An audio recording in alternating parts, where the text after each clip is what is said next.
Good morning, ladies and gentlemen. Welcome out to McClintock High School in Tempe, Arizona. My name is James Spoovy, alongside my broadcast partner this morning, Mr. Ed Cole. We are bringing you the 2022 inaugural Game Time Showcase here, presented by GameTime College Recruiting and Mr. Rodney Cox. Hope everyone's having a great weekend so far here in the Valley of the Sun. We've got a lot of great competition on tap today, Ed.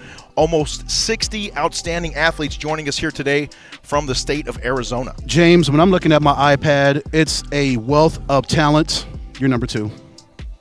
Perfect. This is live broadcasting, folks. Oh, yeah, this is how we work We're getting it all dialed in right here. We're good. But, yeah, looking at this iPad, this fantasy draft template, James, and ladies and gentlemen, there is a wealth of talent at the quarterback position, wide receiver / tight end, running backs, linebackers, and defensive backs. Just incredible talent that we have on display here from across the country, James, that's out here for the showcase. Yeah, a lot of kids flew in for this event today, Ed, and this is going to be popular. A lot of coaches are going to be in attendance here today, and we're also going to have coaches watching today on the Epic Sports Network, right here on the Epic Sports Network, coming to you live right now from Tempe, Arizona. You see the kids right there in the middle getting instruction from our coaches here for today and all of the organizers putting on this great event. Ed, let's talk about some of the guys that are going to be competing here today. Oh, yeah, we've got 5 quarterbacks. Oscar Barraza from Desert View High School. Let's take a look at Oscar right quick. This kid can spin the football. He's out of Desert View down in Tucson. A lot of Tucson presence here today at the Game Time College Showcase. Absolutely. What a great, talented young man there. 10-2 last season, Desert View was. He threw for almost 1,030 yards, 13 touchdowns, 4 interceptions. We see him right there, just as you mentioned, spinning the football. He's back there in the shotgun. He drops back, looks for his receivers, hits him for the touchdown in the corner of the end zone. What a great field presence, accuracy, the way to see the field, see his wide receivers and tight ends get open, and he finds those guys immediately. Unbelievable. If he's got protection, that guy can make it happen for sure. He's just one of many athletes out here today. Let's run through the rest of today's starting lineup, if you will. A lot of these guys competing out here and trying to get noticed, Ed. Let's be honest about it. They want to get out here. They want to go. They want to play at the next level. Not everyone's out here, and not everyone has shown the effort to come out here and put their wares on display for these college coaches. For these 60 young men to do this, to dedicate their Saturday, and I'm sure that they've worked on this for weeks. When they first knew about the showcase, James, I'm sure these young men were in the gym. They're here. Yes. They're at their respective high schools, wherever they have to go to work out to get ready for the showcase, because as you mentioned, they know the importance of this situation for all the coaches that are watching this live on the Epic Sports Network and all the coaches that are here looking at these young men. They know this is their big shot. This is their opportunity to take it to the next level, and hopefully the next level beyond that. We know the next level beyond college football. It's the big show. That's right. Play on Sundays. Absolutely. That's the ultimate goal, right? Absolutely. Before we run through the rest of the roster, let's talk about the format here today. The first part of the competition here this morning will involve the 40-yard dash, the measurable that everyone looks at when college coach. Almost the first thing they ask after height and weight is, hey, what's his 40 time, right, Ed? What's your 40 and we're time? going to time these guys out here today and get a true time on their 40. It is amazing with technology, James, ladies and gentlemen. We've got these Mevo cameras set up right out here, so we're going to give you the best 1080p picture which is possible. James set these cameras up. God bless you for setting that up, James. I just do the audio and talk. I do the commentary. You do all that other stuff. But through the power of technology, folks, we're going to give you the best looks possible at these young men as they fly for these 40 times. We've got 3 cameras out here in play today, 4 total actually. One of them posted up at the end line of each one of the 40-yard dashes. So we're going to try to take you through each one as we possibly can. And everyone's numbered, so we've got valid information here today, and we can tell you who is who and what is what. It's going to be a great time out here. So basically, we're going to start with a 20-minute warm-up period. These guys are going to do some dynamic stretches and get ready for the competition today. The last thing you want to do, Ed, is come out here and yank a muscle. Exactly. You know, they're young. They can recover from it. You and I are a little bit older. If we pull a hamstring, we can be out of commission for a couple of days. Yeah, it's a little bit more detrimental to us. Yes. That is for sure. But isn't it just great to see these kids out here, James? They're huddling up. They're talking, Mr. Rodney and all the coaches. They're kind of coaching them up, getting them ready before they get out there for the warm-ups. It's just, I love to see these young kids out here going for their dreams, going for their goals. They want to play at the college level and the professional level. This is what they do. But we've got, again, other than Barraza, we've got Jack Arvizo, another quarterback from Cienega High School, Josh Roman Jr. from Mountain View High School. Yeah, they're the class of 2023. Barraza A lot is of a senior. juniors out here today, a lot of Ed. juniors. So guys with another year of high school season coming their way this fall. Yeah, I like to see a lot of this teal, which means they're seniors. There's Yes. quite a few seniors out here for this group. But Josh Roman Jr. from Mountain View High School, Alfredo Sotelo from South Point Catholic High School, Caden Dawes, that rounds up the 5 quarterbacks we're going to have here. Caden's from Canyon Del Oro High School. He's the class of 2023. We've got 1, 2, 3, 6. We've got 8 running backs, James. Man, this is so much talent, ladies and gentlemen. Ricardo Alanis, I hope I'll get your name right, Ricardo. If not, God bless you. It's all good. Ricardo Alanis. Alanis, I'm sorry. You're good. You're good. You should run this list down then. Santa Cruz Valley Dust Devils down there in Eloy, Ed. He's a class of 2022 athlete carrying a nice 3.42 GPA into his senior final stretch of college recruiting. Carlos Alvarez joining us here today. We mentioned the presence from Southern Arizona, another kid from Tucson out of Desert View High School. He's also a 2022 running back. Devin Bowling from Benson, the home of the Bobcats, up in northeastern Arizona. Another 2022 here today competing at the running back position. Man, is that 3.64? Is that what is his a GPA 3.64 right there, my friend. And we glossed over a very nice GPA as well there from Josh Roman Jr. sitting at 3.9. Wow. That's how you get it done on the field and in the classroom, Absolutely. my friend. These schools are looking for academics as well as athletics. Yasau Bean joining us from Catalina Foothills, also down in Tucson, a 2022. Jelani Brown, this guy has got some scoots out of Buena High School, home of the Colts. Yeah, James, watching his huddle video yesterday, I could do nothing but just sit there and smile because that kid is so talented. Oh, watching all these huddle videos, folks, if you get a chance to look these kids up on huddle, you will be absolutely thoroughly impressed by what you see on the football field from these young men. Angel Miller joining us from a first-year program in Micah Mountain High School down there in southern Arizona. That is past where we went for Thursday Night Football, Ed, down there at Cienega High School. So we might have to get down there next season, go down to Micah Mountain, take a little road trip. Christian Pando joining us from Wilcox High School. He is a 2023, so a junior with another senior season ahead of him.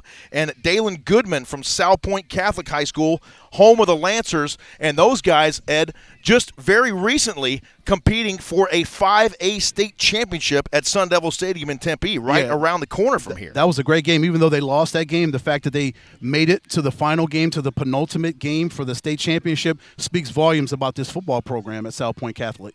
So you see the guys now getting warm. They're going to go ahead and do some dynamic stretching. We'll keep the coverage right here for you here on the Epic Sports Network.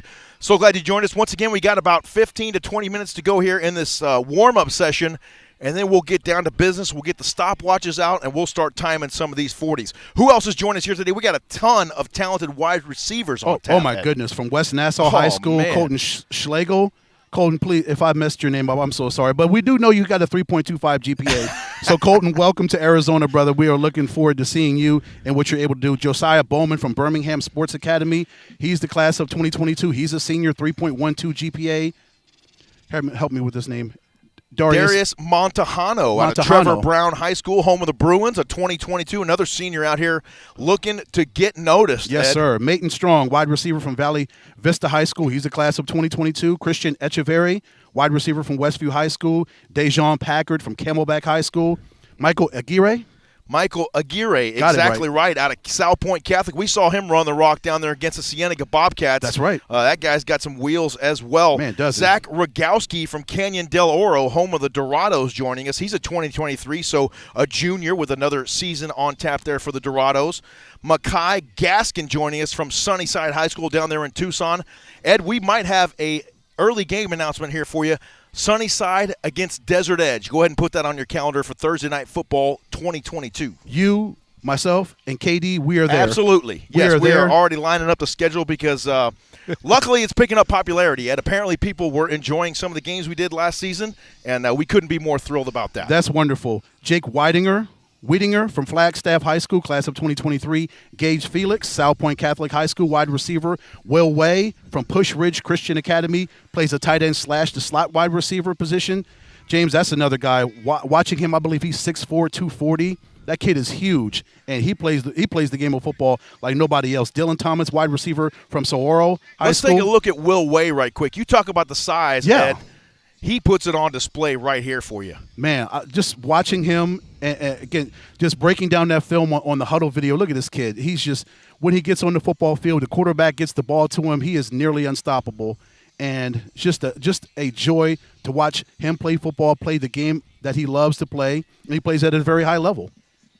Unbelievable job right there. The toughness on display. There's so much talent out here on the field, Ed. It's hard to put it into words. I know, but we have to put it in words. We have to. That's our job. It's our job. Today. Yes, that's right. That's what people tune in for. That's exactly right. I mean, we could put it on and just have music playing, but they want to hear our commentary. Yeah, well, we think they do anyway. Yeah. They're going to hear it regardless, right? Yes. Two more wide receivers / tight ends. Holden Cena from Flagstaff High School. He's also class of 2023, a junior. Cole Linyard, wide receiver / tight end from Horizon High School. And that finishes up our wide receivers. You know what I was trying to say. Now let's move to a position that I'm very fond of, the linebacker position. I was blessed to play that in high school. Lloyd Johnson coming to us from Mountain View High School, a senior down there. Joshua Con Savage, you remember him wrecking things there. Yes, sir. Against South Point Catholic. He plays for Cienega, the Bobcats. He's also a senior. Logan Stell from Tucson Saguaro, also joining us here today, a 2022. Dason Brooks out of Chandler High School, home of the Wolves. Ruben Harris from Buena High School, a 2022 as well. Tucson Saguaro's Ethan Navarro Curiel also joining us here today. Manuel Zamorano from Canyon del Oro, a 2023 junior. Michael Delegati, a guy we're familiar with from Dobson High School under Coach Bill Gottsel. This guy can play some linebacker. Yes, sir, he can. Sean Madrid from South Point Catholic, another junior. Jeremiah Latu out of McClintock, playing right here on his home field today, Ed. That's got to be pretty special for him. Talk about a home field advantage, right? He knows this field better than anybody in this entire roster of these young men that are out here playing. But Antoine Jenkins, a linebacker from Cesar Chavez. Omega McDaniels, love that name, Omega. What a great name. That's great. Yes, linebacker also from Cesar Chavez. So two linebacker brothers battling it out, and they're going to get the best out of each other because they know each other. They played with each other, so they're going to push each other out here again today, James, because, again, they know what the next level holds if you show out today. And that's all about what this game is about, Ed, the game of football. It's playing for your teammate, trying to make each other better, and that's what all these guys are out here doing today, competing, trying to get noticed, and then trying to put their best foot forward, no pun intended, here today at the Game Time College Showcase. Yes, Who sir. else is joining us here today? We got a bunch of DBs that I would consider lockdown guys here today as well. Lockdown corners, lockdown safeties, whatever you want to put them at, free safety, strong safety, corner. These young men can get it done. Isaac Sandoval from Florence High School. He's a senior, class of 2022. Brett Santa Maria, loved watching that kid's video on Huddle, from Buena High School. Ruben Baragan from South Point Catholic High School. Look at you rolling your R's. I'm so proud of you now. I'm trying.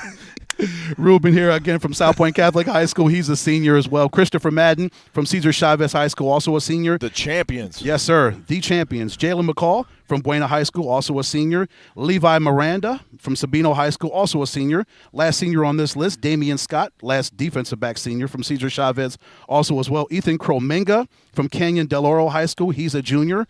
Bryce Jewell from Push Ridge Christian Academy, class of 2023. Cesar Alcantar from Sunnyside High School, class of 2023 as well. Jacob Rivera, also from South Point Catholic High School, joining his brothers, class of 2023.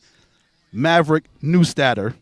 Love that name, Maverick Newstatter, Canyon del Oro. Mav. It is actually spelled Mavrick, so it is Maverick. You can't help but be awesome with a name like that, right? I mean, it's just in your DNA. Love it. And the last young man, Jack Bodenmuller from Horizon High School. He's also a junior, class of 2023. And you know what else Jack Bodenmuller is? A recent 5A state champion under first-year head coach there at Horizon High School. They took the 5A title this season. Congratulations again to the Horizon Huskies.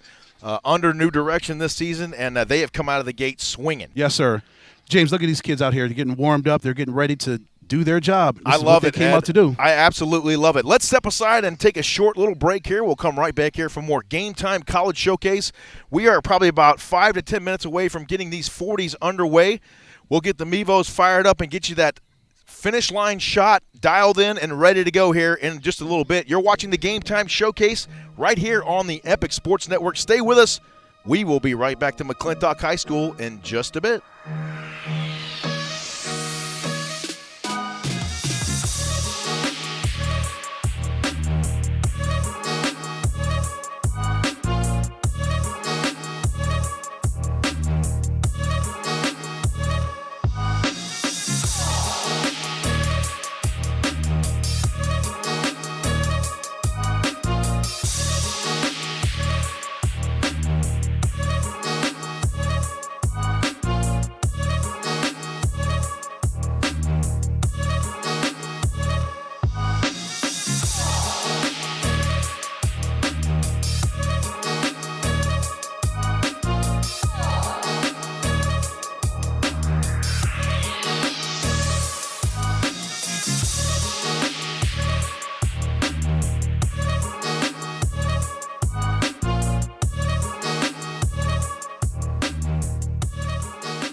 What up, Pit Boss Nation? I am Patrick Peterson. I am a father of 2. I am married, play professional football, very fun, outgoing guy. My daughter loved for me to cook ribs and steak. Me, honestly, I like the vertical because I'm able to put more things in there. I can get some ribs in there, I can get a pork butt in there, I can get some chicken in there.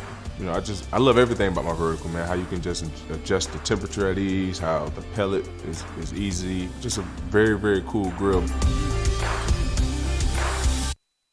My name is Archie Bradley, current Major League pitcher for the Philadelphia Phillies. If I had to give a list of who the best was out of Archie the pitcher, Archie the griller, Archie the hunter, I'm unfortunately going to have to fall back on my baseball skills. Being a professional athlete, the food that I put into my body is very, very important. When I was younger, I may not have paid as much attention to it, but as I've been fortunate enough to keep playing year in and year out, I've put a lot more time and effort into making sure my diet and the food I put into my body is exactly what I need. Attention business owners. Want to expand your reach and boost your bottom line? Then partner with the Epic Sports Network. Want to connect with thousands of parents, coaches, and fans who enjoy high school athletics every day? Then partner with the Epic Sports Network. Email us at partners@epicsports.network and let's get going. It's gonna be epic. Homegate with Pit Boss.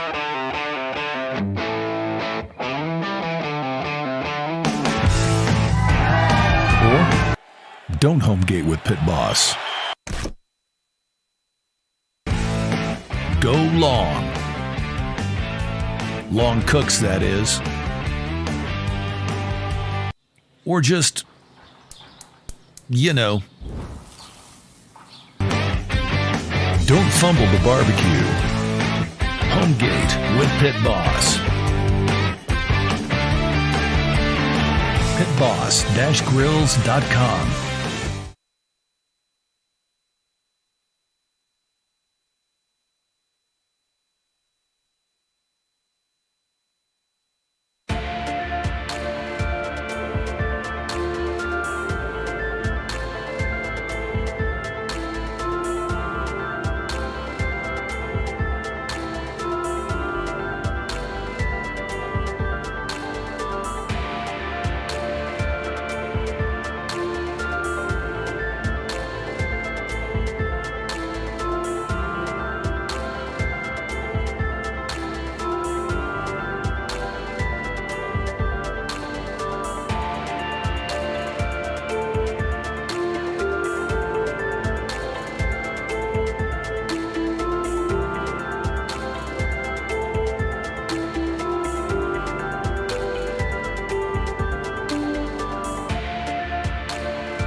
talk, I'm going to cut cameras.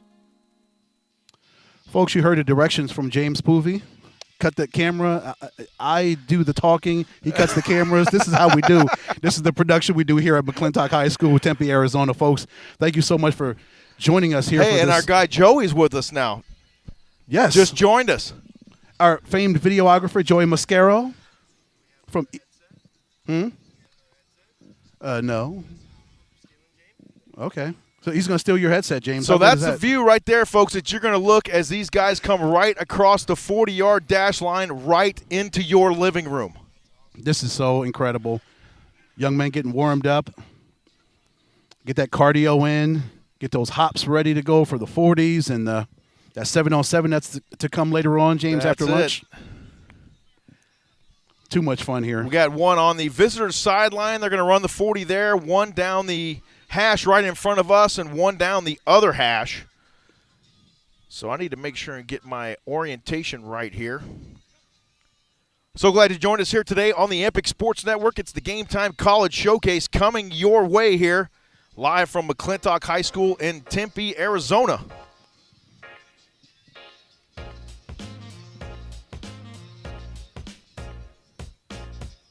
Kids are locked in, James. Can't you see in their faces? They're ready, Ed. They are looking forward to this. They've been getting loose here. We're winding up the warm-up time. We'll take another short commercial break here as the guys get ready to actually compete during the 40-yard dash. And the coaches will be yelling out the times to us so we can relay that information to you guys there. And we're just about ready to rock and roll here. Yeah, and back to this technology thing, James, the amount of coaches and schools and family members that are tuning in on the Epic Sports Network YouTube channel. Folks, thank you guys so much for chiming in and tuning in and giving us your thoughts on whether it's your son or your brother or your nephew, whoever these young men are to you in relation to you. Just maybe it's a close homie. You know, you want to see the best from these young men. So thank you for tuning in. Let us know your thoughts on where you want these young men to go, whatever relationship they are to you, because these kids are giving their all. They're dedicating their Saturday, dedicating their lives to, again, their craft, their love of the game of football, because they know that they are that talented. They can take it to the next level. And again, that next level, playing on Sundays, playing on Saturdays, playing on Monday and Thursday nights in the National Football League. These kids can make it. Absolutely. They're determined to. Absolutely. That's why they're here today. Yes. They could have slept in this morning, sat around, spent some time on the gram, whatever you want to say. Yeah, playing but Xbox, they chose playing to the get up PS5, early, yeah. get in bed last night, get some rest, get out here, get loose in the morning, and they are ready to fly around this football field. Yes, they It's are. going to be a fun time. Absolutely. We're going to do our best to bring you the best possible views without getting in the way of any of the competition there. I don't think we can get much closer than we are right now, can we? No, I don't think those Mevos can get any closer unless you hook them on to a player. Yeah, no kidding. So it's good stuff coming to you here from McClintock High School in Tempe. What a beautiful day for this combine, right? It's gorgeous out here. Yes. Absolutely perfect. We couldn't have ordered better weather if we tried. We'd love to send the entire country that's dealing with snow and terrible weather. We'd love to send them your weather. So, you know, next best thing, get on a plane and come out here. Exactly right. You see the guys continuing to get loose there. A number of coaches here helping out with the combine today. We appreciate all of their efforts. They've been diligent in doing so, getting out here very early this morning to help Mr. Cox set things up and get us ready to roll here for today's competition.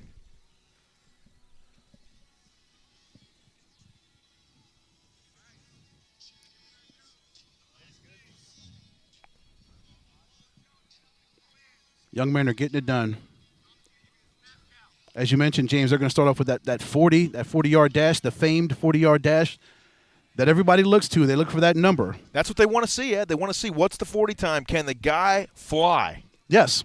Because if you don't have the speed, you can have the strength and a couple other attributes, but if you can't beat the other guy to the punch, it might be all for naught. Yes, especially when you talk about that wide receiver, tight end, defensive back positions. Those positions, you have to have speed to keep up with if you're a cornerback, you need to be able to keep up with these faster tight ends and these faster wide receivers who can run like the wind. And on the opposite side, if you're a wide receiver, tight end, you've got to be able to get your speed, get that burst right off the line. When your quarterback hikes the ball, you've got to be able to take that shot chip off that cornerback or whatever that safety that's covering you, and you got to be able to fly down the field, run whatever route that you are supposed to run to get that. And to do that, you have to have speed. So we'll see today in this 40 times, can these young men get that? Can they get that start right up that immediate explosion off the starting blocks and see what they do 40 yards down the field? It's all about getting your weight over your knee and have that knee directly over your toe. I had the ability to work with speed coach for the Arizona Cardinals, Mo Streety, who also does a lot of stuff with youth football around the Valley. And he is a stalwart over there at Phoenix Christian High School. Yes, he is. And he is always helping the kids out, getting them faster. A number of guys train with him. And you go over to Phoenix Christian High School on almost any weekend morning, and you'll find Coach Mo out there on the track working with some of these student athletes, probably some of these very same guys out here with us today, Ed. Yeah, Coach Mo is so dedicated to his craft and to bringing up these young men and making them better, and, again, giving them a chance to achieve their goals and just go for it. This is what they want to do in life. This is a positive step in the right direction for these young men to play the game of football and play it at a very high level and to continue to get better at it. You have to get better at your craft, and that's the best way for a coach like Coach Mo to take his time out to dedicate and make these young men better. That's a blessing for Coach Mo and these young men that get the instruction from him. Absolutely right. We are just about ready to roll here for the 40-yard dash. The guys are finishing up their warm-up period. So we'll go ahead and keep it right here. And coming up next Sunday, ladies and gentlemen, let's go ahead and talk about that momentarily, Ed. It's going to be the inaugural Arizona Desert Storm Classic, the first Arizona All-Star high school football game. It's going to be played out at Highland Junior High out in the far, and I say far, East Valley at Power Road and Guadalupe. That is far out. That's going to be fun. We got a number of guys competing in that one, and that is going to be a real deal football game, so we're going to have a great time with that. That's next Sunday, February 6th. Kickoff 3 p.m. 3 p.m. right here on the Epic Sports Network YouTube channel. It's going to be incredible to, again, showcase more young football talent in the state of Arizona. The NFL Pro Bowl kicks off at 1 p.m., so when that thing's a blowout and everybody's usually checked out by the third quarter or so, that's right when you're going to flip things over to the Epic Sports Network on YouTube and tune in to the Arizona Desert Storm Classic. That's right.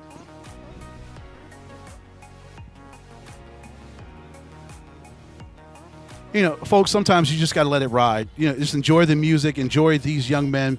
We don't have to talk the entire time. It's all about these young men, and we just want to bring you just a sample size of the talent we have across the country, not just in the state of Arizona. We got, as you mentioned, young men flying in from all over the country to do this as they get ready to huddle up with Mr. Rodney, and they're going to get this thing ready to go and kick these 40 times off. Mr. Rodney and the other coaches that are here for the Combine. Absolutely good stuff.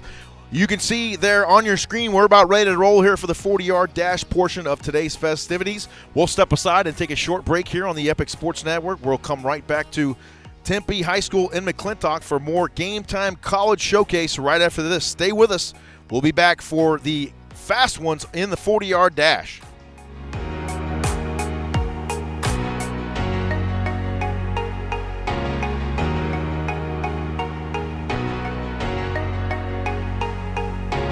I'm Eric Almirola, and I drive in the NASCAR Cup Series. I like to think of myself as a fun-loving guy. I have a wife and 2 beautiful children.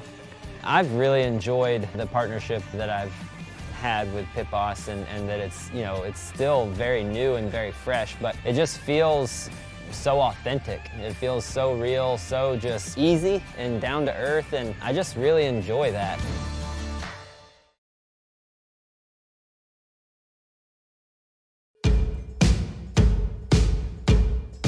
I'm Marty Smith, and I'm a host and reporter for ESPN. When this opportunity came my way to become a member of Pit Boss Nation, I just started laughing, honestly. I started laughing because I was like, first of all, it fits right in my wheelhouse, but second, it's another way to build community. So I'm ready to crank that thing up.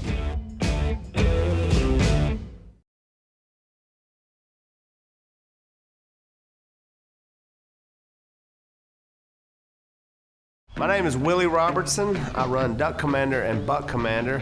I also have been on TV with several shows. Probably the biggest was Duck Dynasty.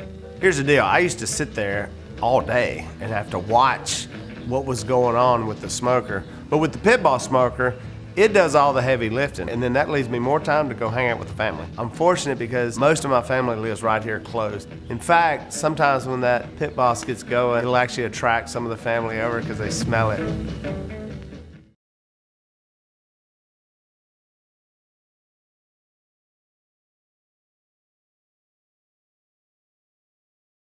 We love our house. Been here for years. Yeah, but there's an animal in the attic.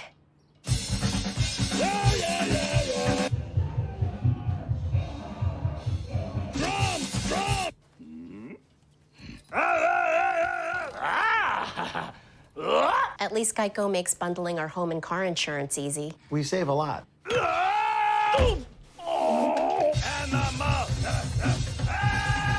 For bundling made easy, go to geico.com. If you liked this, Attention business owners. Want to expand your reach and boost your bottom line? Then partner with the Epic Sports Network.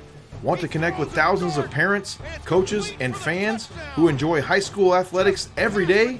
Then partner with the Epic Sports Network. Email us at partners@epicsports.network and let's get going. It's gonna be epic.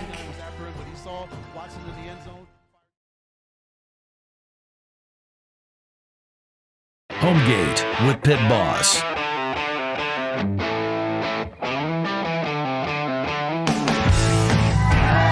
Or don't homegate with Pit Boss. Go long. Long cooks, that is. Or just, you know, don't fumble the barbecue. Homegate with Pit Boss. pitboss-grills.com. My name is Willie Robertson. I run Duck Commander and Buck Commander. I also have been on TV with several shows. Probably the biggest was Duck Dynasty. Here's the deal. I used to sit there all day and have to watch what was going on with the smoker. But with the pit boss smoker, it does all the heavy lifting, and then that leaves me more time to go hang out with the family. I'm fortunate because most of my family lives right here close. In fact, sometimes when that pit boss gets going, it'll actually attract some of the family over because they smell it. we love our house. Been here for years. Yeah, but there's an animal in the attic.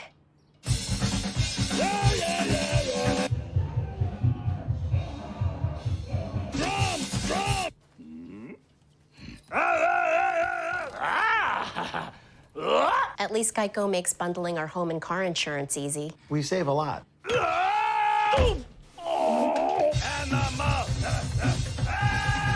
For bundling made easy, go to geico.com.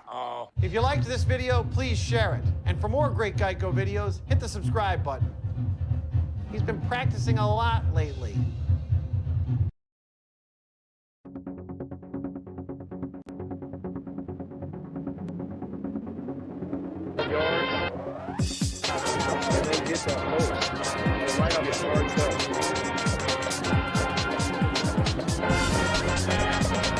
Right up the middle, what they tell you.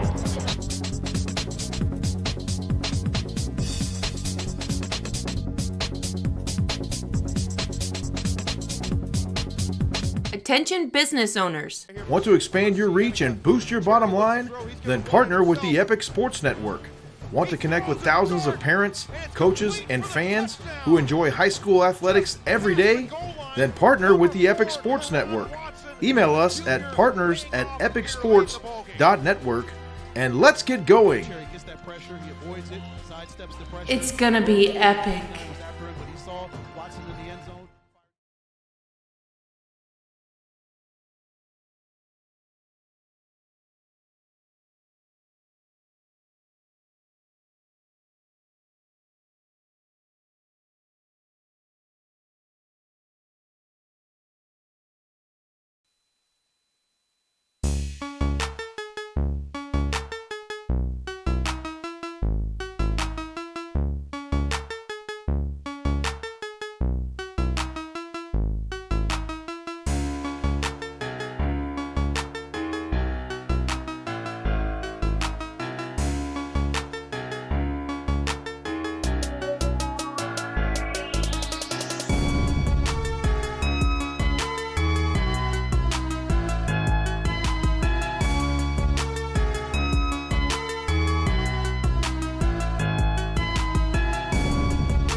What up, Pit Boss Nation? I am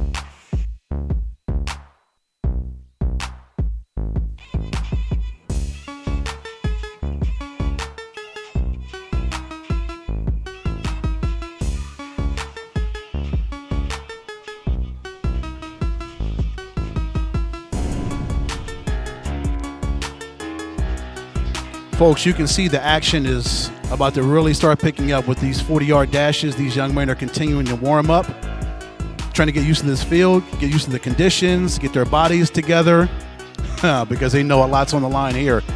Ed Cole here with the Epic Sports Network. The voice of the Epic Sports Network, James Poovey, in the house as well. We are bringing you all the sights and sounds and action from what's going to be a special day for these young men and their families as, again, they take the next step toward achieving their goals, their dreams. Ed, I'm doing my best. GL Jones here today, producing as well as commentating on the event. So glad you joined us here today from McClintock High School in Tempe. We are about ready for our 40-yard dash portion of the festivities.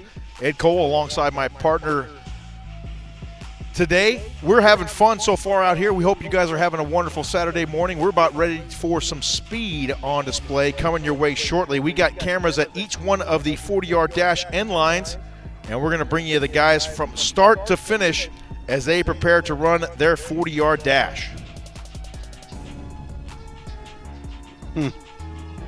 This is probably the most important 40-yard dash they'll run in their careers up to this point. I would agree. Yes. You see him getting loose down there. We're about ready to roll here. See Mr. Rodney's walking around, surveying, making sure everything's together, getting his coaches together. They got their stopwatches. They're trying to get this all synchronized, folks, because it's milliseconds. It can make the difference between. Yeah, there he is, Mr. Rodney's hyped up. This is quite an event. Let's take a look. Mr. Rodney Cox. Yeah. We're about ready to roll, my friend. You guys ready? Hey, which one are we going to start on? On the left over there? Okay. Mr. Rodney, here we go. Perfect. Here we go. Yes, sir. You are on the air, my friend. I'm on air. Man, this is crazy. Look, first off, I want to thank everybody. Oh, sorry. Here we go. I want to thank everybody there you go. for being here. Hey, this is Game Time College Showcase. It's crazy. I'm amped right now, okay? We got the guys getting ready over here with the 40-yard dash. We got the defense getting ready for the 5-10-5 shuttle. Again, I want to thank Epic Sports Network for having us streaming live. Again, I'm amped. I don't know what to say. And you're running around wondering what you forgot to do next. Listen, I understand. My DJ got me amped, right? Like, I might just start dancing. Look at, I am ready. Let's go. All right. Hey, this is your stage, baby, so you do whatever you need to do. Okay, listen, don't tell me that, because then I might do too much. I got my wife here. I don't know what you know what I mean? I'm ready. But no, look at, we are having fun. Like, I'm thankful for everything. My coach is here. The kids are here. I mean, kids came from Alabama, came from Florida. I got one of my guys who's here from Canada, international. You know what I mean? So we out here. And again, this will not be. Tell us about some of the colleges in attendance here today. Some of the college coaches. I know a lot of guys are watching online, obviously, but who's here in person with us so far today? So right now, again, because of the whole pandemic and weather back east, right now it's supposed to be 4 coaches here. So we have Hastings College with Coach Wally. We have Lions College, which is Coach Grindy. Supposed to have ACU. Yes. That's here. And then Sooner Athletic Conference. Papago Pumas with my boy Brandon Payne. Coach Payne. Coach Payne, yes, sir. Yes. But as far as that, we got coaches that's online. Oh my gosh, from Fitchburg State in Pennsylvania to, and I'm going blank, from Ottawa, which is here in Surprise, to Shadron, which is in Nebraska, Missouri Baptist with my boy Coach Ryland Love. So we're excited. We're We're worldwide today, my friend. Worldwide. It is worldwide. Let's go. What time is it? It's game time. Thank you, pal. We appreciate it. And go out there and have some fun. We're about ready to go here for the 40-yard dash. Rodney Cox making his way out there. James, don't you love his enthusiasm for this? You have to. It's great. You absolutely have to, Ed. Because, again, he's doing it for these young men as well. He gets a joy out of it as well. This is his baby, but still, to grow the babies that are inside of his baby, these young men, it's a phenomenal thing. And as he mentioned, through the power of technology, we have coaches from around the country tuning into the Epic Sports Network YouTube channel to see these young men put on a display. We are about ready to go. You can see the first 40-yard dash is about to take place. That looks like it's going to be number 4 down there. Is that correct? Who we got up running first, Ed, on the 40-yard dash? We're going to have 3 lines of 40-yard competition. That's number 1 taking off first. That should be Oscar Barraza. Yes, sir. And Oscar is joining us today from Desert View High School down there in Tucson.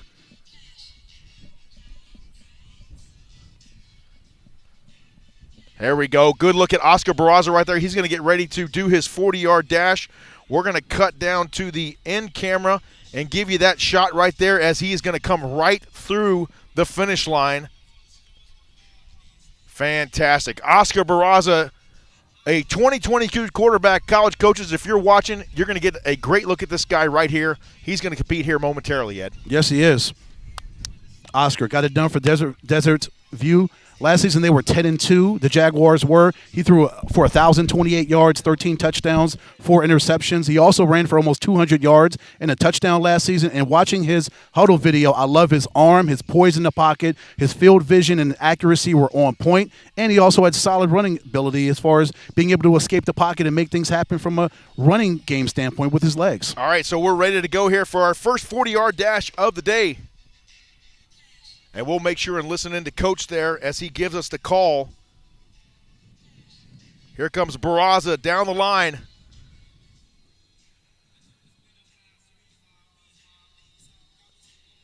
Running right into your living room. What do we got for his 40-yard dash time there, coaches? We got a 4.72 right there for Oscar Barraza, so we'll go ahead and tally that up. A 4.72 right out of the gate. A very nice time there for the senior quarterback out of Desert View High School. Yeah, write that down, 4.72. 4.72 out of the gate for Oscar Barraza. Yeah, Oscar looked good on that run right there. You saw he ran with passion and speed. He got all of the starting gates really fast and just continued his run all the way down with him just continuing to run. Now we're about ready for number 2. The next competitor up is who, Ed? Who we got coming up next here in the middle run line? That's going to be Jack Arvisu. We are ready for Jack's 40. And here we go. He's going to go ahead and get in his stance. Great look at him right there. Here we go, Ed. Out of the blocks. And here he comes right into your living room. One more time on the Mevo camera as he comes through the 40. Nice run, Jack. We got a 5.47 is the official time for Jack Arvisu. 5.47. Again, Jack Arvisu, quarterback from Cienega High School. He is a junior. 5.47 in his 40 time. And he is looking to play football next season because he was backing up Braden Cherry this past season for the Cienega Bobcats. So now it's going to be his show this season. So now we wait for the next 40-yard dash, and that will be number 3, Josh Roman Jr. Josh Roman Jr. So Josh Roman Jr. is going to be running the 40 next. We're going to get over to him right now. And here we go. We are just about ready for again, Josh Roman Jr., quarterback from Mountain View High School. He's also a junior, class of 2023. Here he goes. He's off and running. Taking another look at it from the Mevo shot.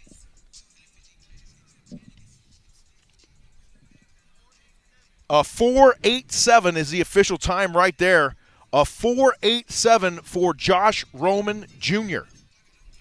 All right. Up next, number 4. Jersey, Alfredo Sotelo. He's a quarterback from South Point Catholic High School, also a junior. He's up next for his 40 time. Alfredo Sotelo almost ready to go here. We'll get that main shot. You see him right there in the shot. We are about ready to roll. Alfredo Sotelo. He gave his thumbs up. He's ready. They are timing these gentlemen today on their motion. See what kind of explosion he gets off the starting block. Great shot right there provided by our camera operator, Joey Mascaro. And here comes Fredo out of the blocks and down the stretch. Here he comes. Great look at him getting out of the blocks right there. Running right down the line. Great form. A 4.87 is the tally right there for Fredo Sotelo. Same time as Josh Roman Jr. Young man Up that went next, before him. it'll be number 5, Caden Dawes. Caden Dawes, quarterback from Canyon Del Oro High School, also a junior. There's a great look at him right there. And he is ready to rock and roll here in the 40.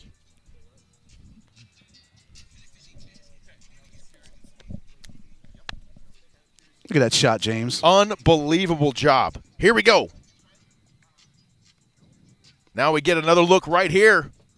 Almost like an instant replay. You get to see him come out of the blocks one more time. He makes his way across the finish line. A 5.48. 5.48. 5.18, excuse me. 5.18 is the time right there. Fantastic job. Up next, who we got, Ed? Number 6, Eric Santiago. Number 6, Eric Santiago. He rounds up our quarterbacks. Can you have Coach just step like one step back?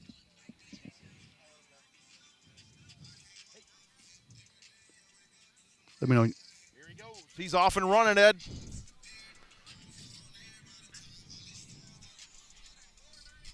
.497. And a 4.97 right there for that young man. Sorry we weren't able to cut the camera over there quite quick enough. 4.97 is the time. For Eric Santiago. For Eric Santiago. Now it's going to be in lane 1. We'll make our way back over here.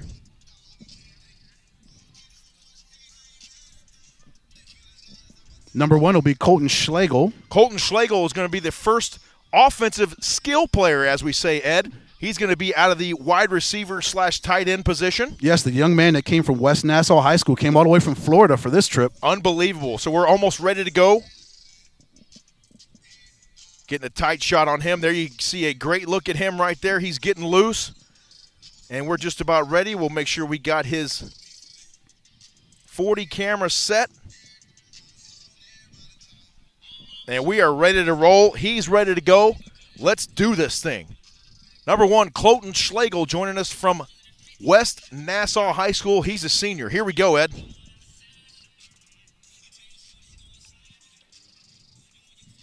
Out of the blocks, and here he comes. Nice hustle. Way to run all the way through the end line right there. A 4.88 is the time for number 1, Colton Schlegel. 4.88 is the time right there for Colton Schlegel. Schlegel, again, a wide receiver from West Nassau High School, class of 2022. He's a senior. Next up, number 2, Zach Rogowski. Zach Rogowski. Where's Zach coming to us from? He is a wide receiver also from Canyon Del Oro High School. He is a junior. Canyon Del Oro, home of the Dorados. Great look at him right there on the main shot.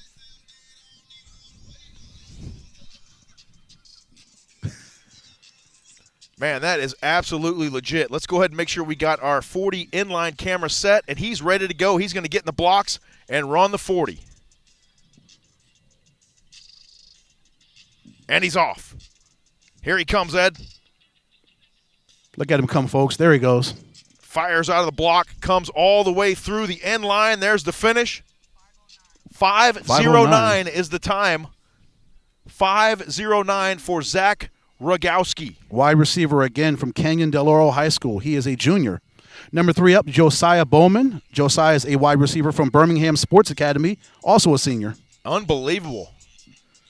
So here we go. Number 3 is just about ready to roll. He's getting in the blocks there. We got the second shot set. We are ready.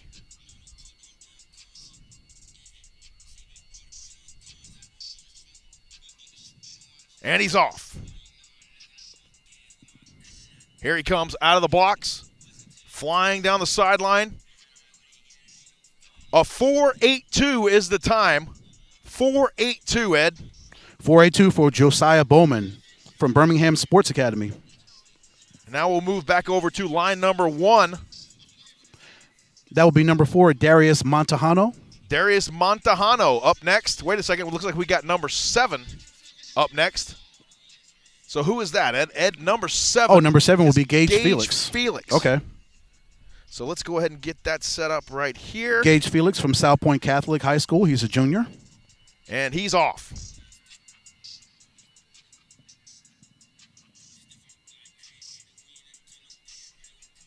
Gage Felix through the end line. Didn't get a reading on that, unfortunately, so Okay. we'll move on to our next contestant. Who we got up next, Ed? It looks like number 5 now in the teal. Number 5 would be Mackay Gaskin. Let's go ahead and get that middle shot ready. Mackay Gaskin's a wide receiver from Sunnyside High School, a junior. Mackay Gaskin just about ready to roll here. All right, we're ready for Mackay. He's off. Running all the way through. A 4.94 for Mackay Gaskin. 4.94 is his 40 time here today at the Game Time College Showcase. Again, Gaskin, a wide receiver from Sunnyside High School, class of 23. Now we'll get over here on lane number 3, and who do we have next? Number 15. Number 15 is Cole Linyard. Cole Linyard now getting in the blocks. We're set on the side cam. There's a great view of Cole. Cole's a wide receiver / tight end from Horizon High School. And he's out the blocks. Here he comes.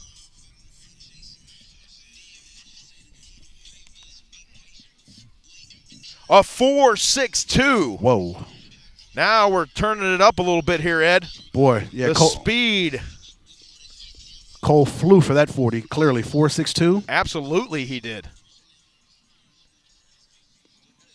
We're good?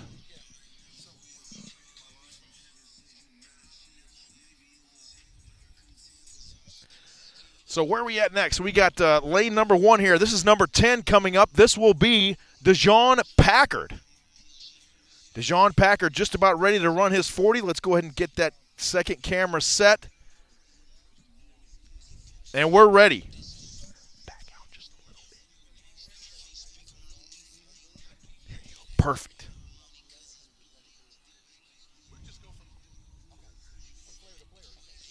And he's out of the block.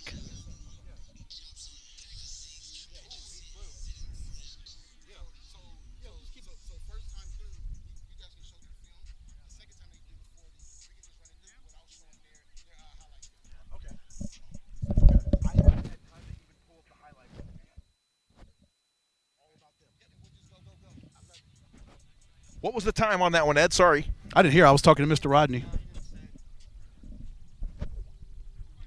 4.53 right there.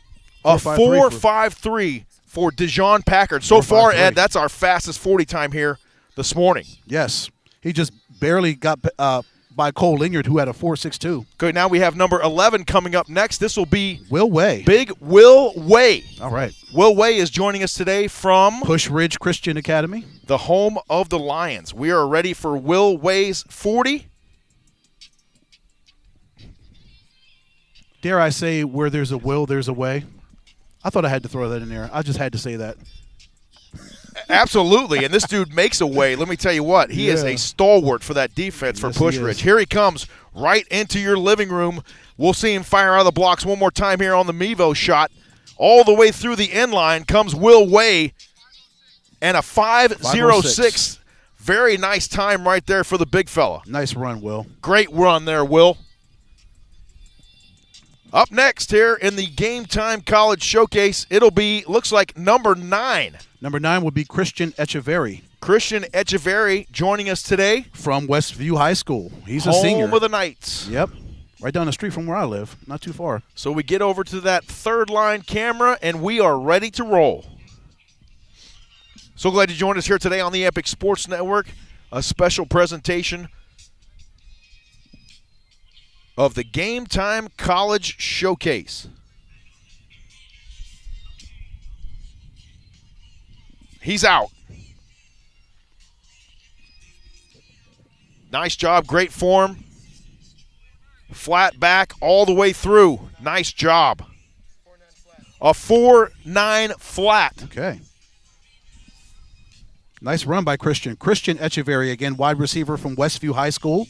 He's a senior. All right, we'll see who we got next.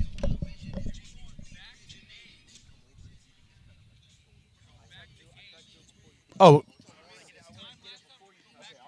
Now? Okay. So we're going to go back to Gage Felix. All right, we're going James. back to number 7, Gage Felix, number 7. He's going to get another crack at it here, run his 40. So we're just about set up for Gage. And Gage coming to us from the home of the Lancers, Sal Point Catholic High School in Tucson. Great look at him right there, getting in the blocks.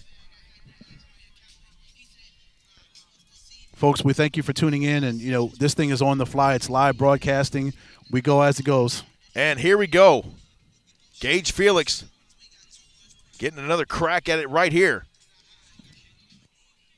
For the inline, nice. 4.66. Tearing up the turf here at McClintock High School. A nice job right there for Gage Felix. Very nice job, Gage. Up next, it'll be number 14. Number 14, in teal. Holden Cena. Holden Cena. Holden Cena is from Flagstaff High School. He's a junior. Let's get ready for Holden's shot, and there it is, and we are ready to go. Here he comes, right into your living room, folks. Cena out of the blocks through the end line. 5:04 is the time for Cena. Nice run, Holden. 5:04. Nice run, Holden. Great job on that one right there. Up next in lane number 3.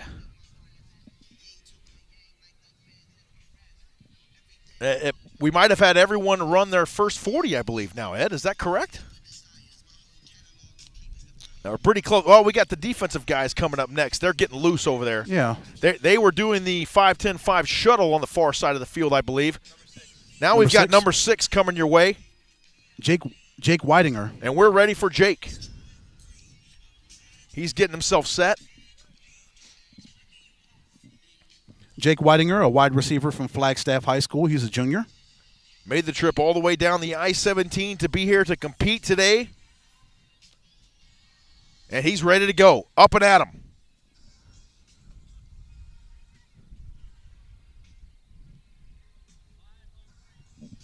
A 5:03 as he crosses the finish line right there. 5:03 the time for Jake Weidinger. Jake Weidinger. Again, Good from job, Flagstaff Jake. High School. Good job, Jake. Home of the Eagles. Up next, looking our way, that is number 13 right there, Dylan Thomas.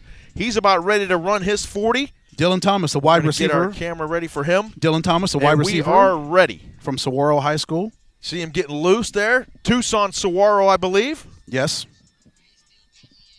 You see Rodney Cox bouncing around back there having a great time. Special thanks to him for having us out here today. So glad we met him down there at Cienega High School, Ed, for that Thursday night football game, Sal Point against Cienega. Here he comes.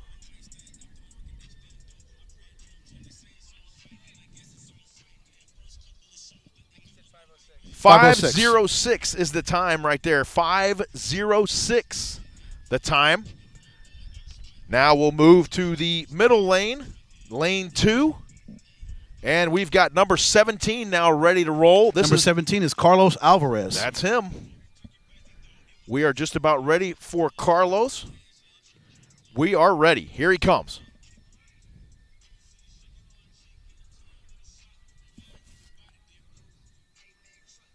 Carlos getting his thoughts together. He's ready to go. He's out of the gate and coming into your living room. One more look at it here on the Mevo. Nice job through the end line there. A 4.81 is the time. A 4.81 on that 40. Up next now in lane number 3. This will be number 18 in the blocks. Number 18 is Dylan Goodman. And Goodman's out.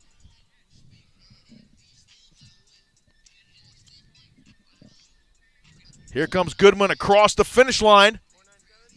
A 4.97, just under the 5 mark. Nice job there for the big fella. Nice job. That's a way to get down the track. Nice job, Mr. Goodman from South Point High School. That is a great 40 time, Ed, for a guy that big. Yes, that it is a great 40 time. Yeah, that young man was moving. Up next here in lane number 1, this will be number 16 in teal. Ricardo Alanese, the running back from Santa Cruz Valley High School, home of the Dust Devils. We're set on his 40, and we are ready to run.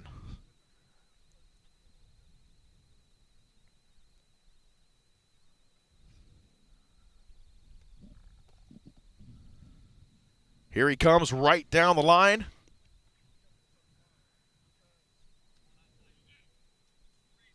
A 4.86. Nice job right there. Nice job. 4.86. Nice job, Ricardo. Alanese, again, a running back from Santa Cruz Valley Union High School. Up next in lane number 2, this is going to be number 20. Number 20 in teal. Who do we got, Ed? Number 20 is Jelani Brown. Jelani Brown's a running back from Buena High School. He's a junior. He's getting set. All right, we are just about ready for number 20. Everybody has got the thumbs up here in the middle line. He's going to come right into your living room here. Brown's getting some last-second instructions from one of the coaches as he gets set, gets in place.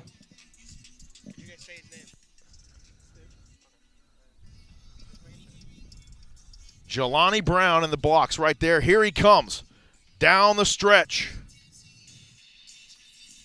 Nice job all the way through the end line. Nice hustle, young man. A 4.88 for Jelani Brown. Nice job, Mr. Brown. 4.88. Jelani Brown, again, a running back from Buena High School. Buena High School, home of the Colts down there in Tucson. We mentioned the Southern Arizona presence here today, and it is vast. Nice 40 time there, young man. Up next now, it'll be number 3 in white. This is Josh Roman Jr., a quarterback running that 40. Let's get over there to him, and here he comes.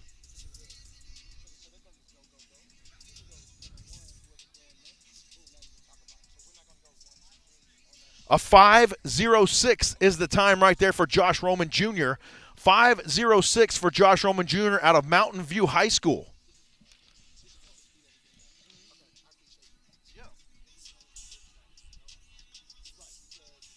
Up next now, in lane number 1. This will be number 19. Number 19 is Christian Pando. Christian Pondo. Pondo is just about ready to roll. We're about ready for him. Switch cameras here, and we are ready to go. Pondo is a running back from Wilcox High School, class of 23. Are you having fun, Ed? Of course. This is fantastic, isn't it? Awesome. Man, this is great. Here we go. Pondo's in the blocks, and here he comes. Run, young man. Coming right into your screen. A 4.93 for Christian Pondo. That's pretty good right there, Ed. Very good. 4.93 for Pondo from Wilcox High School. Now we will move to lane number 2.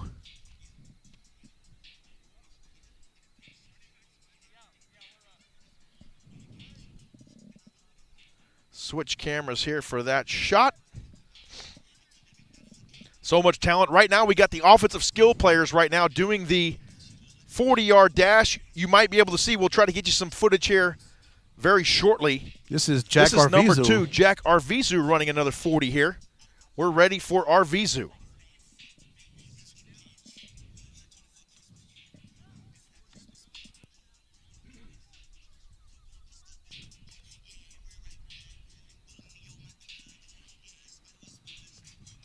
Arvizu comes through the end line. A 5.44 for Arvizu. 5.44 is the 40 time for Arvizu. So he's 0.3 seconds quicker than his first one. .03 seconds. Up next, lane number 3. This is going to be number 6, Eric Santiago. Here comes Santiago. Take a look at him in the Mevo right there. 5:09 is the time. 5:09 the time for Santiago. Number 5, Santiago. Now we'll go back to lane number 1 over here. Oscar Barraza just ran his 40 in lane 1. This will be number 4 now. Once again, Alfredo Sotelo. Let me get set up for Sotelo. And we're ready. And he's out. Here comes Sotelo right down the hash. Yeah, they're just kind of running them all together. Yep. Middle lane, we've got number 5, Caden Dawes, running his 40 again. What was that time on that one? Did we get it?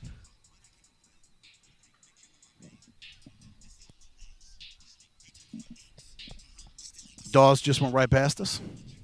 Now we've got a lot of 40s going. What's going on now, folks, is a lot of people are running their second 40. So what we'll do is probably take our main camera and get it down there so we can see some of that 5-10-5 shuttle drill happening down there, down the way. Great job seeing these guys coming through as they're running their 40s. Let's go ahead and get that main shot up once again. Now you can see these guys down there working on that 5-10-5 shuttle drill. There is number 15 on defense. That is Brett Santamaria. Brett Santamaria, defensive back from Buena High School. Now we got number 16 up. Number 16 is Bryce Jewell. Bryce Jewell right there running his 5-10-5. Jewell, a D-back from Push Ridge Christian Academy. Love the throw on that camera. We get it deep. Number 17. I was about to say, check out that zoom, Ed. Yeah. My goodness, Man, that's like 80 yards away. I'm glad I bought that camera. Cesar Alcantar is number 17. Alcantar is from, if we look on the list here, Cesar. He's from Sunnyside High School. Sunnyside. All right. The Blue Devils. Is that number 18? Number 18 is Jacob Rivera. Jacob Rivera now running his 5-10-5. From South Point Catholic High School. And this is a great measurement right here, Ed, because it tests the agility of these players, the change of direction drills that they've been working on. This is the ultimate test right here, the 5-10-5 shuttle. Oh, it is, because when you're on the football field, you're going to have to go in a lot of different directions, and these coaches are looking for athletes who have a range with their body. They can go from, as you mentioned, from all these different directions and cover wide receivers and tight ends and wide receivers. If you're trying to go up against a defensive back, whether it's a safety or a corner, you've got to be able to range yourself and go run so many different routes. So if you have that agility within your body, you can make it happen.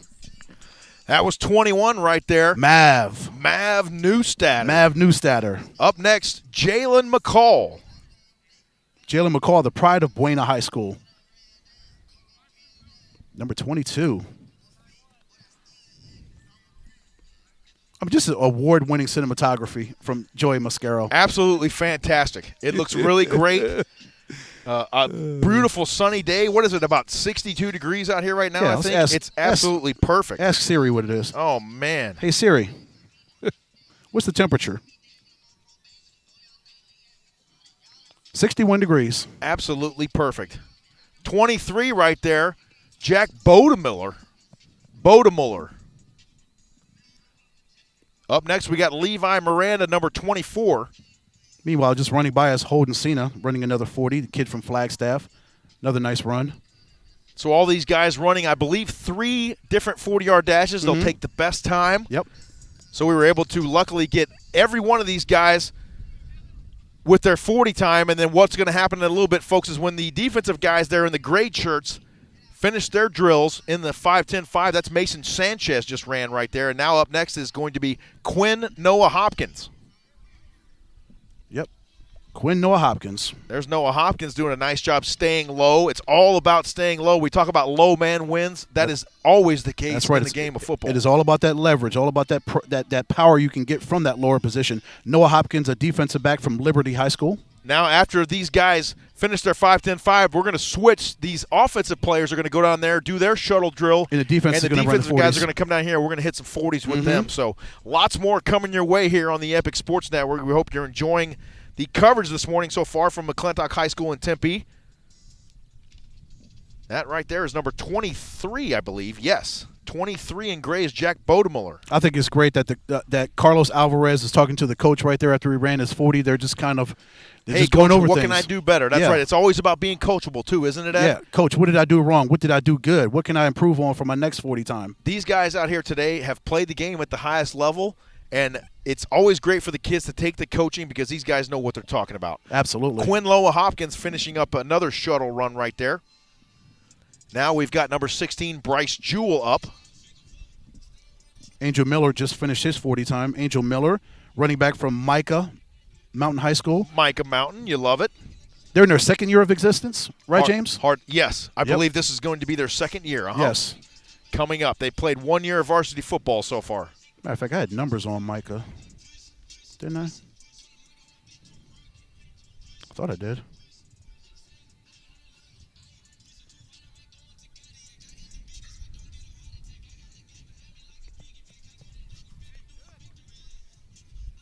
Hear those footsteps going past us, folks. You like that. You can feel the breeze, too. Yeah, I love it. Stirring it up a little bit for us. It's great. Defensive guys running their 5-10-5 shuttle drills. Yeah. Yeah. Yes, do it.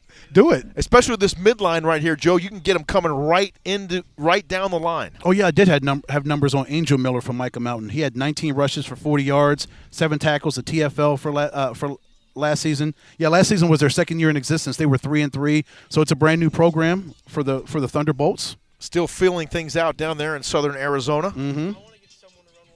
So now we're in that transition phase here, folks, where we're going to move the defensive guys over to the 40 and have these offensive skill players go down to the other end of the field. We're going to take a break and step aside, come right back here for more coverage of the Game Time College Showcase right here on the Epic Sports Network. Stay with us from Tempe, Arizona's McClintock High School. Ed, myself, and Joey will be right back. What up, Pit Boss Nation? I am Patrick Peterson. I am a father of 2. I am married, play professional football, very fun, outgoing guy. My daughter loves for me to cook ribs and steak. Me, honestly, I like the vertical because I'm able to put more things in there. I can get some ribs in there, I can get a pork butt in there, I can get some chicken in there. You know, I love everything about my vertical, man. How you can just adjust the temperature at ease, how the pellet is easy. Just a very, very cool grill.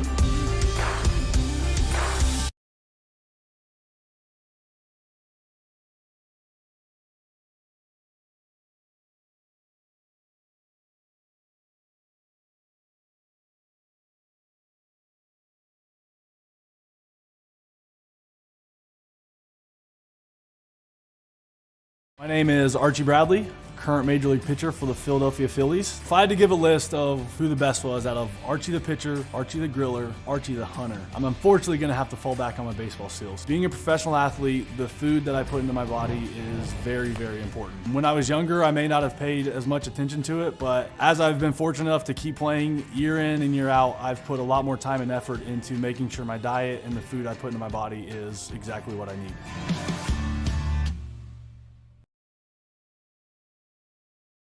Attention business owners. Want to expand your reach and boost your bottom line? Then partner with the Epic Sports Network. Want to connect with thousands of parents, coaches, and fans who enjoy high school athletics every day? Then partner with the Epic Sports Network. Email us at partners@epicsports.network and let's get going. It's gonna be epic. Home Gate with Pit Boss.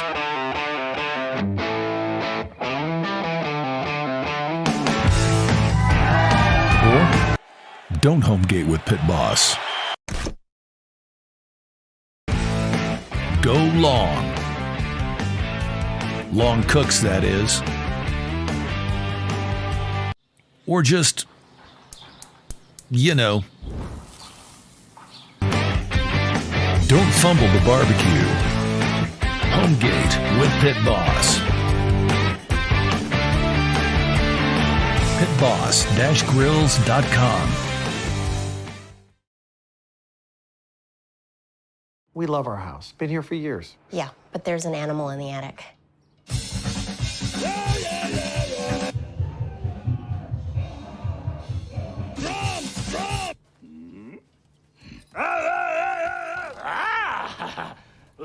At least Geico makes bundling our home and car insurance easy. We save a lot.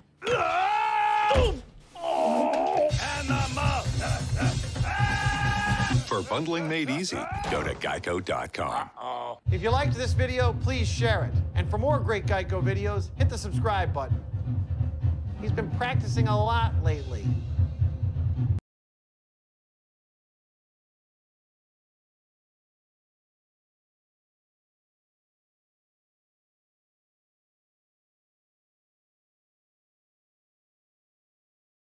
My name is Willie Robertson. I run Duck Commander and Buck Commander.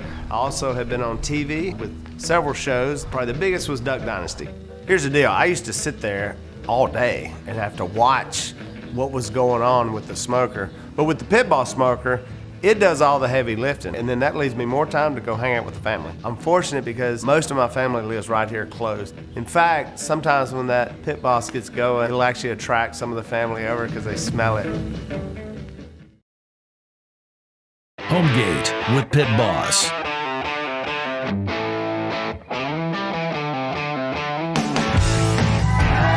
Or don't homegate with Pit Boss.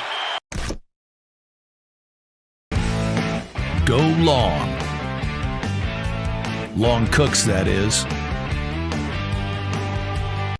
Or just, you know. Don't fumble the barbecue. Homegate with Pit Boss. pitboss-grills.com. What up, Pit Boss Nation? I am Patrick Peterson. I am a father of two. I am married, play professional football, very fun, outgoing guy. My daughter loved for me to cook ribs and steak.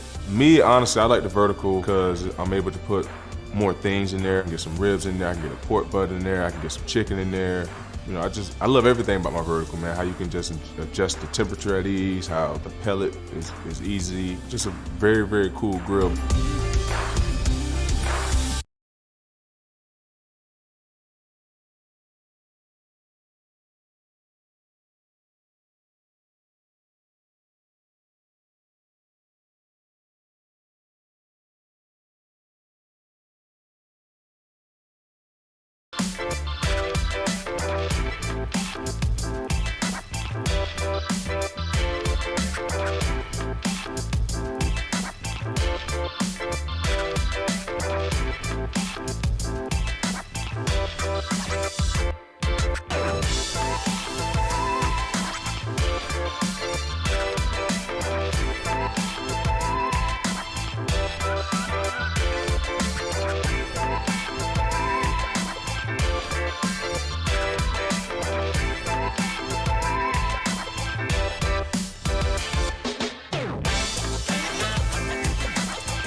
Welcome back to McClintock High School here in Tempe. Epic Sports Network on the air, bringing you the Game Time College Showcase. Joey and I were about ready to run a 40, a la Rich Eisen. Unfortunately, lost the camera feed there and got out of that for a second. But we're going to do it here before the end of the day for sure. But now we're going to have the defensive guys running their 40-yard dashes, and we'll be covering that here right from the end line as well. So we're going to start once again like we did earlier in lane number 1, right over there. And we'll start, looks like it's going to be Lloyd Johnson should be our first one up here when we get the 40 started here in just a bit. Lloyd Johnson is a linebacker from Mountain View High School. Make sure we got that Mevo feed coming in there. Let's bring that back in. All right.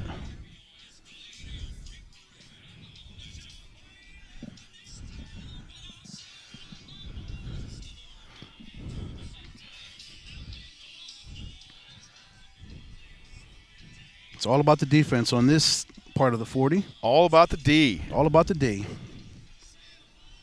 Come on, give me that shot. What kind of burst these young men can get off the blocks as well. That's right. What kind of times they get.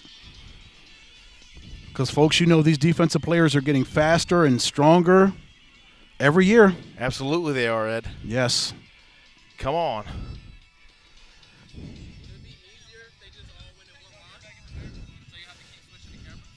No, it's fine. It's fine. I mean, whatever you guys want to do. It will be faster. Okay. All right, we can just do the middle one then right here. Yeah, just do the middle line. Yeah. Yes. Give me another minute, though, because I got to get this camera back in. Yes. Yep. Because we're not going from line to line like, okay, who's lined up? Just some inside production work, folks. You got to see how a broadcast goes. We're talking to the coaches, and we're rearranging things on what lanes the athletes are going to run down. So we decided we're just going to have all the athletes run down one line. That way it will be quicker, and we can get it done a whole lot faster. Adjustments you make on the fly, right? That's exactly right, Ed. The coaches and teams make adjustments, and broadcasters too. All right, let's see if we get this. There we go. Now we're good. All right, so now we've changed it up just a little bit, folks. We're going to go ahead and have those guys. Let's put this one down here and put that one in the main shot. And we thank you for tuning in to the Epic Sports Network YouTube channel and bearing with us as we work it all out. The coaches and the players are working it out, and we're working it out here for you. Absolutely, we are. It's all right. That's what life is all about, right, James? Absolutely. Adjustments on the fly. We've been doing that for the last 3 years. So now we're going to have the guys run right down this middle lane right here in front of the broadcast table, if you will. First up. No, you can't. First up is number 1. First up is number 1, Lloyd Johnson. You were right, JP. And we are ready for Lloyd Johnson. Lloyd Johnson, here again, he comes. A linebacker from Mountain View High School coming right through your screen. Here he comes out of the blocks. Nice job all the way through the end line there for Johnson. Lloyd. Nice run, Lloyd.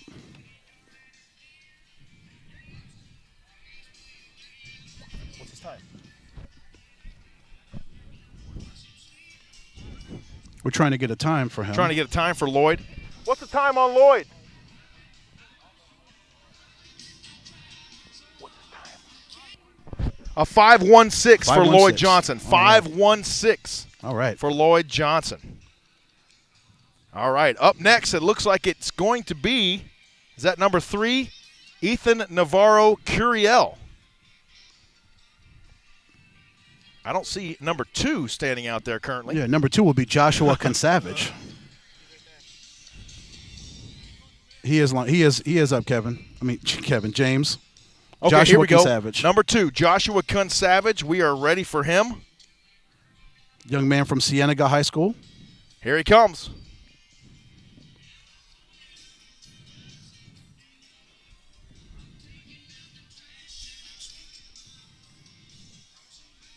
It's waiting for his time. Nice run for Consavage, though. 5.13 for Consavage. 5.13 for Joshua Consavage. Give us a minute here on this next 40. That's number 3 coming at us, Ethan Navarro Curiel. All right, we'll go ahead and keep it right here for Ethan Navarro Curiel. Here he comes down the line. A 5.41 for Ethan Navarro Curiel. Navarro Curiel, linebacker from Saguaro High School in Tucson. Up next, it'll be number 4, Manuel Zamorano. Zamorano, a linebacker from Canyon Del Oro High School. And we're ready.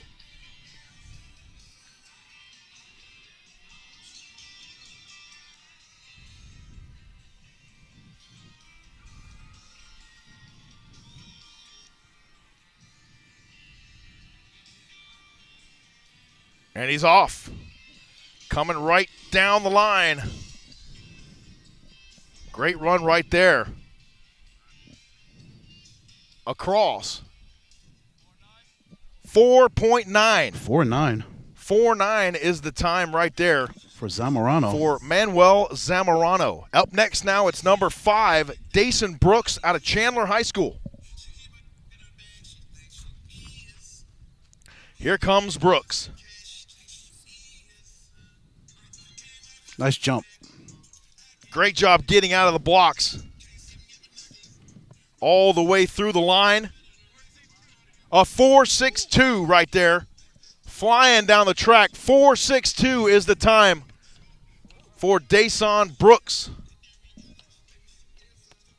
Up next, this looks to be number 6. Number 6 will be Ruben Harris. Harris. Ruben Harris from Buena High School. Here he comes. Nice run, Ruben. Nice. Great job down the track. A 5.13 right there. 5.13 the time for Ruben Harris. Harris, a linebacker from Buena High School. He's a junior. Up next, it'll be Michael Delegati, the linebacker from Dobson High School, home of the Mustangs. Delegati in the blocks. And we're ready. Here he comes. Head down. Blazing down the track. Delegati with a nice run right there. A 5 flat for Michael Delegati. 5 flat, the time for the Dobson Mustang linebacker. Next up should be number 8, Sean Madrid. Madrid's a linebacker from South Point Catholic High School. Sean Madrid, home of the Lancers. Here he comes.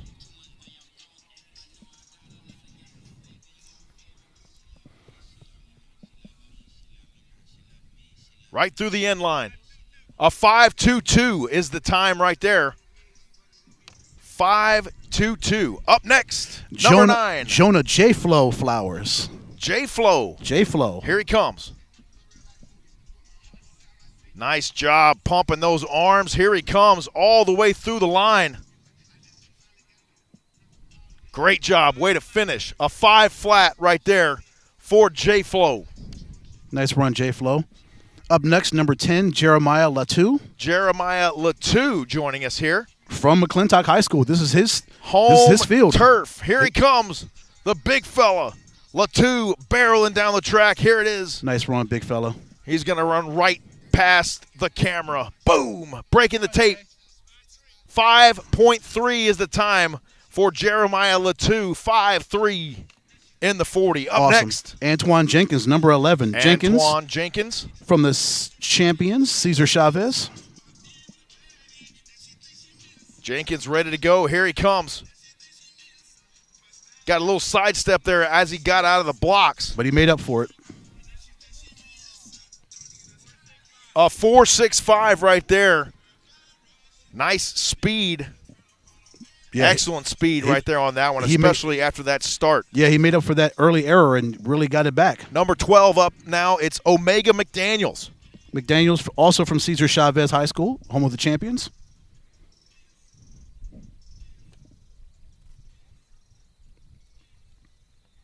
Here he comes. Nice and low to the ground. Nice run. Nice smooth run. Running through. Great job. A 5.22 is the time. 5.22 for Omega McDaniels. I like that run. That was nice and smooth, wasn't it, James? That was fantastic. Effortless. 13, Ethan Krominga, the defensive back. Krominga from Canyon Del Oro High School. Home of the Dorados. Here comes Krominga. Nice start. Got out nice and low. Effort all the way through the run. Like that determination in his face. Here comes Krominga. 10-5, touchdown. He breaks the tape. A 4.97 for Ethan Krominga. A sub 540 right there for the defensive back out of Canyon del Oro. Nice run, Ethan. Number 14, Isaac Sandoval is up next. Sandoval coming down the track, coming your way. We had the chance to meet his grandfather here this morning as we were setting up. Nice finish right there. A 4.66. You saw that at the very end, the effort there all the way through the line, Ed. That counts in the 40-yard dash. Yes, it does. Up next, number 15, Brett Santamaria. Brett Santamaria. We are flying through these guys right now, Ed. I love it. Santa Maria from Buena High School. Here he comes. Come on, big man. Here comes Santa Maria coming down the track. Great job right there for Brett Santa Maria. A 4.78 is the official time. 4.78. James is on. These kids are running, man. Number I'm 16, Bryce Jewell is up next. Bryce Jewell now going to run his 40. Jewell from Push Ridge Christian Academy. Lining up in the blocks right there for the Lions. Here he comes.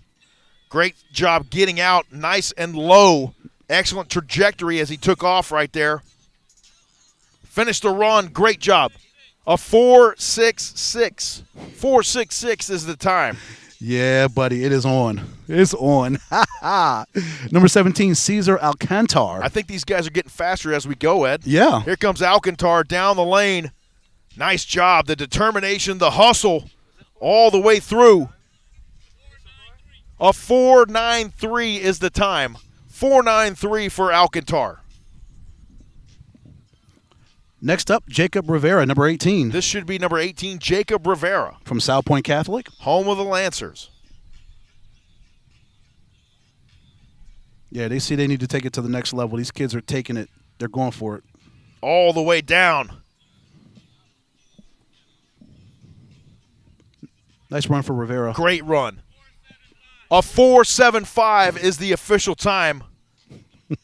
4.75, I love it, Ed. Man. I love it. Number 19, Ruben Barragan. Ruben Barragan. I'm hoping to break 6 flat out there today, Ed. That's my goal. 6? 6 flat. If I can get a 5 something, I will consider it Folks, not did you too hear shabby. that? Folks, did you hear that from me? Number 19, Ruben Barragan. From South Point Catholic. Here he comes. Push, young man. That away. All the way through the end line. Here he comes, crossing the finish line. A 4.78 is the time. 4.78. Same time as Santa Maria. So next up is Christopher Madden, number 20. Actually, this looks to be 21. Is it 21? That's 21 right there, Ed. 21 is Maverick Neustatter. Here comes Mav. Right down the lane. Good run, Mav. Neustatter all the way through the end line. A 4.9 flat for Neustatter. 4.9 flat. Canyon Del Oro High School's got to be proud of that young man for what he just did. Jalen McCall now getting into the blocks. McCall from Buena High School. Here he comes. Here comes McCall all the way down. Nice job keeping the head down, staying low, nice run, and Jalen. finishing the run all the way through.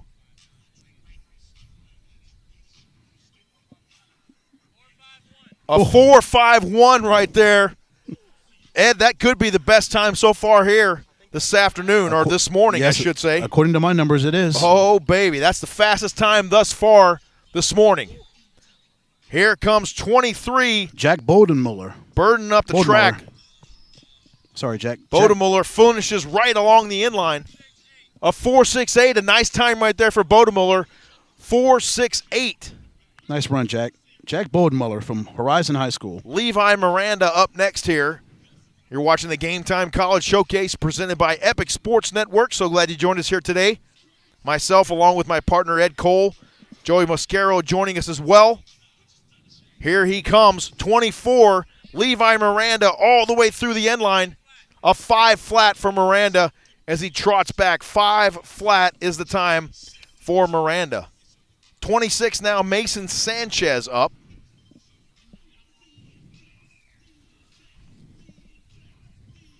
Sanchez from South Point Catholic High School. Getting his body right, getting his mind set, clearing his mind. There he goes. He's out. Very nice start right there. Here he comes all the way down. He gone. Nice run, Mason. A 4.62 for Mason Sanchez. Another fast time here this morning at the Game Time College Showcase. Up next, Quinn Noah Hopkins. Here comes Hopkins. Nice job getting out of the blocks, starting low and staying low. He'll finish across the end line, 10-5, and a 4.78 is the official reading. 4.78 right there for number 27. Nice run for Noah Hopkins, the Lion from Liberty High School. So each one of these guys now, I believe, has ran one time through the 40-yard dash, Ed. Some speed. They just continue to get faster. Up next now, once again, it'll be Lloyd Johnson. Yep, they recycle back. See if they can top their previous time.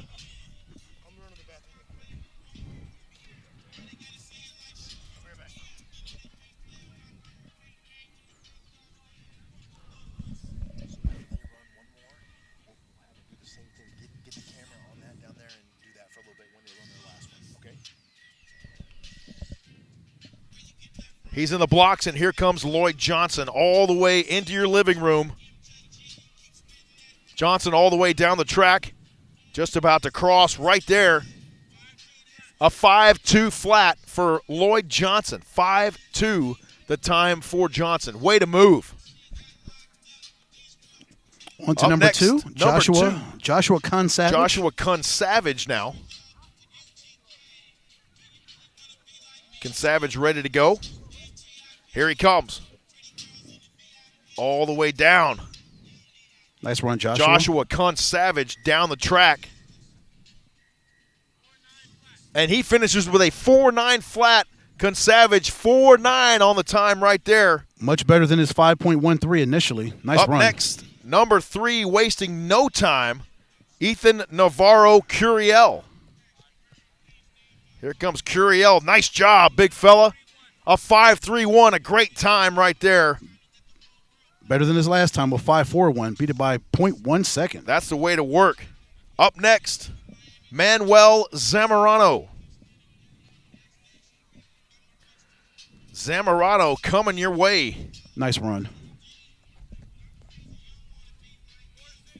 A 4.63 for Manuel Zamorano. 4.63 his time. He improved on his 4.9 from just a few minutes ago, James. Absolutely. These That's kids what are it's all getting about, faster. getting better every single time, right, Ed? I love to see these kids get faster and Dason faster. Brooks now from Chandler High School. He ran a 4.62 in his first one. Let's see what he gets here. Brooks humping all the way down the track. Here Nice he hustle. comes. A 4.53 for Dason Brooks. That's great. That is moving right there. 4.53 the time for Brooks. You thought 4.62 was moving in his first one? Man, he moved even faster on this second one. Reuben Harris now in the blocks. Here comes Harris. Come on, Reuben. There you go. Great run right there for Harris. Nice steady pace all the way through. A 5 flat for Reuben Harris. Nice. Increase of 0.13 off his first run. Michael Delegati now the linebacker from Dobson High School.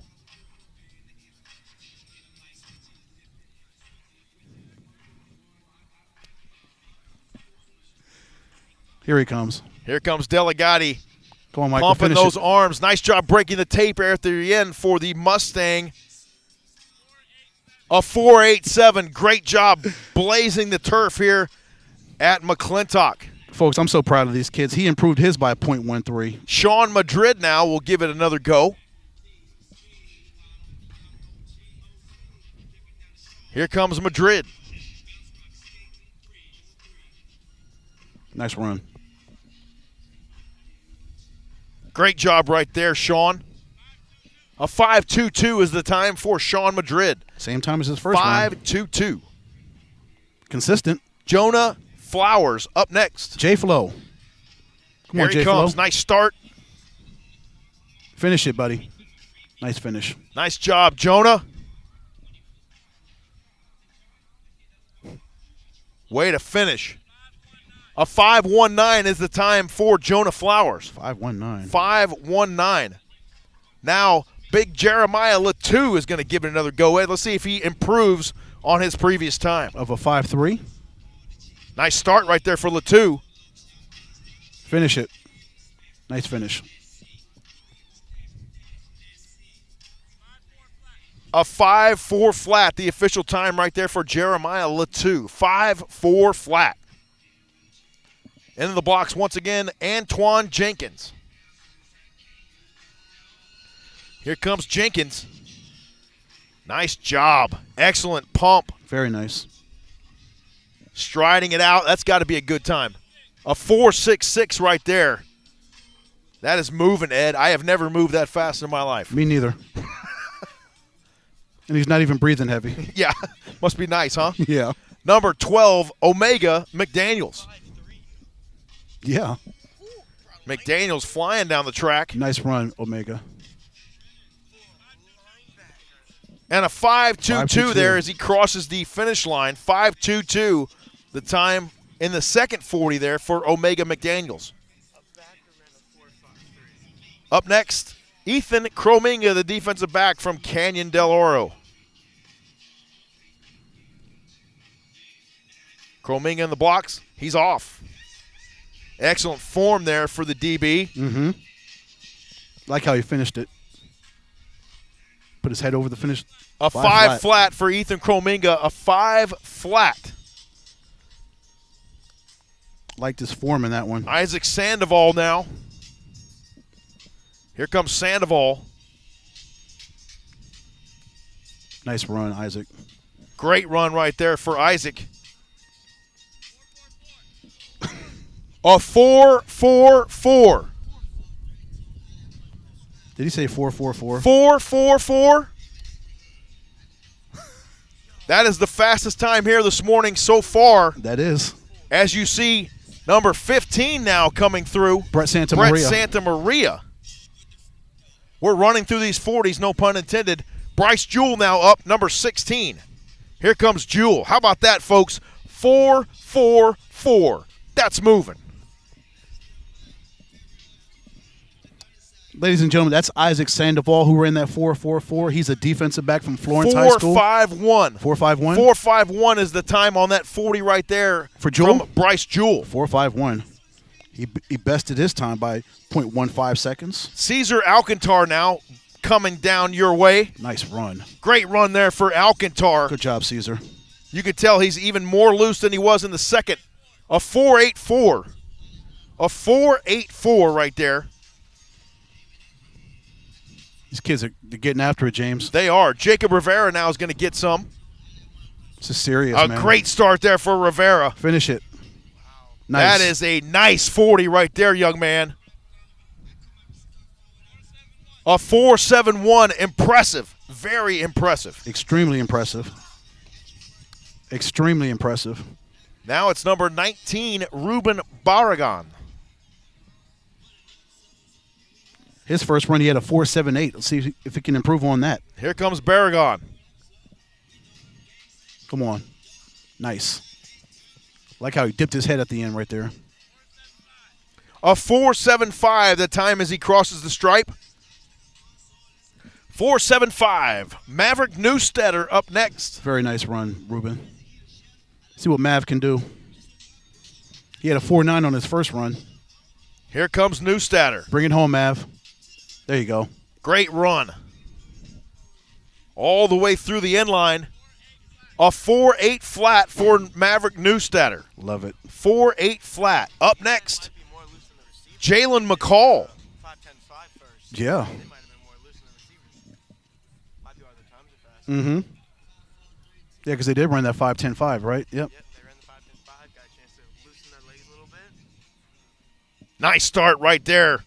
Excellent job getting out of the blocks for Jalen McCall. That's going to be another fast time as he crosses the finish line.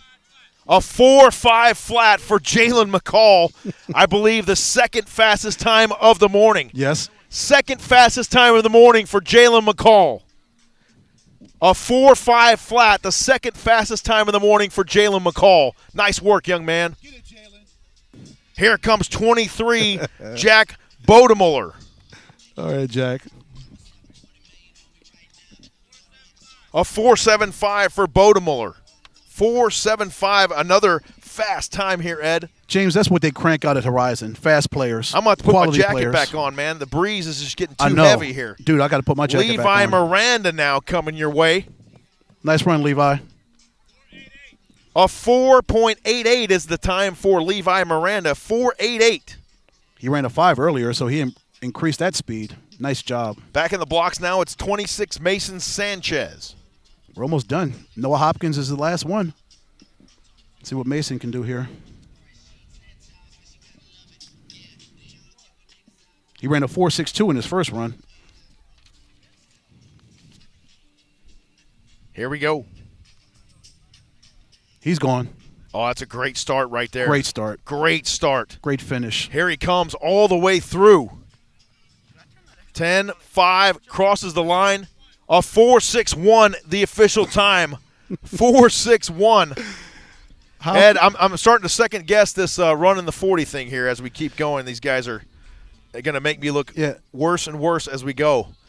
27 now up. Quinn Noah Hopkins. Here he comes.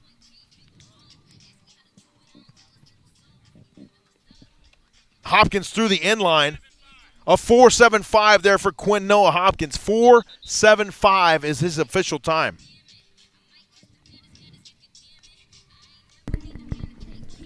And it looks like the defensive skill players have finished running their 40-yard dash here.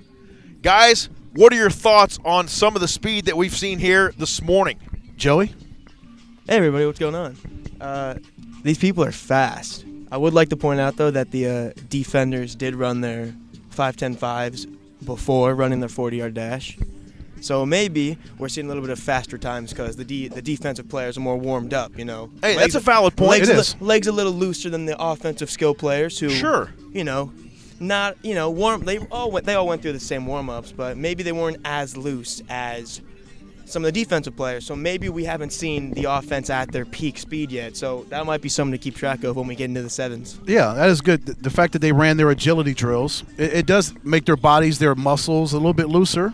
And it loosens up their minds, too, because they've already run through a drill like, okay, we've done 5.10.5s. We can go run to 40 easily. Oh, sure. Absolutely. Because it's just as much a mental game as it is physical, right, Joey? I think it might be more mental than physical most times because if you get in your own head, it's almost impossible to pull yourself out. Yep. Very true. Because you're at the block, so you're down there in your stance, and you're like, can I do this? Can I run a sub 540? And a lot of these kids did. You think so impressive. There's such a thing as overthinking, and sometimes in sports, it's really easy to overthink. It is. Guys, we've had fun here so far. Half of the event is over. More than half of the event is over. We've had the 5.10.5 shuttle drill. Offense and defense have competed in that, and we've also done the 40-yard dash where Isaac Sandoval ran the fastest time of the morning with a 4.44. You want to go play college football, that's how you come out here and show out at a Game Time College Showcase. Yes. Yes. Yep. 40s are done. We're going to step aside and take a short break. We're going to have to probably move our process up here into the bleachers as we'll move into our 7-on-7 competition. Stay with us here on the Epic Sports Network. We're going to step aside. If we go dark for a little bit, don't worry. We'll come back for some 7-on-7 action. You're watching the Game Time College Showcase here live on the Epic Sports Network from McClintock High School in Tempe. Stay with us. We'll be right back. I'm going to go get some Gatorade.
Welcome back to McClintock High School here in Tempe, Arizona. James Bowie coming to you live here alongside my partner Ed Cole this morning, I should say, still by an hour or so. We're about ready to move to position drills. Got some guys getting loose out there, judging a little bit more speed. So we'll just kind of let you enjoy what's going on here and chime in when necessary. Yes, right, Ed? Yes, absolutely. On the Epic Sports Network YouTube channel, as we see the young men sprinting toward us. Come on, guys. There you go. I think they picked the the fastest 40 times, and they got these guys running a dead sprint. Yes. Wow. How can you not be impressed by this talent level, this talent pool we have here, ladies and gentlemen, from across the country, here at the showcase. Game time. Says it on their shirts. It is game time. They are serious about this. Young men are huddling up. Mr. Rodney's giving them instructions on where to go. They're going to do these individual position drills. So we're going to try to get you a goal line camera here once again, folks. So just hang tight momentarily. We're going to fire back up one of these Mevos. What's the head guy's name? Rodney. I'm going to see if I can make him hold on until we get this going.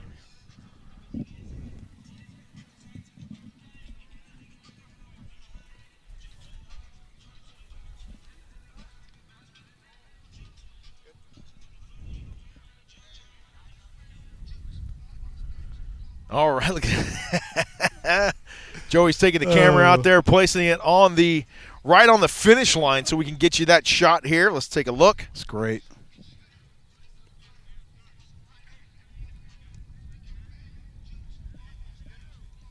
Got to send the information over. That would always help, right? Yeah. Joey's got it positioned right in the end zone.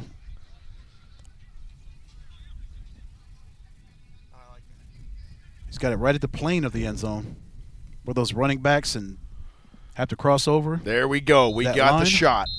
Bingo. There's the finish line. Okay. So now we've got our main camera and our finish line camera right there.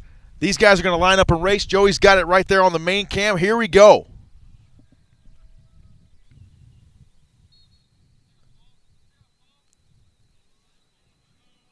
They're flying. Cut to the main camera and watch them come across. Oh, the speed on display right there. And I believe taking that one was number 15 in teal. That was Cole Linyard. Cole Linyard was there. Dason Brooks, number 10, also Deshaun Packard. Those three men running those drills. Showing some wheels right there. Unbelievable. Love it. And then they just get back in the huddle, James, like it was nothing. You know? That was fantastic right there. Wonderful. Speed on display, Ed. This has been so much fun out here today. We got a little bit more coverage coming your way here on the Epic Sports Network. In just a little bit, we'll be taking things up into the grandstands for a little 7-on-7 action. And folks, we really hope you're enjoying this coverage that we're bringing to you. These young men, again, they're just trying to fulfill their dreams. They know their next step is it's here. They nail it here. This is the next step. Yes, this is the next just step. Like a guy like Isaac Sandoval, you come out and you run a 4.4440, Ed. What that does is that raises eyebrows for the college coaches watching right now. They're like, who ran a what? Of course Who ran a 4.44? Where's he play football? Numbers don't lie. In this world of analytics that we're living through, numbers tell everything. In case you guys want to get some food later. Oh, perfect. Food truck ticket delivered by Mr. Moscaro. We always appreciate that. Absolutely. Thank you, sir. Just one? It's just to get in the door. Oh, then we can get whatever we want? As much as we want? As much as we want. Oh, man. Absolutely. Well, we've got coaches here, a ton of coaches that are tuning in online here on the YouTube channel, on the Epic Sports Network YouTube channel. We thank you for using this technology, ladies and gentlemen, to watch these young men. And we hope that every single one of these young men get a chance at the next level because they are absolutely deserving of it. They put in their work, they're paying their dues, and they just want to make it happen. And they just want to show for you that they're worthy of a spot on your team at your university.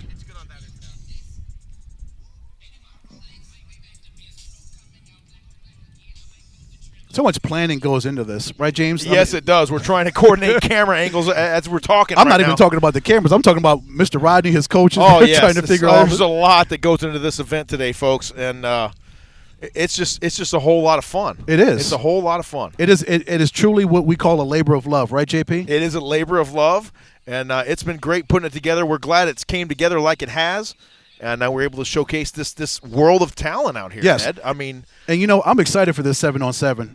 I want to see these kids just get it on, Yeah, we're going to do some position drills now, which should be really good. And, Joe, we can fire up another Mevo if we need to put it over there or on some position drills or whatever the case may be. I might want to get one of those fired up here as well. Let me get that going right now, Ed. All right. Let you yeah, we're just readjusting. Yes. So bear with us, folks. We are making this stuff happen on the fly. We're changing camera angles and just a full production here, right here at McClintock High School in Tempe. The college showcase. Again, young men from all over the country have traveled here. A lot of local Arizona kids here. Play so well. They're taking a break right now, just trying to get ready for the next phase in this showcase, in this combine. Oh, yeah. Yes, Mr. Mascaro. I'm just going to keep you company while James is gone. That guy's all over the place, isn't he? Yeah. Rather him be all over the place than nowhere at all. Yes. But, yeah, he's over talking to Mr. Rodney and getting everything situated. He's moving the Mevo cameras around.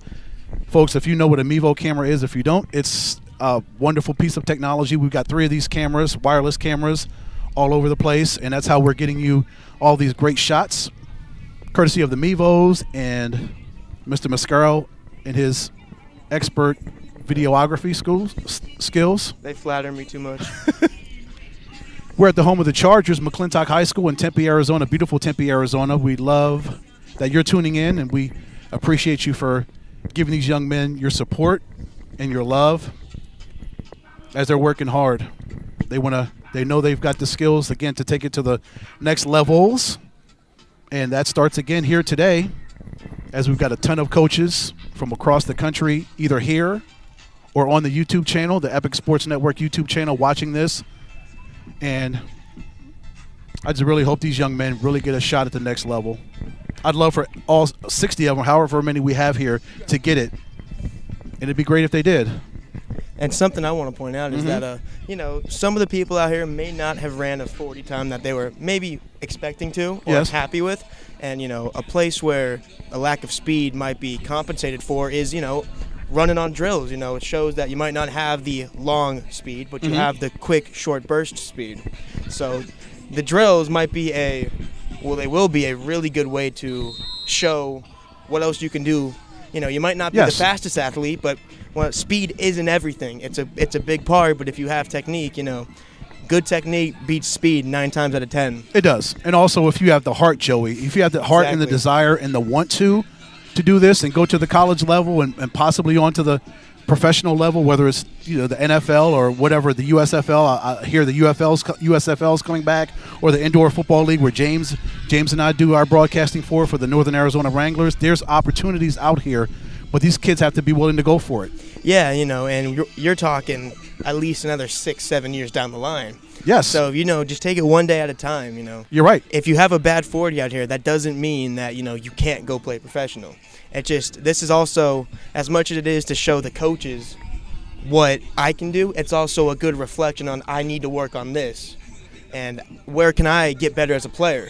Exactly. And it's not like the schools, if you're interested in a young man and as you mentioned, his numbers may not be what he likes, you can always come out here, fly out to Arizona or wherever these young men are, have them in for a workout, bring them into your school, however you want to do it within the NCAA rules, and make sure everything is logical, everything's up to par and everything's above board, and work these kids out again. There's plenty of huddle film that you can watch on every one of these young men. As I'm sure these coaches that are tuned in, that are here, they've already watched game film on these young men, so they already have an idea of what they're potentially getting themselves in with an investment in these kids. Of course, and a 40-yard dash doesn't tell you the type of character a person has either. So speed, it's important, but it's not the end-all be-all for judging a player. Yes. And this stream will be able to be played back on the Epic Sports YouTube channel. So these kids and these athletes and these coaches can come back and rewatch some of this. If you didn't run as fast as a 40 as you would want to, just keep it in the back of your mind and something to motivate you if you needed it. Yes, and I'm sure that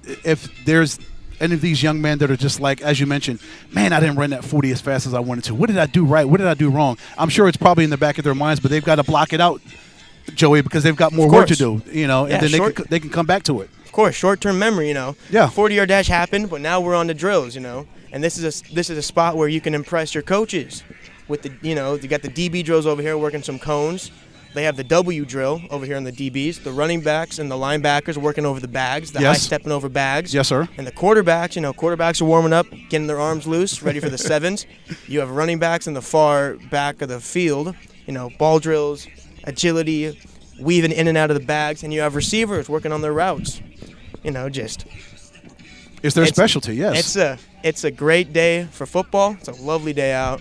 And, we've gotten to know a little bit of these players as athletes. Now we get to try and know a little bit of these players even more. Okay. We're looking, we're just starting to get moving here. Okay. As James is footballs are throwing in the air. Yeah, as James is giving us instructions on who's where and what's what. Mm-hmm. Yeah, we got a camera set up on the DBs. We have a camera set up on the linebackers. Mm-hmm. And, we have the main camera here that can show you farther down, where the receivers are and where the running backs are. And it's just going to be an exciting, couple of, 10, 20 minutes out here. Yeah, as you get a sense, more of a sense of these young men and their athletic abilities just beyond what they do from a 40 times. Right, Joey? Yeah. You get to see these defensive backs. They're running their routes, catching the ball. They're getting instruction from their coaches. What camera are we on? That's a good question. Yeah. I think we're on this Vivo right here where the defensive backs are. All right, you're looking at looking at the defensive backs right now, and what the W drill does is it works on change of direction, quick burst, backpedaling, braking. These are skills DBs need every day. You gotta mirror receivers. You gotta break when you see the receiver break. And the ending of this drill is also the most important, is high pointing the football. Because if you're a DB, you see ball, get ball. Ball's in the air, you attack at high point just like that. And that, all of these things make a good DB. You have a nice form on your back pedal, you break, quick change of direction, being able to break out of your routes quick.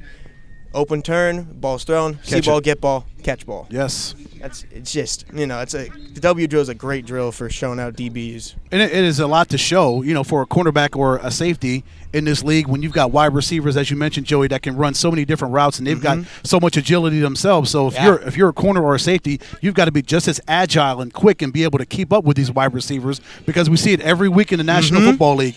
Cornerbacks and safeties get smoked because they might not run the route correctly, or they may have a wide receiver they're lined up with that is faster than them. Yeah, DB is definitely one of the hardest positions to play in football. But now you're looking at – where are we looking?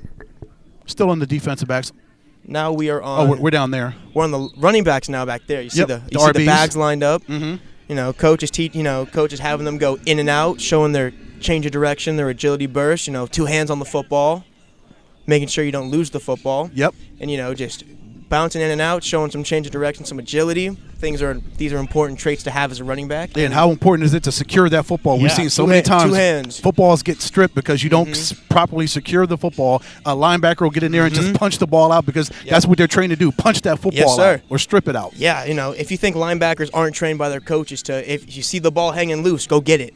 And this is what we were talking about earlier. You might not have ran the fastest 40, but what your 40 time is doesn't determine how quick you can move in and out of those bags. How agile you are. Yes. And that's why coaches have different drills to show both aspects of a player's skill set. This is so awesome. Yeah, it's great. Loving it. Great time out here. Quarterbacks are warming up. DBs. James is going to go back to the DBs. We're going to see the DB drills again. You mentioned same a W drill? Yeah, same W drill, and now sides changed. See the ball, get it. See ball, get ball. High get point. Up and get it. It's about staying low in your break.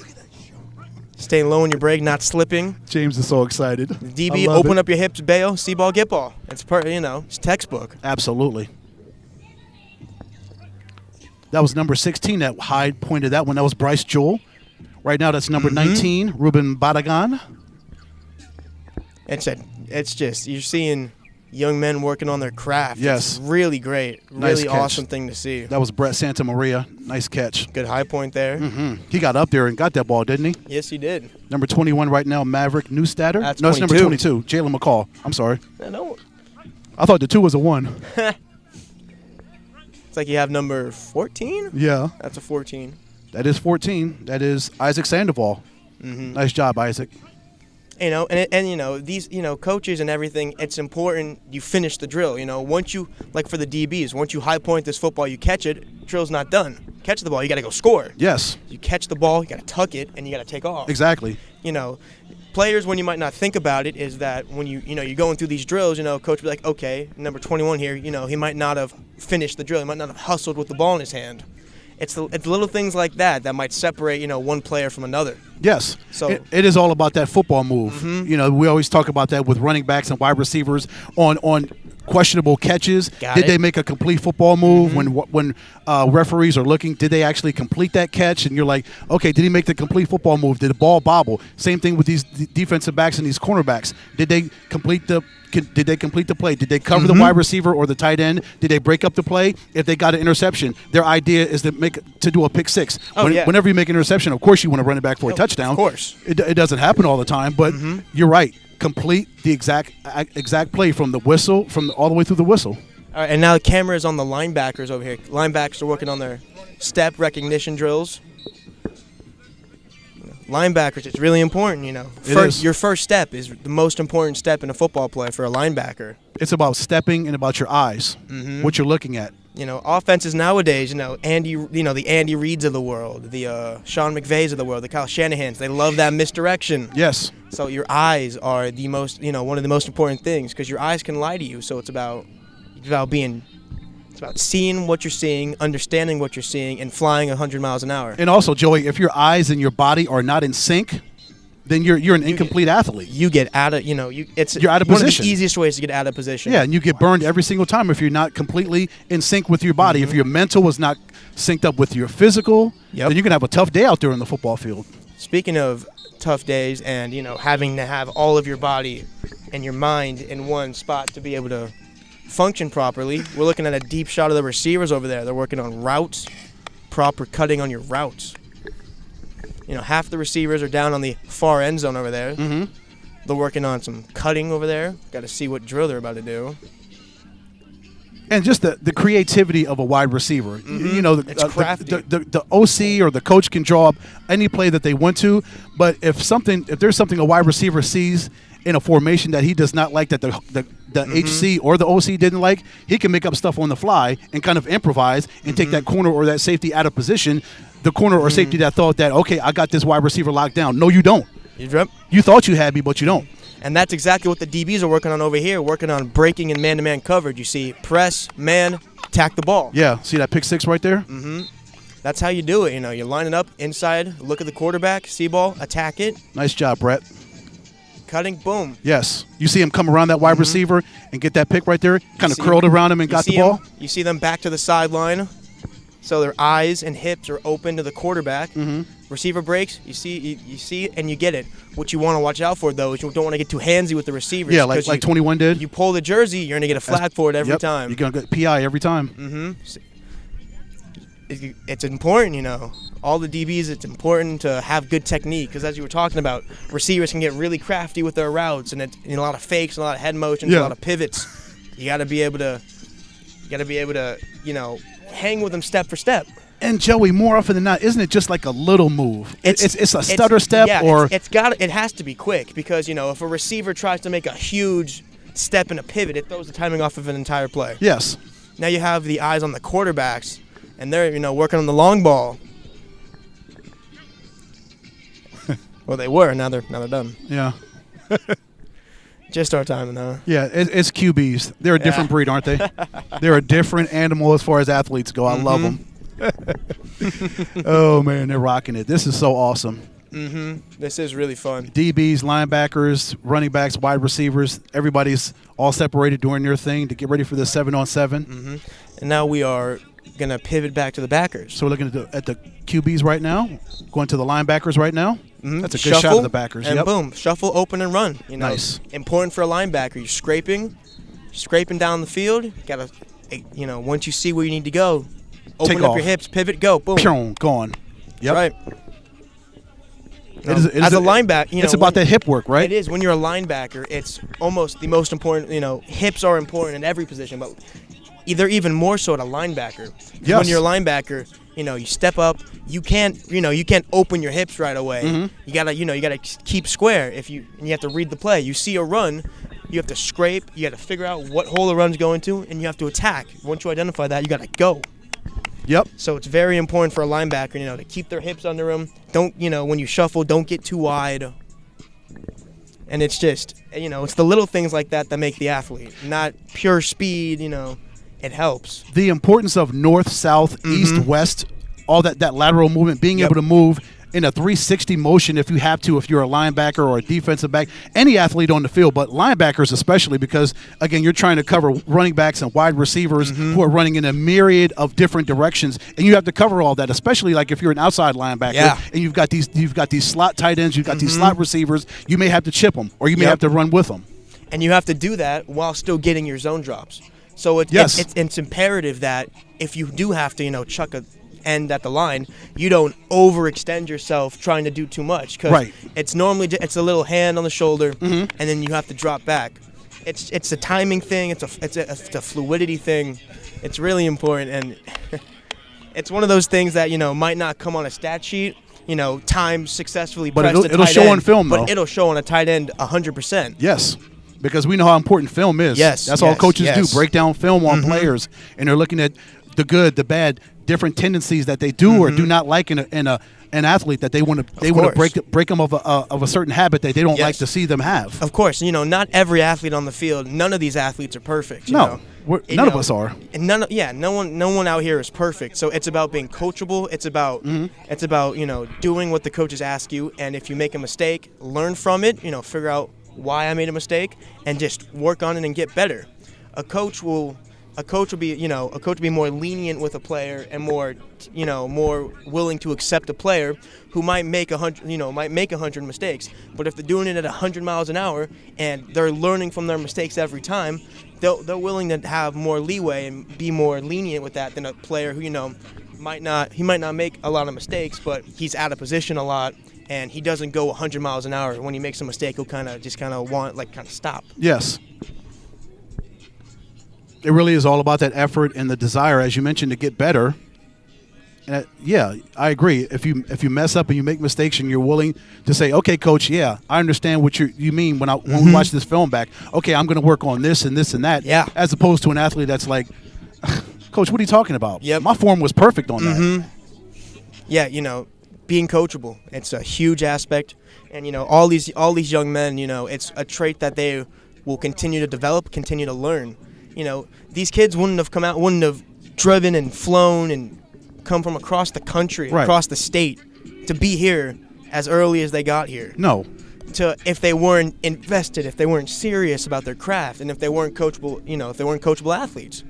Of course. So them just making the effort to be here is already a testament to their character. Oh, absolutely. I mean, as you mentioned, it's about the physical nature of an athlete. Yes, it's great to have superior, high-profile athletes that can get the job done, play in and play out, that can produce for you for a football team. But also, these coaches are looking for character young men. They don't want to have riffraffs in their program, absolutely destroying their program, from young men that are striving to actually want to be where they are. And it looks like we are on the running backs. Still on the running backs, yeah. We're on the running backs. They're working on the out route. That's a staple route for a running back. Yes, it is. It's nowadays, if you want to be a running back, you have to be a good runner, you have to be a good blocker, and you have to be a good pass catcher as well. That's right. So working on routes and cuts for running backs it's really imperative. The importance of a running back that loves to chip, just like a tight end that loves to chip off the edge. Running backs need to be mean mugs, especially with these outside linebackers and these corners and safeties. Running backs need to have the intensity to block. Yes. They need to have the meanness to stuff a linebacker that may be unblocked or a defensive end that might be, X amount of feet bigger. 20 pounds heavier than them. So? And they need to be able to... They've got to have that so what attitude. I don't care if you're 20 or 30 pounds bigger than me. I'm still going to try to take you out. It's the same mentality, it's the same mentality when they're running the football.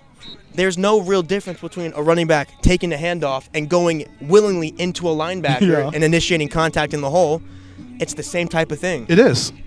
The same mindset. And, the disconnect is there. You might have a running back who loves to go out of his way to make punishment, to take a football, and he'll be the first one to go head first, shoulder first into a linebacker, but might not be as willing to, feet plant, take a linebacker, take a defensive end, coming full speed to come kill the quarterback. Right. Yeah. Go back to the DBs? Okay. DBs. James says we're going back to the DBs. There they are. They're doing what's called the box drill. You have the corner set up. It's a version of the box drill. Corner, cone set up 4 corners, defensive backs. You work on your back pedal, you work on your brake, you work on your opening your hips. Boom, all the cuts. It's about, it's a change of hips drill. It's a feet speed drill. Backfield break, you go to ball, break, open your hips, break again. Full turn, see ball, get ball. Yep. It does seem to be more about the feet than anything, right? Yeah, defensive backs. It's about your defensive backs. A lot of the drills defensive backs do. It's about feet. It's about agility. It's about change of direction. Yep. It's about braking, because that's what you need as a defensive back. Of course. And it'll be interesting to see in the sevens, what athletes take the lessons they're learning from these drills and apply it to that and implementing them into the sevens. Yes. And that's just not for the DBs. That's for every position. Absolutely, it is. What did you work on? What did you work on in these drills with the coaches that you want to take into the drills? And the coaches keep track of that kind of thing. Like, you're working on, for the DBs, change of feet, change of direction, hands. So the defensive back coaches are definitely going to be keeping an eye on that in the sevens. Who has a solid back pedal, who's breaking at the opportune times, who's attacking the ball, who's trying to go get the ball through the receiver. And it's important. It might not be the prettiest looking thing, but that's what needs to get done. Yeah, it doesn't always have to be high profile. It doesn't always have to be glitz and glamour. Yep. Sometimes it gets grimy and gritty, and you got to just go down there, go in the dirt, go in the trenches, take your person in that rabbit hole with you, and make it dirty. Yes, sir. Yep. We're still on DBs? Yeah, still on DBs. DBs. You want to do LBs? Yeah. Go linebacker. The last note on the defensive backs is most out of all the positions on the football field, as we're looking at the a short-term memory imperative if you're a defensive back. Yes. It's imperative. And now we said we're on linebackers? Yeah.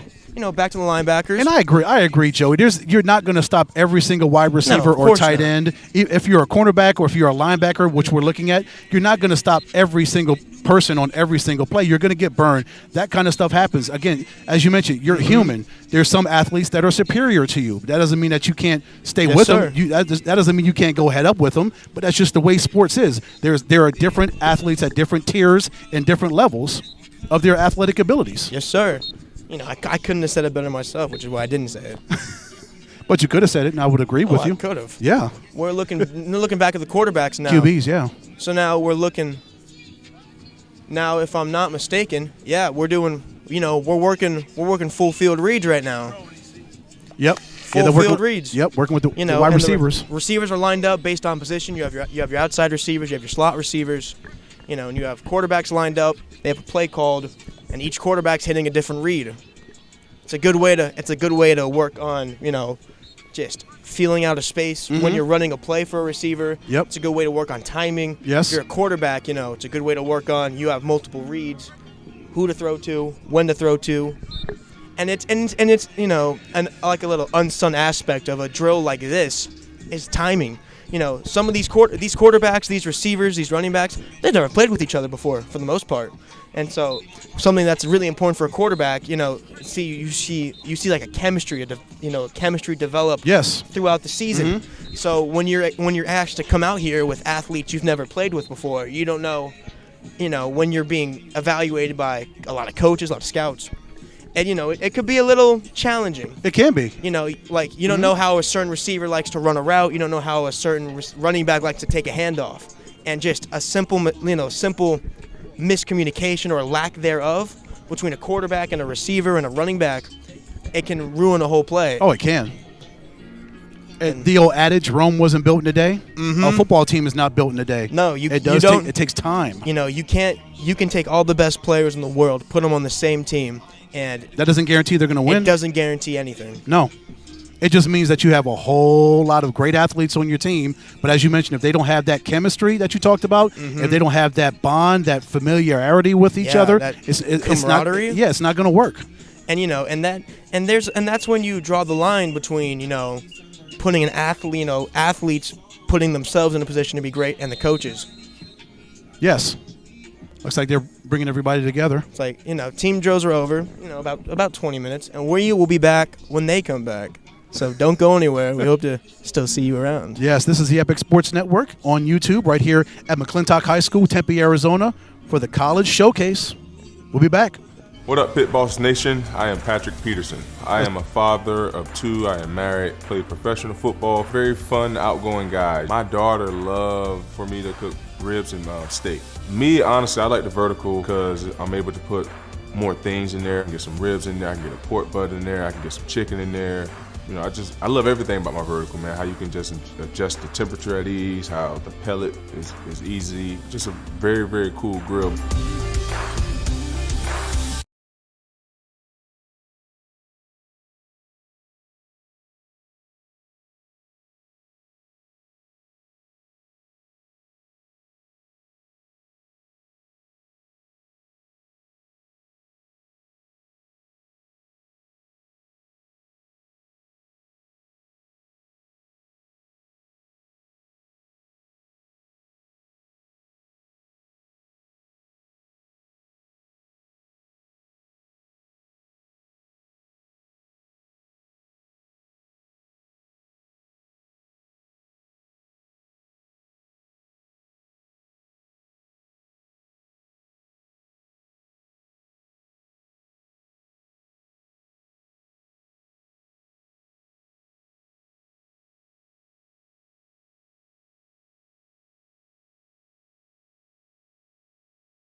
Attention business owners. Want to expand your reach and boost your bottom line? Then partner with the Epic Sports Network. Want to connect with thousands of parents, coaches, and fans who enjoy high school athletics every day? Then partner with the Epic Sports Network. Email us at partners@epicsports.network and let's get going. It's gonna be epic.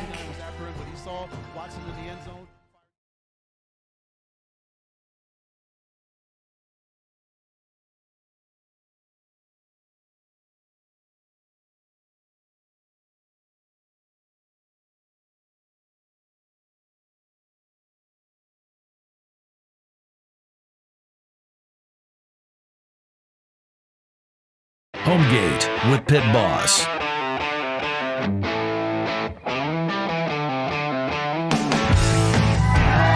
Or don't homegate with Pit Boss. Go long. Long cooks, that is. Or just, you know, don't fumble the barbecue. Homegate with Pit Boss. pitboss-grills.com. I'm Eric Almirola, and I drive in the NASCAR Cup Series. I like to think of myself as a fun-loving guy. I have a wife and two beautiful children. I've really enjoyed the partnership that I've had with Pit Boss, and that it's, you know, it's still very new and very fresh, but it just feels so authentic. It feels so real, so just easy and down to earth, and I just really enjoy that.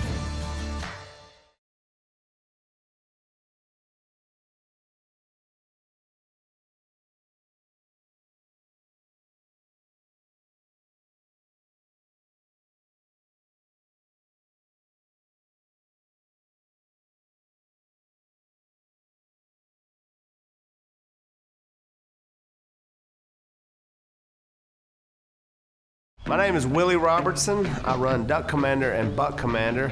I also have been on TV with several shows. Probably the biggest was Duck Dynasty. Here's the deal. I used to sit there all day and have to watch what was going on with the smoker. But with the Pit Boss smoker, it does all the heavy lifting, and then that leaves me more time to go hang out with the family. I'm fortunate because most of my family lives right here close. In fact, sometimes when that Pit Boss gets going, it'll actually attract some of the family over because they smell it.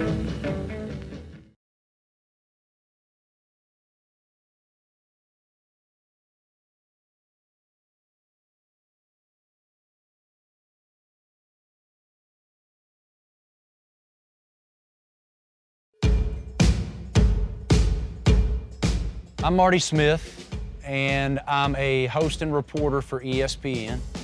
When this opportunity came my way to become a member of Pit Boss Nation, I just started laughing, honestly. I started laughing because I was like, first of all, it fits right in my wheelhouse, but second, it's another way to build community. So I'm ready to crank that thing up.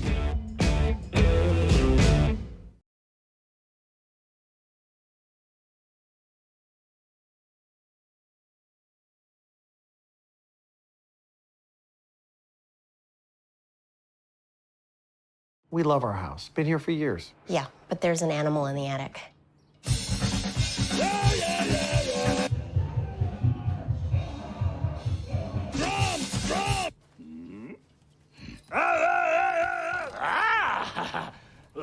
At least Geico makes bundling our home and car insurance easy. We save a lot.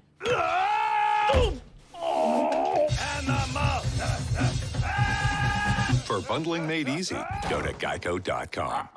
If you liked this video, please share it. And for more great Geico videos, hit the subscribe button. He's been practicing a lot lately.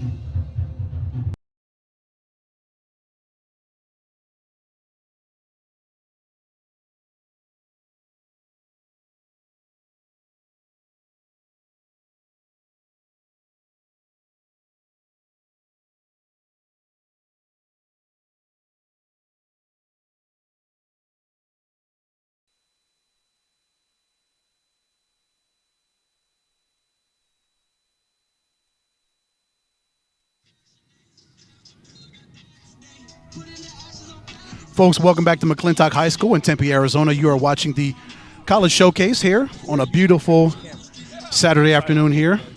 Talent from all over the country, high school talent here in the showcase. Ladies and gentlemen, thank you for tuning in. Ed Cole here with the Epic Sports Network, Joey Mascaro, working camera and commentary. So multi-talented. Right now, what you're seeing is the receivers and the DBs are taking part in one-on-one drills. Nice catch. Very nice. Nice route, nice catch. Let me get my roster back open. Yeah, Ed, if you would be so kind to tell me which of these young men are making the catches and making some pass breakups. Yes. Let me get my iPad open.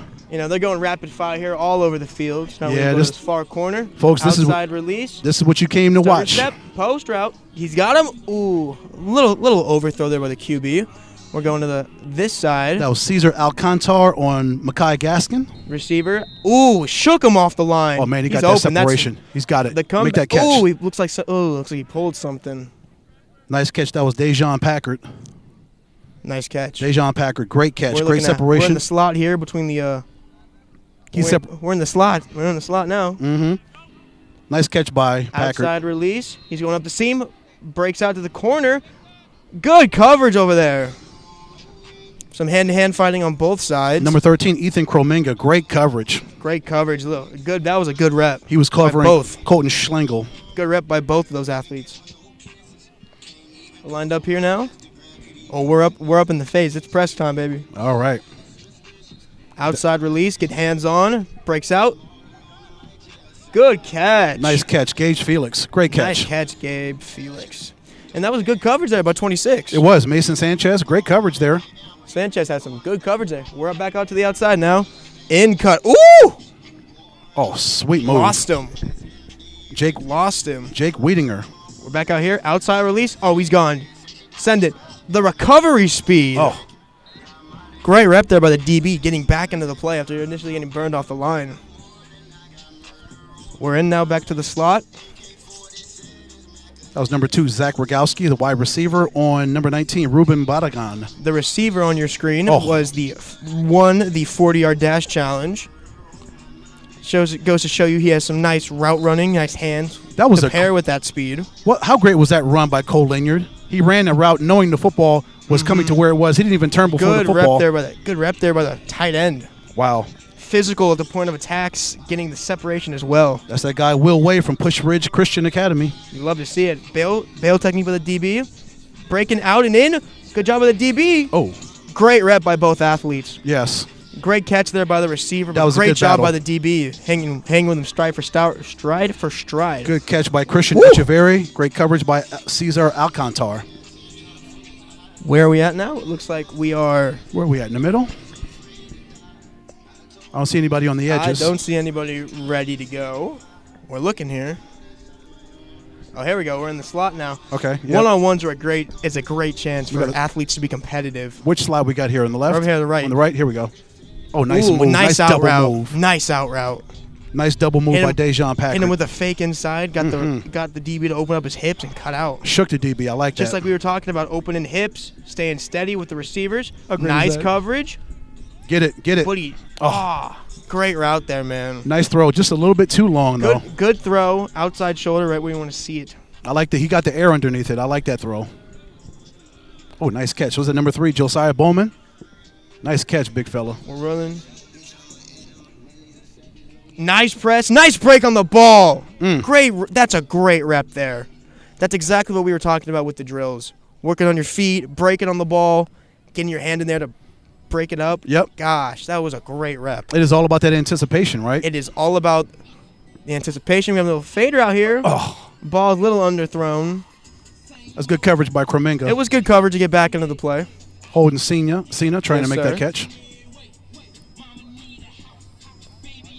Where we at in the slot again? Yep. One-on-ones also gives the quarterbacks a good chance to, warm their arms up. And also practice throwing in the window. And also get a feel for their potential wide receivers Yes, in the sir. 7-on-7s. Yes, sir. And just to let you guys know ahead of time, the 7-on-7s will be coming at us the same way these reps are. Oh. So we will have the 7s will be coming to the cameras. We are going to have cameras set up in both of the corners of the end zone.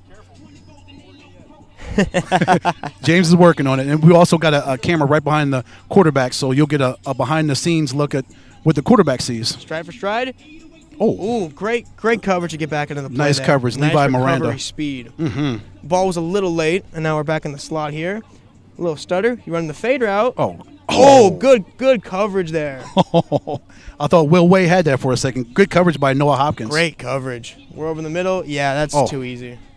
Too easy when you have an athlete like that running out of the slot. Yes. Too easy. Cole Linyard ran 2 really good routes the last couple routes.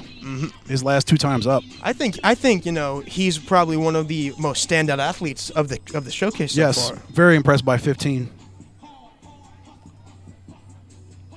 We're on the outside here. Maybe? Around the outside, yep. Outside, wrong side, though, on the camera. Comeback route. Oh. Ooh, you got to hang on to that You got to one. catch that.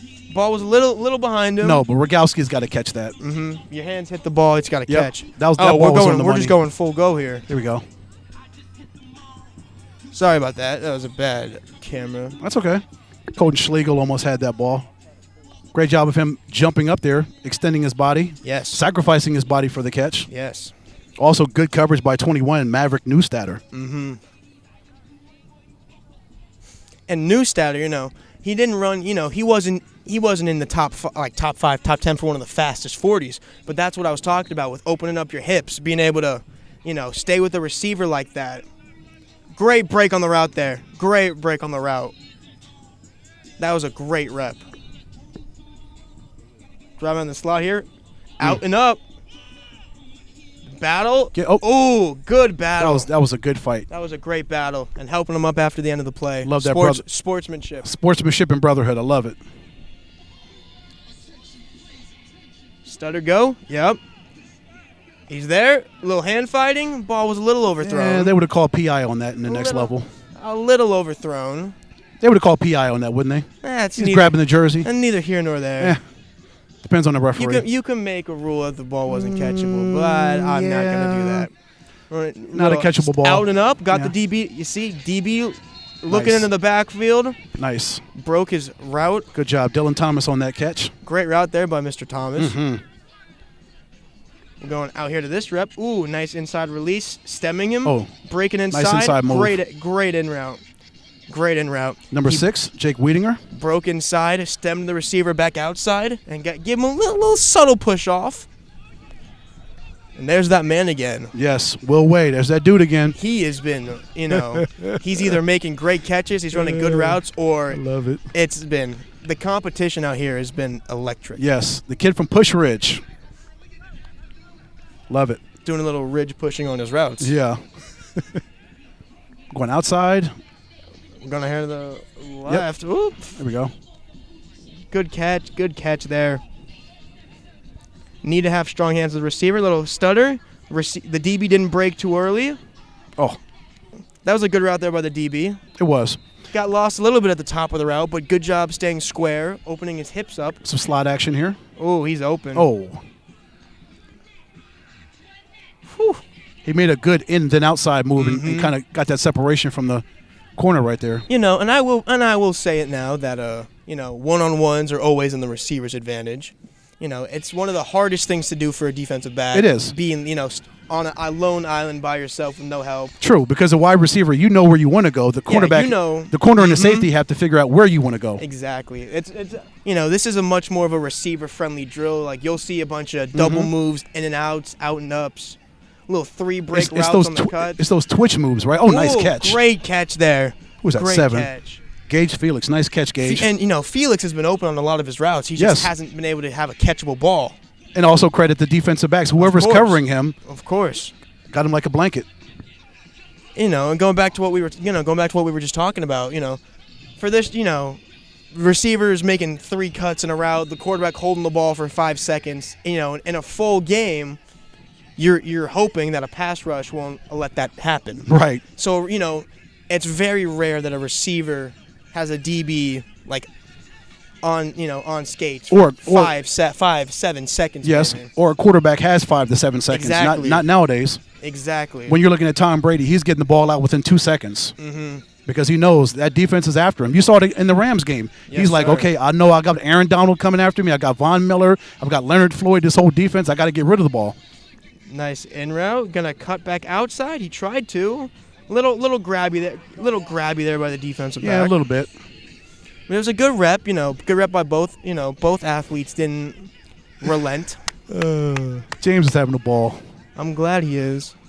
Out here, a little step inside, breaks outside. Oh, that's a full go. Nice the throw. 9. Get that. Nice catch. Oh, what a play.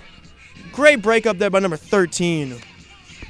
That was a fantastic rep by both athletes. It was. That was fantastic. Even though he got a little bit too much shirt out of it, a little bit too much jersey. It's still great coverage. He was reaching for the ball. I'll give him that. I'll give him he was reaching for the ball. That's coming from a defensive back. You're jaded. You're biased. Come on. I haven't been a defensive back in a good 3 years. Get it. Deep, good coverage. Nice great coverage. And, you know, I 11 might, on 11. you know, I like that. I might skew bias towards defensive backs. You think? Because of how hard it is being a defensive back in these drills. Yes, it is. Antoine Jenkins, great coverage on Will Way.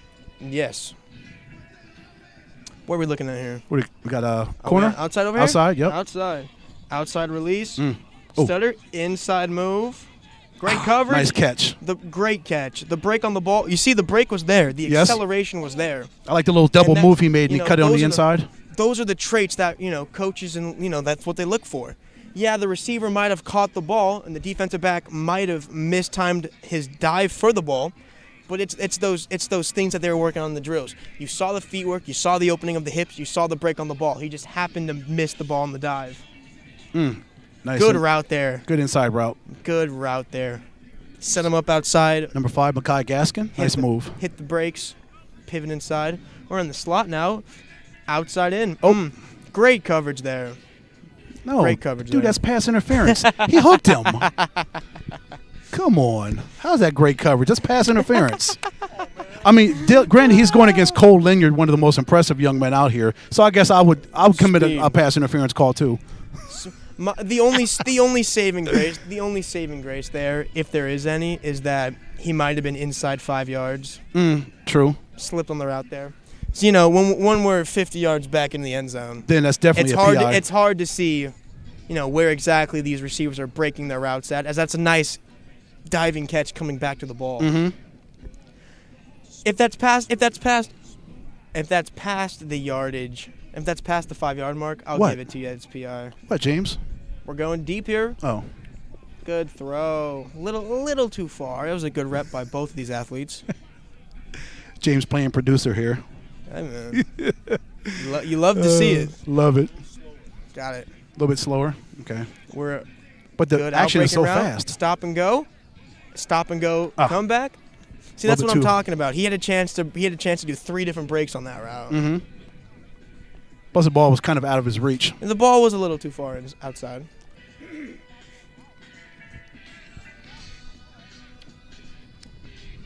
Nice out route. Oh, that's money. He knew exactly where he was going. Money. Yep.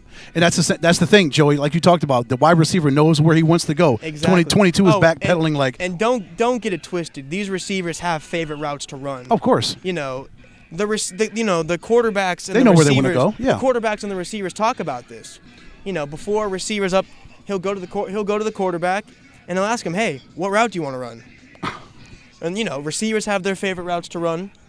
And you know, you're trying to look good for these. You know, you're trying to look good for these coaches. Yeah, people are watching you. So you want to run your best route.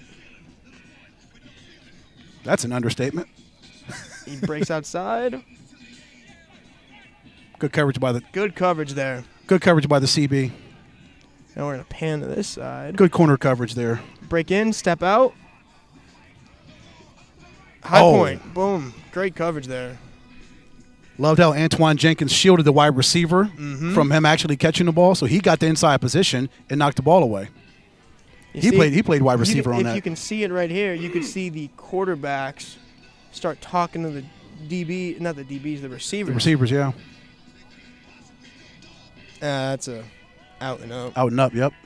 Nice catch. Of course, the one camera, the one play I don't get on camera. Nice in-breaking route. Way to go up and get that ball. Number 17, Carlos Alvarez, celebrating with Mr. Rodney. We're going out here to this side now. Yep. Inside out move. It's a little bit too far. A little too far. Now look at, if you look closely, you could see the quarterback and the receiver right now talking. You know, hey, what route do you want to run? Yep. What route? You see, look, it shows on the line. So when we go to this slot right here, watch probably something, maybe a little curl route. Look like he did a little curl on his little finger. Yeah. Got some slot action here. But we're going to this side first. Breaking out. Yep. Oh, he tripped. He tripped. Lost his footing. You know, a saving grace for the DBs in this drill is that, you know, you can great rep. You can kind of not guess but infer where the receivers are going to go based on how they set up their routes and where they stem from. You've got a general idea. So we're going from the slot here. Yep. Slot. So let's see. It's the in and out. Good Okay. catch. Nice catch. Mm-hmm. Especially if you're like on 3rd and 2, you need 2 yards. Nice little, you know, outside release. Oh, he's just going to go. Send it. Get it. Oh. He has been open deep every route he's run. He has. Gage Felix. Felix has been open deep on every route he's run so Yep. far. The quarterbacks just haven't been able to hit him.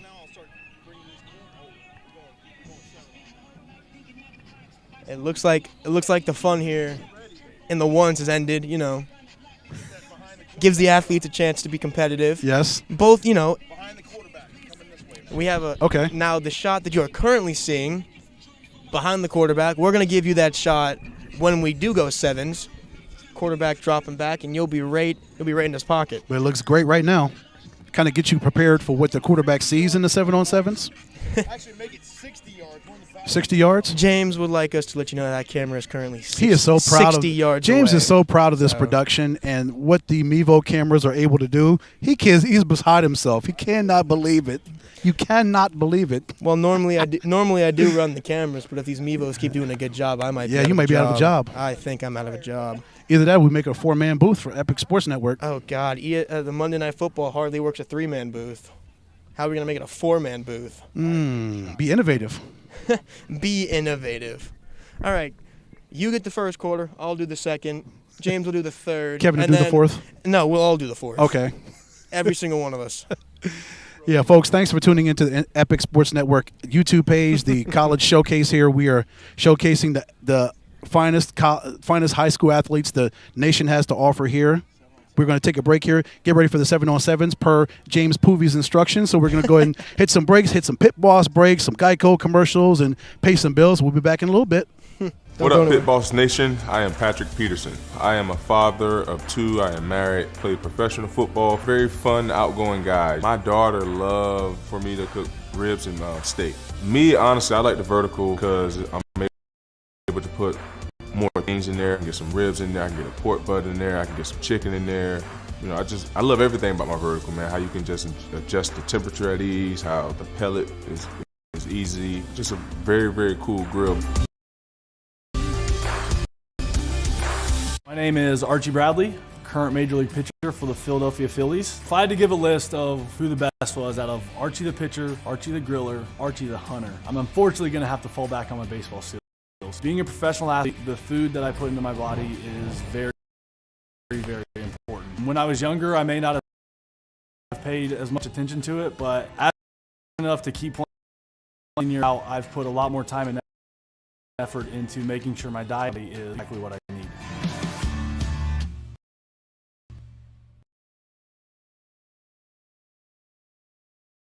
Attention business owners. Want to expand your reach and boost your bottom line? Then partner with the Epic Sports Network. Want to connect with thousands of parents, coaches, and fans who enjoy high school athletics every day?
Folks, welcome back here as we're getting fades in here at McClintock High School. the College Showcase. Ed Cole here with the Epic Sports Network, along with Joey Mascaro, James Poovey producing and doing everything behind the scenes. He'll get back on the headset in a minute, but let's get into it, Joey. These young men are going for it. They are battling in the fades.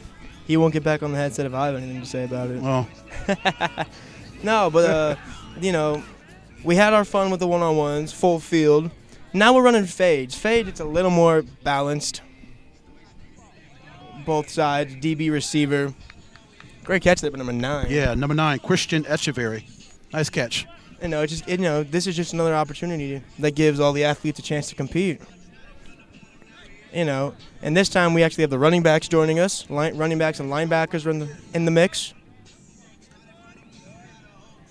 Oh. Slipping around a little bit. Yeah, that threw off the timing. Yeah, that was Mekhi Gaskin. If he didn't slip, he may have caught that ball. We have the running backs here now. Little out route. I remember we pointed it out. They were practicing that out route. Yes. Angel Miller, nice catch. Had to slide and catch it, but he got it. He got it. That's all that matters. He caught the ball. Yes, sir. That's what we were talking about. Now we're back out here, the slot receivers. Is that Carlos Alvarez again? Yep. Breaking out. Nice in-out move. Ooh, nice cut at the goal. Oh, nice extension. Nice rep. Nice. Nice setup. Fake like he was going deep, and he broke off the route right at the goal line. That's great awareness there to know where the line of gain was to get. Yes. Nice little catch on the angle route. Jelani Brown, great catch right there. Juggled it, but he got it. In and out, boom. Nice catch. Oh. Woo! Let's get a little physical out there. It wasn't his turn. I like the physicality here. Oh, yeah, I know. It's been... James, when are you getting on the headset? We're... Oh. Little tug of the jersey there. Zach's like, oh, come on, dude. I had that. He had a tutty. Ruben Barragan, great coverage there. Break that pass up. Here we go. This has been one of the athletes of the day right here. Mm-hmm. Carlos Alvarez, yep. Oh, almost made a spectacular catch. Sorry, Gage Felix. Thought I saw a 1. Oh. Oh, here's the outside now, breaking in. Oh, nice grab right there. Yeah, Jake Whitinger. We now have multiple routes going at once. Yeah. So. Good luck keeping up with all this. Yeah. You got a wide angle on that, Joey? We got a wide angle for you. We got the corner angle coming to you. I got wide enough. I got tight enough to where. Here, we're going to catch this next one right here. Get ready, boys. Right here on the left. Yep. Here we go. Oh. Will Way. He's been shoving athletes all day. Wow. We're breaking out here. Oh, good one. He said, Jacob Rivera, can you cover me? Can you take my power? Can you take this pressure? He's a big tight end. Yep. He's been lining up in the slot. He's been lining up outside, giving these corners some work too. Nice in route. Oh. Great coverage there. Very nice coverage. Great rep. Antoine Jenkins with the coverage. He got that left hand in there and knocked it away. Moving out here to this side. Watch the cut. Oh, okay. Ooh, he dropped a pick. Wow. I like that route by Packard. We're here. Corner. Intercepted by number 7. Great rep there by the linebacker. Michael Delegati. Great pick. Delegati. That's his second pick of these drills today. There hasn't been many interceptions, but I think he has both of them. Don't quote me on that. We're now here with the running backs. Little set in and out. Boom. Just like we're talking about with the linebackers now, too. Working on your hips, working on your shuffle. Working on, this. You see, Ed, football's a very basic sport at the end of the day. It is. It's all about pitch and catch. Steve Spurrier said it best, pitching and catching. Mm-hmm. The old ball coach. You see, and sometimes athletes will be like, well, why are we doing these drills? What do these drills mean? Like when you're a DB or when you're a linebacker working on breaking. What it does, it gets you prepared for that moment. Yeah, it's like, sometimes it's like, well, why am I working on this drill? We've seen it already a handful of times Because today. it's going to happen in your career, Joey. That's why you get prepared. That's why you run these drills, because 9 times out of 10, you're going to run into a lot of these situations a lot of times in your career. It's not like they don't come out here to do this for fun. There's a means to an end. Hold on now, Ed. Hold on now. This is fun today. For drills, do they do drills for fun? I don't know. No, I'm kidding. There's a means to an end. That's why they run these drills. You do drills to get better, right? Yes. There's Will Way again. Oh, Wade got a stab on that one right there. Goodness. Of course, I was on the other camera at the time. At this point, I don't know what else to expect. Right here in the slot. Yep. Another one of the athletes that's been standing out today. Here we go. Is that Felix again? That's Felix. That's him. Felix on Michael Delegati. Delegati's holding. Both of these athletes. This would be a great battle. Oh, yeah. Felix is wearing the Oh, look only at that. bright Oh. yellow cleats.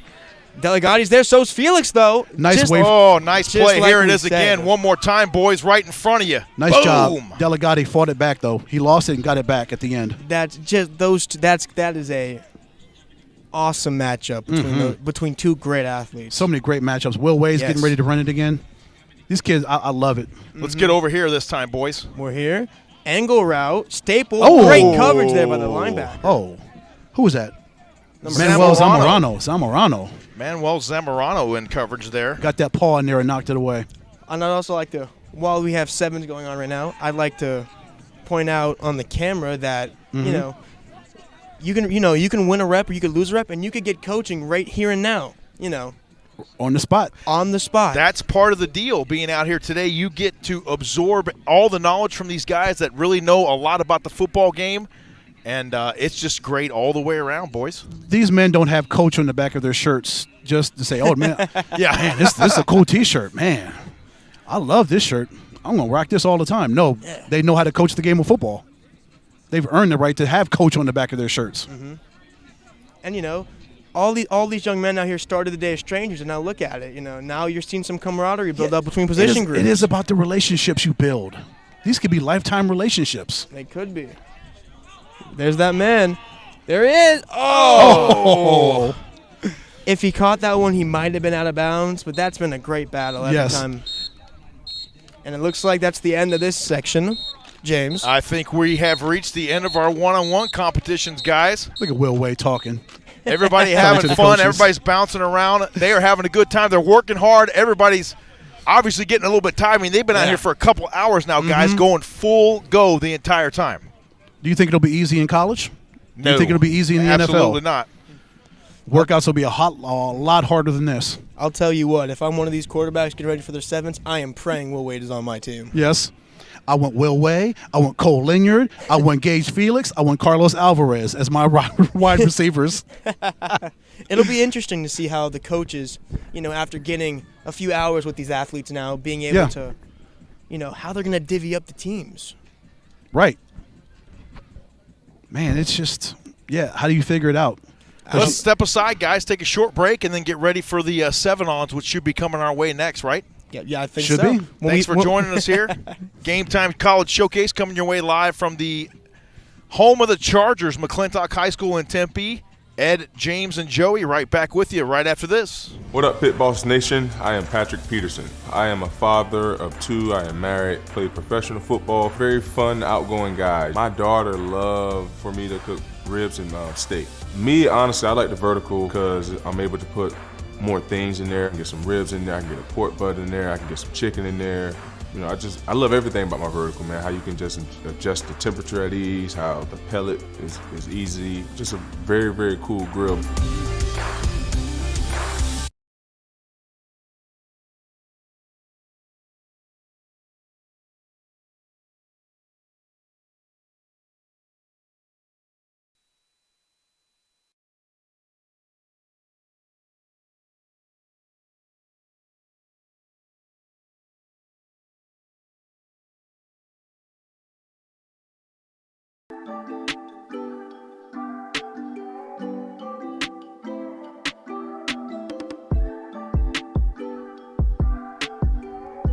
Welcome back to McClintock High School here in Tempe, Arizona. It's the Game Time College Showcase on the air. We are pleased to be joined now by our good friend, Mr. Cody T. Cameron, lead analyst for ArizonaVarsity.com. Cody, I want you to get right to it, my man. Let's talk about some of the talent out here on display today in the East Valley. 70 degrees, McClintock High School. Best weather in the entire country. Part of the best broadcasting crew you can put together here in Arizona, man. We got college coaches out here that are escaping the god-awful weather in the Midwest. We got tons of talent, and the cool thing about this is one of the last days where these college coaches can come down here and recruit. You know, Yes. they got to go back to school. I mean, the D1s, that contact period's already over. A lot of these D3s, NAIs, they're going back to school on Monday, you know, Yes. to gear up here, finish the 2022 class, and already start the 2023s. So right there, you're talking about experience that really hasn't been done before, and talent all over the state. I look at like a kid like Cole Linyard, who's from Horizon, a state champion winner. He's one of the nastiest route runners in the slot. So you got guys out here like that, man. I am all for it. Cody, Go ahead, Ed. Cody, I'm telling you, number 11, Will Way, this Will kid Way. from Push Ridge, what a monstrous specimen of an athlete. I just love the way this kid runs his routes. As big of a fella as he is at the wide receiver tight end slot, this kid gets it done. And I love his confidence. I mean, if you see one of his last catches out here, he bodies the defensive back. He goes right to the defensive back room and goes, I want you, I want you, I want you, right? Full confidence, man. But the other cool thing about that is Rodney Cox, who put all this together, he was talking about Will Way even last year. So all year he's like, you know, you got to watch these guys, and sometimes it's hard for all of us to go see those guys, you know, especially Tucson talent. A lot of us stay up here in Phoenix. So to have an event like that actually put, you know, a name to face and then watch them perform, that's really cool for me to see. There's a ton of Southern Arizona talent on display here today, Cody. Isaac Sandoval, let's talk about him for a moment. Yeah. As of now, we're all done with the 40s. He's got the fastest 40 time out here. 4's wild, 4.44. Triple what four. does that do for an athlete trying to get a look? Well, what does that do for him? You look at college coaches, and the thing I always tell kids all the time, what separates yourself, right? Because there's a ton of you in California, Texas, and Florida, speed. Speed is one of, I mean, you could talk, grades is one of them, your work ethic, weight room, but speed, especially the way it translates onto the football field, that is a big outlier, you know? So if you don't check some of those boxes, speed will get you there. You run a 4.4, and we're not talking about the dad pulled out the iPhone, right? And then a little slow on the trigger, yeah. Hey, I swear my kid ran that 4.36. Going, hold on one second. We're talking about a laser 4.4. You know, that is a legit 4.440. I love it, man. That just increases your chances to get recruitment, especially in the eyes of the college staff. So, Cody, James and I are just sitting here. We're tabulating these numbers as these young men are running past us. It's so impressive to see these young men improve on their second and third 40-yard dash runs. It's like you can see it in their eyes. They are passionate about this thing. They know this is the next step toward getting to that college and National Football League level if they make it happen here today and they nail this thing at the showcase. And not even the next steps. For some of these kids, it's the last step, right? I mean, a lot of these kids are seniors, and that's another really cool thing about this showcase. This might be the last thing they ever do in front of a college coach. And so you talk about preparation, right? So that I remember running the 40s, that first 40, you're a little nervous. You know, if anybody tells me, you know, I'm not nervous coming out here, right. You know, yeah. It's totally different running in the backyard or with your teammates when you got 6 college coaches, you know, staring at you like, hey, this could be the offer. This could be. And the also, Cody, maker. you got coaches on YouTube watching you all across the country. You're like, oh my gosh, what are they seeing in me? Exactly. Who's watching me? That first rep, man. But then you get comfortable, you tone in, and that's what makes an athlete, man, is getting that second and third rep down. And Cody, let's talk for just a moment about, you know, next week. You talked about this is like a last-ditch effort for some of these guys to get noticed, get possibly an offer on the table. Signing day coming up next Wednesday. How big is that going to be? I mean, it's absolutely massive throughout the entire thing because, I mean, especially when you look at Power 5, there's so many early signees. But the way this recruiting cycle worked, especially with the transfer portal, there's a lot of Division I talent who did not sign D1. So you're going to see a lot of D2s, a lot of D3s, a lot of NAIA programs snag, which what I would think in 2018, 2019, 2020 would be Division I football players. And that's really cool. I mean, like, I literally just hopped on Twitter. St. Mary's starting quarterback Nick Martinez. I thought he was one of the best quarterbacks in the 2022 class when you talk about the state of Arizona. He just committed to Jamestown. I mean, that's a small NAIA school. The Jimmies. But that's amazing. The Jimmies, man. They recruit so well in the state of Arizona. And that's really cool because at the end of the day, it's about playing. It's about getting an opportunity. It's about getting that college education and get a lot of it paid for. And that's the best thing about signing day is seeing these kids, 18, 17, Texas redshirt, 19 years old, right? And we've seen these I love kids. how you threw that in there. Thank you. And getting to see the kids who worked their entire lives for this moment, put pen to paper, that's really exciting. It's all about the fit, Cody. I mean, like you said, if you have an opportunity to go play football, and personally, I would rather play, suit up, go out there and get sweaty every Saturday than ride the pine. So if I got an opportunity to go actually play somewhere and I get my college paid for, That's the ultimate goal here today. And a lot of those D3s are absolutely beautiful campuses too, Oh, you know, and man. especially, and that's why I harp on grades so much, man. If you have a 3.8, a 3.8 or above, 3.5 above, 3.0 above, that number right there, which we see a lot of these kids do here on this list. I mean, you're talking about, okay, out-of-state tuition is being cut by 30 to 40,000. Yes. You know, and so you talk about fit too. Like a lot of those class sizes, you got 10 to 15 to 20 people in class. You're not going to big lecture halls that are 200 people. Those teachers are going to know you. You know, like schools like Lake Forest and Puget Sound. Those are gorgeous campuses, man, and pretty damn good D3 football. The importance of these young men being coached up, like right on the spot after you run a play, whether it's good or bad, that you can go over to a coach that has coach on the back of their shirts. How invaluable is it to these young men here today to get that on the spot coaching pretty much immediately after you run a play? That defensive backs coach who was on this sideline right here, Ryan Pete, he runs the Sweet Feet training. He's one of the best trainers in the state of Arizona when it comes to defensive backs, getting their footwork right, getting inside leverage, getting hands in man press. So I mean, some of these kids, and I love all the coaches, they might not get that training, you know, throughout the entire year. Yes. You know, so when they come out here, and Ryan brings you in, and Ryan's coached multiple Division I players, you know, who played high school football down here. When you get that training, you said, hey, you know, I understand this, but let's just tweak this a bit. Even that little thing. That could stick with the kid for the rest of his life and go, oh, it's going to help me improve my game so much. So it's incredibly valuable to have those guys out here. And sometimes it's just the little things that you can do to increase. A little tweak. Yeah, a little tweak to your game that can take you a long way. When we were doing ones on the 40, not near the goal line, literally I just saw him tweak. It's your right foot, instead of having it staggered back, just be even a little bit, drop your butt down a little bit. It's going to give you a more balanced attack off the press. Just having that little thing right there, right? It's the details. It's the little details. Exactly. Maybe that kid wasn't taught that at his high school, you know, and that little tweak might help him improve, maybe not today, but down the road tremendously. Yes. Hand here's a good block. Hand here's a hold. Exactly, right? I mean, it's James. that much difference right We're there. I talking got a couple the chest inches. plate here. That's I right. got a penalty flag right here. Talking a couple inches, man. That's all it is. Thanks for joining us, Cody. Always a pleasure to see you out here at these events. You do a great job for coverage of Arizona high school football. And you got any particular plans for next Wednesday? Are you planning to go out and see some dude put pen to paper in specific? Or talk to us a little bit. Give us a little heads up. Or are you going to tease everybody and stay tuned? I always go to the first school that someone texts me about. So we had a kid, from the kid though, not from the coach, not from the parent. Fair enough. It's always the kid. And so we had a Hamilton middle linebacker. His name's Grant DeGraffenreid. He personally texted me. He's signing pen to paper, Alabama State. He's like, Mr. Cameron, it'd be awesome if you could be there. I'm like, done. Dude, outside of that, nice. It's just pick and choose, where I usually try to hit 5. I love the fact that you're doing that, because you're giving credit to the kid that took the gumption to reach out to you and say, hey, Mr. Cameron, come out here and cover this. This is special for me and my family. That's 100%. awesome. They make it personal, and just following those kids' journeys, like I said, it's pretty special even for me to see that put pen to paper. But it is a happy day, gentlemen. I love National Signing Day. And it's always nice to go out there and see the Huskies and Coach Giuseppe as well. He's the man. I love that staff, man. So I mean, we talk about best teams in the state. That's one of the top programs in the country right now. Yes, man. indeed. Yes, indeed. Thanks for joining us, my friend. We always appreciate your time, and we'll step aside here and take a short break. It's kind of break time. Everybody's grabbing a little hot leek sandwich, I believe, is what's on the menu right now for us over there, boys. So we'll take a short break. We'll come back for a little 7-on-7 action, and then we'll wrap it up here from McClintock High School.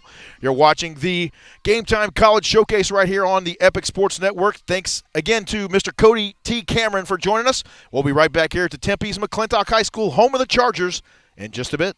What up, Pit Boss Nation? I am Patrick Peterson. I am a father of 2. I am married, play professional football, very fun, outgoing guy. My daughter loved for me to cook ribs and steak. Me, honestly, I like the vertical because I'm able to put more things in there. I can get some ribs in there, I can get a pork butt in there, I can get some chicken in there. You know, I love everything about my vertical, man. How you can just adjust the temperature at ease, how the pellet is easy. Just a very, very cool grill.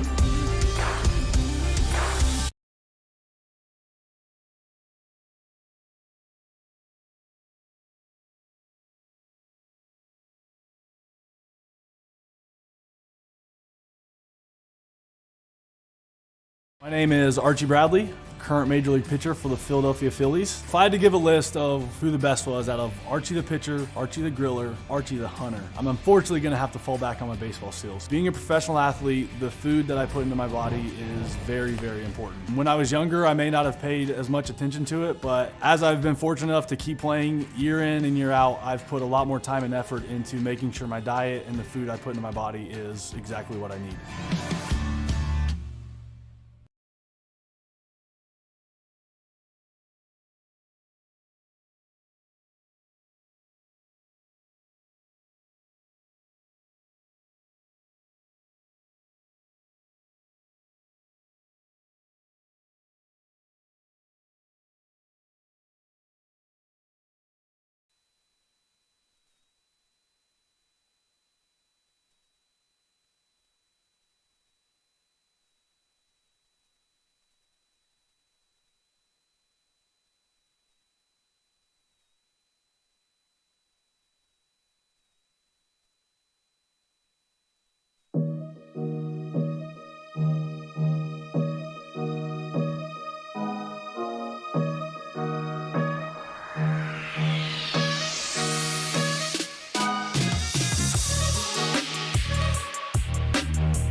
Welcome back to McClintock High School here in Tempe, Arizona. We're ready for our final event of the day. It's the 7-on-7 competition. So glad you joined us here today on the Epic Sports Network.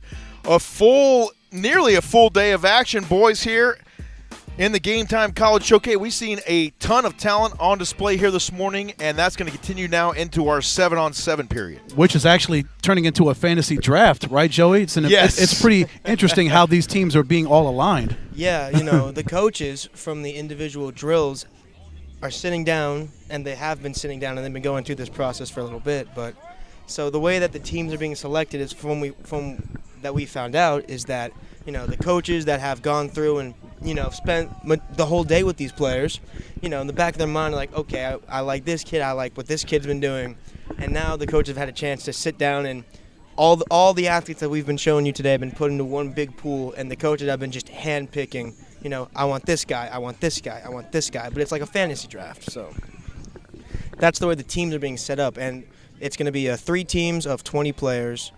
So we're going to have one game going on, and then there's going to be 2 teams in the one game, and then there's always going to be the third team's always going to be able to sit out and get a breath and watch what's going on. Outstanding. That way they can kind of look at who they may be playing in the next round? Yes, exactly what they're going to be looking for here. Maybe a little scouting report, maybe a little, okay, well, if this guy played this route a certain way, maybe I would do it a little different, or this guy made a good play, maybe I didn't think about doing it like that. Mm-hmm. Or if you were running a route, you go, ooh, I like the way you ran that route, maybe I can think about doing that a little bit differently. Yep, or you'll look at a cornerback if you're a wide receiver, and you're like, oh, okay, I see his tendencies. Yeah. He likes to cover a wide receiver this way. He likes to break a certain way when I'm breaking a certain way. Just you guys hear that noise, or is it just me? I think it's the microphone. Oh, is that what it is? I apologize. Yep. Now that's exactly what it is. Okay. There you have it. Might have been. There we go. It's just really touchy, I think. That's all good. So we're about ready. They're looking like they're calling out the teams right now who drafted who. Yeah, it'll be kind of cool to see who the 3 teams are. Yes. And who makes up the 3 teams, right? Yes. Yeah, throughout the day, we've all kind of been pointing out, number 7 in this team's done so good, or number 13 on this team's done good. So we've kind of been pointing out players that have impressed us. But yes. We might have missed some things that we might not be aware of some things that they've been doing well and the other coaches have been, All these young men have been impressive. Oh, impressive to say the least. Goodness. Mm-hmm. Some fast 40 times, some great catches. We got some great shots out here as well. And it's all about the competition, trying to get better and trying to raise an eyebrow or 2. That's right. You impress a coach or 2 here, or impress a few coaches online that's watching on the Epic Sports Network YouTube channel. That's right. And don't forget, guys, a lot of these coaches right here, they know other college coaches as well, and they'll say, hey, you got to look at XYZ guy from Cienega or wherever. Yeah, he might not be a this good guy fit. Is a baller. He might not be a fit for us, but he could be a fit for you. Right. All it takes is one coach. That's right. One coach to believe in you. It takes one coach. You can give you that shot. All you need is a coach that's on his cell phone. He's on his iPhone. Okay, coach such and such. Hey, dude, I don't think we can use him here, but you need to take a look at this kid. Here's his huddle information. Let's get on this Epic Sports Network YouTube. Watch him at the showcase. Yes, do it. You may want to bring him in for a visit, or go meet his parents and go meet the young man. We encourage you watching here on the Epic Sports Network. We're just hoping that our Mevo Boost batteries stay up here for another hour or so during the 7-on-7 period. This will be fun. Rodney's up there talking to guys through. It's all about dotting the I's and crossing the T's, right, James? Absolutely. Joey, got to make sure it's all right. Yes, sir. Here we go. We'll give you some audio here from Mr. Cox. Yeah, now the coaches are giving out the assignments, the rosters. This is pretty cool.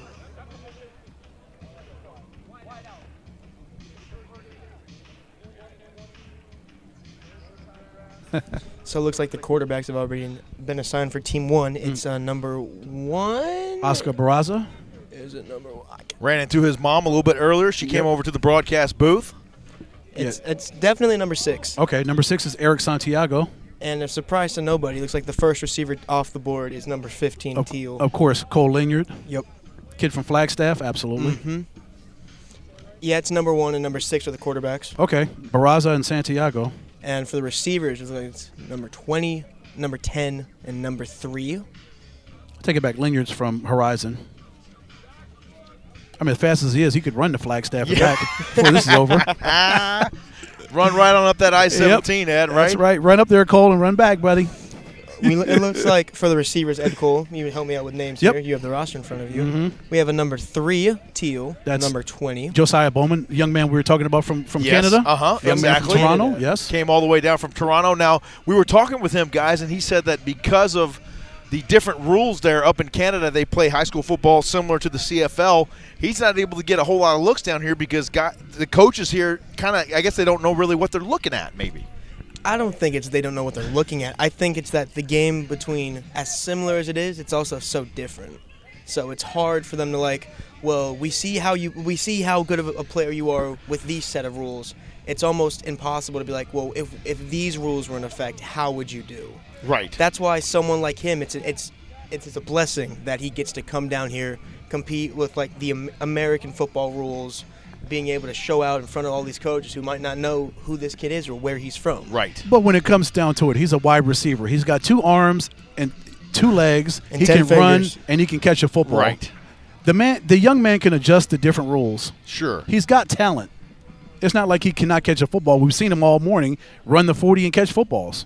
He can play in a college in a United States collegiate system. USFL? I thought you were going that route there for a minute. Now that with the return of that. And, hey, guys, breaking news as we found out when we were in that little break period there for a hot leek sandwich and so forth. Why don't you give it to him, Ed Cole? Folks, if you're a Tom Brady fan, he has decided to hang it up after 22 years and 7 Super Bowl championships. So, Tom Brady, this is a major shift in the National Football League that for the first time next season there will be no Tom Brady. 22 years. 22 years. He's played longer than I've been alive. Jeez. That doesn't make me feel didn't hear good. You're making me feel old now, Joey. I'm making Thanks for myself that, man. feel young. Yeah. Thanks for that, buddy. Great. Anything you have to do in that respect Thanks, is Joey. appreciated. Going on 19 years strong, boys. But in 2 decades plus, for him to get 7 world championships and just bring 2 separate organizations Super Bowl championships, that's absolutely phenomenal. Amazing. Probably so we're something. about ready to go here for the 7-on-7 competition. Mm-hmm. This will be fun. Let's see if we can make sure we got our angles here coming in. Got the quarterback angle. So in front of us, we got Alfredo Sotelo, quarterback. He's throwing to Bryce Joel, one of the defensive backs. Two of my favorite players are on this team right in front of us, number 7 Teal and number 11. Number 7? Oh, that's Gage Felix, yeah. Felix and who's number 11? Will Way, yes. Felix and Way, those two flashed to me personally in the team drills and in the one-on-ones and the 40 time. And so having those two on the same team will be really interesting for me to watch at least. They'll be a nightmare for defensive backs, that's for sure. That will be a prolific passing game.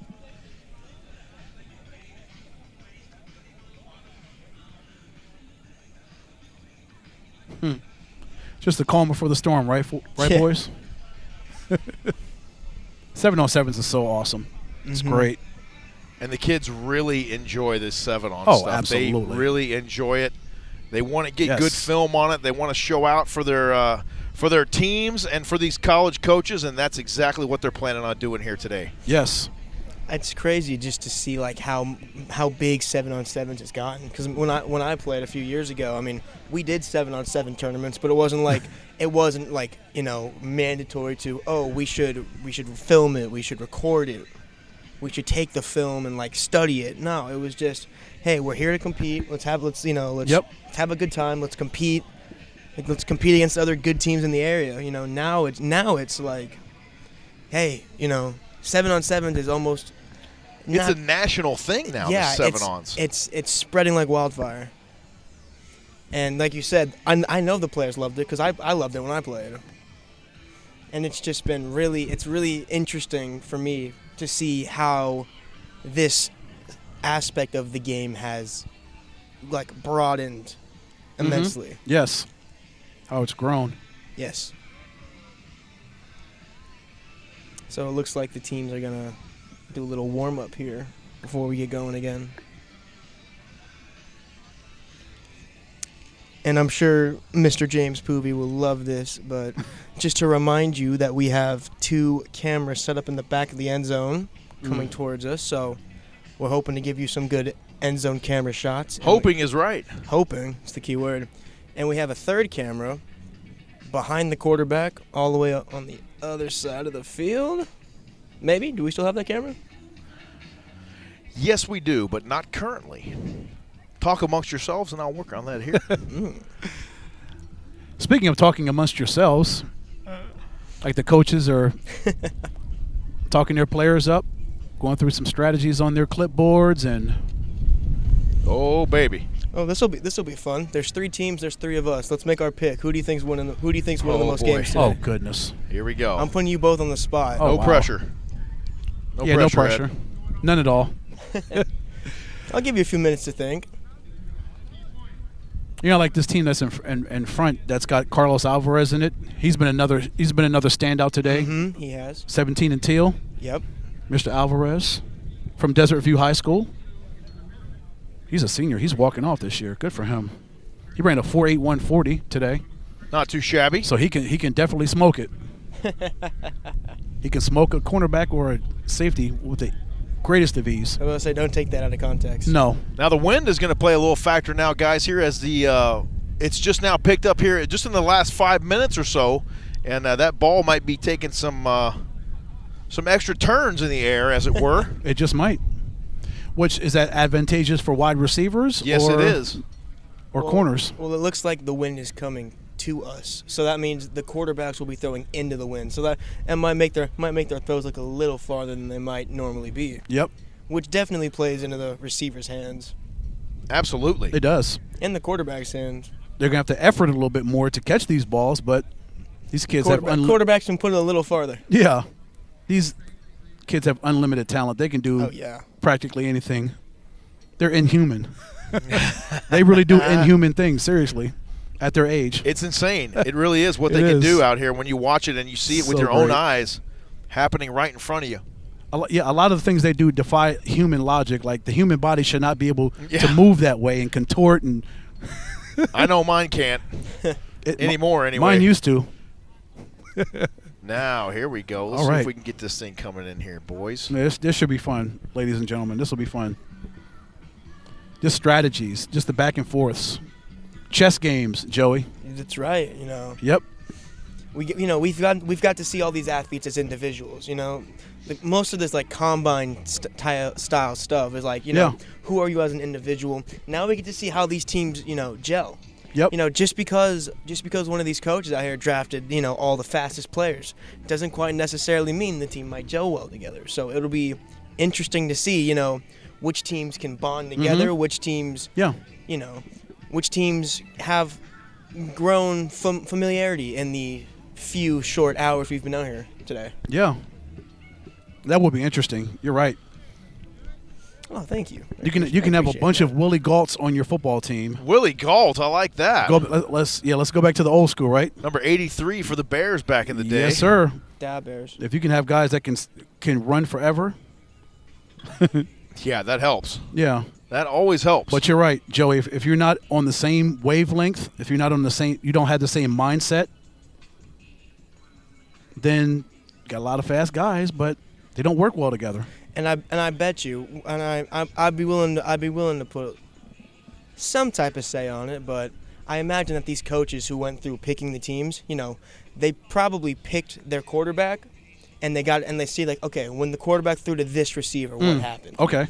Like where are you know, like if a quarterback, you know, threw 4 passes to a certain receiver and they connected on all 4, that, you know, that might stick out. And you go, well, these two because those guys are locked. Those two develop chemistry in the in the drills. So in a team environment, you know, that's a plus as a quarterback and a receiver who might not have interacted once today are on the same team. You know, there's 60 kids out here, so it's possible. There's only 6 quarterbacks, so it's possible that a receiver just hasn't happened to cross paths with a certain quarterback yet. And also defensively, if you're a defensive coach and you're looking, you've seen some linebackers that stood out to you or some corners some D-backs that are back there, and they've made a lot of really good plays. They've covered wide receivers well.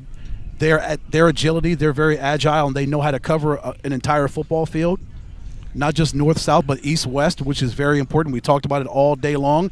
Just the athleticism, the agility, these guys being able to move laterally, it's important. All right, we're about ready for the sevens. All right. Here we go, boys. We got end zone cameras lit up and running. We got a camera back there behind the quarterback. It's a little bit of a dark view given to where the sun is today, but we'll take a look at it here and there. But the main shot's going to provide the best vantage point of the action here during the 7-on-7 period. And before the teams get started, Mr. Ed Cole, would you like to tell the audience who is currently on the field for the defense? Yes. We got number 22 out there, Jalen McCall. Love the way he's played today. Number 15, Brett Santamaria. He's played outstanding today. Dason Brooks, number 5. Number 8, Sean Madrid.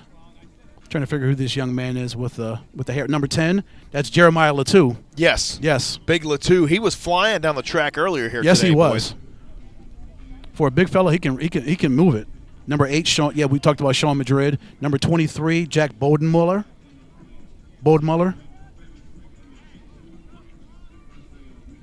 And you have that far corner over there. Where's the far corner? He's walking in right now. Got binoculars. Might as well use those. I know. I'm sitting here squinting down the field, wondering why am I not using my binoculars? Right. Oh, hey, look at that. Number 19. Oh, wow. They work. They do work. Coach is giving them final instructions here as we get ready to begin the 7-on-7 competition. Number 19, Ruben Badagan. And it looks like the offense is about ready to go, led by their quarterback, number 6. That is Eric Santiago. Santiago's leading his offense.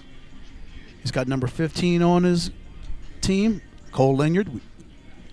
Now, it's interesting because if I remember correctly, Linyard and number 22 for the gray team, 22, Jalen McCall, both ran both were in the top 5 for the 40 time. So it's an interesting how they're going to manage like a speed matchup. You know? Yeah. Yes. So here we go, boys. We're ready. Yeah, McCall ran a 4.5 40.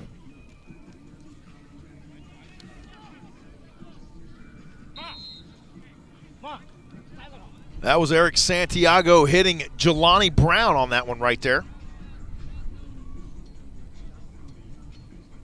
You know, and going through it, you know, early, I kind of expect the quarterbacks to play it a little safer, you know, just trying to get into a rhythm, trying to feel out, what kind of looks are we getting from the defense, you know. But eventually, as the day goes on, go up as top. The game goes on, yeah. Yep. They'll be like, yeah, I imagine the quarterbacks in particular will be like, all right, let's full send. Let's see if I can make some highlights. He's going to get a feel for the cornerbacks and his wide receivers too, who he can really go to. Cole Linyard on the reception that time, courtesy of number 6, Eric Santiago. They're playing him out of the slot, which is he took a lot of his reps in the one-on-ones out of the slot too. So he did. He looks like he'll be a slot machine today. Mm-hmm. We'll see how the defense how they want to try and cover him. Well, I see where you went with that slot machine. Let's see if they can end up right there on the fade route, right in that corner shot right there, boys, on this one right here. Let's take a look. Take it right into the Mevo. Be a great beauty shot. Now, it looks like the defense are playing. Looks like they're sitting in a shell. Now they're going straight man. That's right over the middle. Back again to Linyard.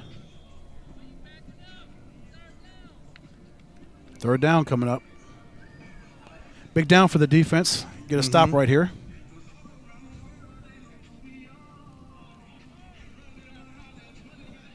Boys, how cool is this? This is awesome. This is so awesome, isn't it? So awesome. Got to be even more awesome for these young men. Mm-hmm. So cool. And I'd imagine just for the most part, the defense is probably going to stick to just some man-to-man stuff, just basic man-to-man. Mm-hmm. We might see a little bit of zone, but it looks like we're just sending them man-to-man straight up shell. man-to-man, yep. Number 15, number 23, you got your safeties, Santa Maria and Bodmuller. Santiago still in there at Q. Surveys the field. Everybody well covered, fires down the middle, complete. Dejon Packard. Packard catch on over the the middle. reception. Nice.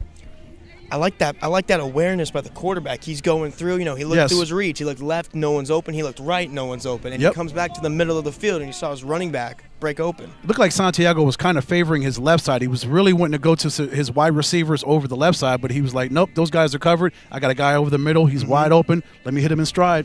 And that just goes to show you, where his mind is at. Yep. He's seen the play for the first time, and he has to go out here and he has to execute against the live defense. He thought he could exploit some situations over there with his wide receiver and corners, but he couldn't. So credit the cornerbacks on that side for covering.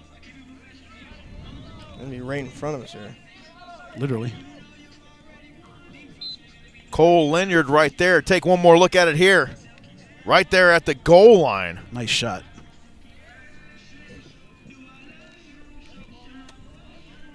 Boy, those Mevos are paying for themselves, aren't they, Joey? Yeah. Shout out to GL Jones. It's great. Greg Jones. Jonesy. So now we'll see if they go into that corner this time. Stay in that corner as they did on that last play right here. Second down, it appears, according to our back judge. Yep. Now the offense has been moving down the field.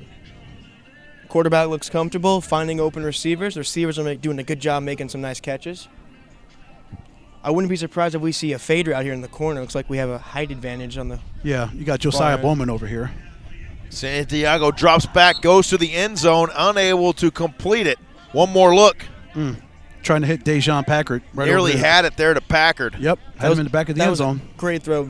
That was a great throw by Santiago. Hit him right in the hand. You got to hang on to that. That one's got to be hauled in right there.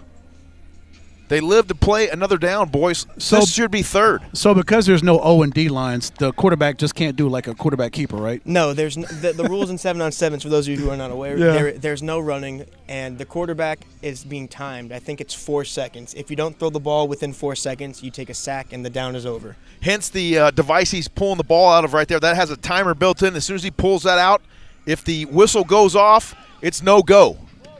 Oh, defended very well on that play right there by number 5 for Gray. One more look at it here. Great job. Great job getting up.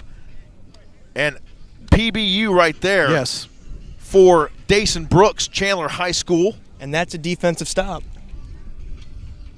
That's what the Wolves do. They play outstanding defense. Absolutely. That was a great play right there from Brooks. Great job of him. He really got a chance to show the range there. Yes. They went, Santiago went to his moneymaker that drive. Lenyard. Lenyard had a few catches that drive. So there appears to be a little rapport going on between those two. And then the smart thing Brooks did, he played shallow on that coverage. So that allowed him to get right in front of the wide receiver. He was at least 2 or 3 yards in front of him, so he could get up there and knock that ball away. So we got a new quarterback into the game now. This is Caden Dawes. Nice zip on that ball. Was that number 13, Dylan Thomas? Yes. Yep, it's Dylan Thomas. He did put good zip on there, didn't he, Joey? It was fast. Nice pace here to the 7 period. It's a great thing about those 4 seconds. You got to get it out in 4 seconds. I love that thing right there in the middle. They pull it off. If the timer goes off, the horn goes off, it's over 4 seconds. And I believe they rule it incomplete, right, Joey? Play's dead. And Play's dead at that point. And just knowing college and the NFL, you don't have 4 seconds if you're a quarterback if you're dropping back to pass. It's more like 2.5, Ed. Shit, if that. Before they are in your grill. Oh, he's going to throw that. He's going to come right down the middle. Oh, well defended there. Right in front of the booth. Nice, looking for Carlos Alvarez. Outstanding. Flag on the play, though, boys.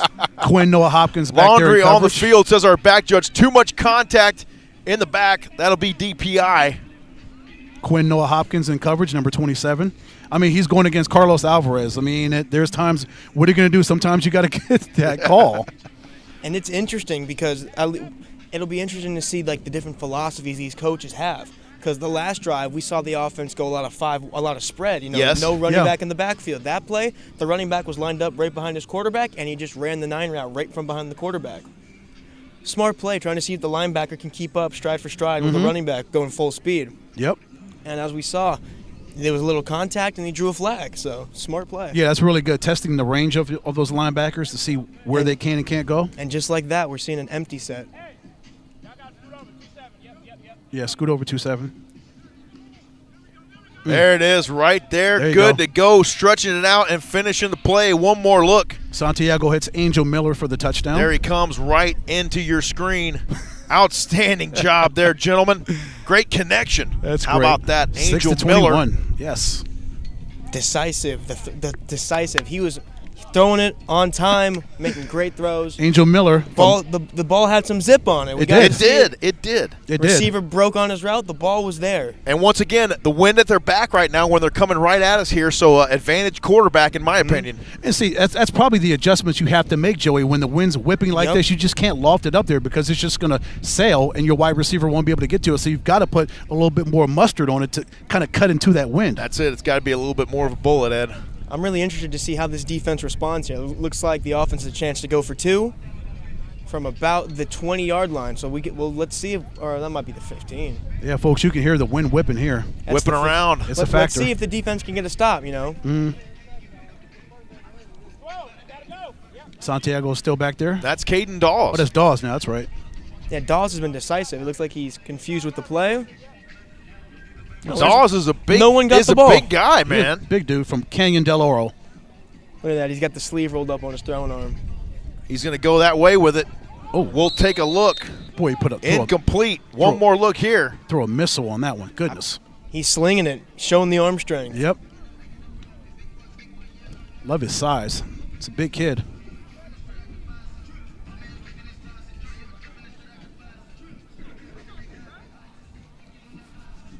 Okay. Everybody's feeling each other out. It's going good, man. Yeah, Everybody's man. having fun. They're getting loose now. Love it. I think everybody's warmed up again. They got a little sleepy there for a minute, resting after those hot links and the pulled pork sandwiches. But James, I'm telling you, that hot link I think they almost put me to slept it sleep. off, and they're back at it now. That hot link almost made me take a nap.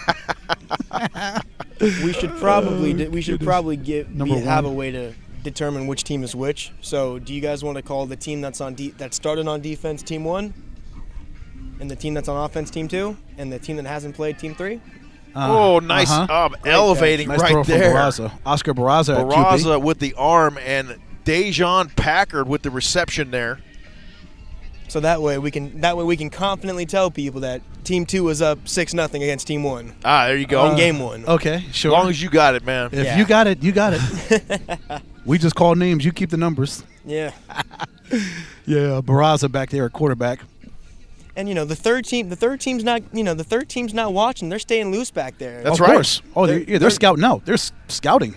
They're not scouting. Look, they're back there. They're running playing. They're running their own little game. They're getting themselves loose. Well, somebody's got to be a spy and watch these teams who they It's a made. different quarterback for Team 2 this time. Team 2 this time. This is still Barraza in there now. Little crossing route. Number 1. To Bowman. Is that Josiah Bowman? Josiah Bowman on the Yep. reception there. Young man from Toronto by way of Birmingham Sports Academy.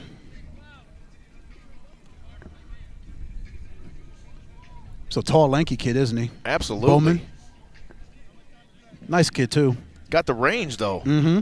A lot of range. He got a wide catch radius. Yes, he does. There we go.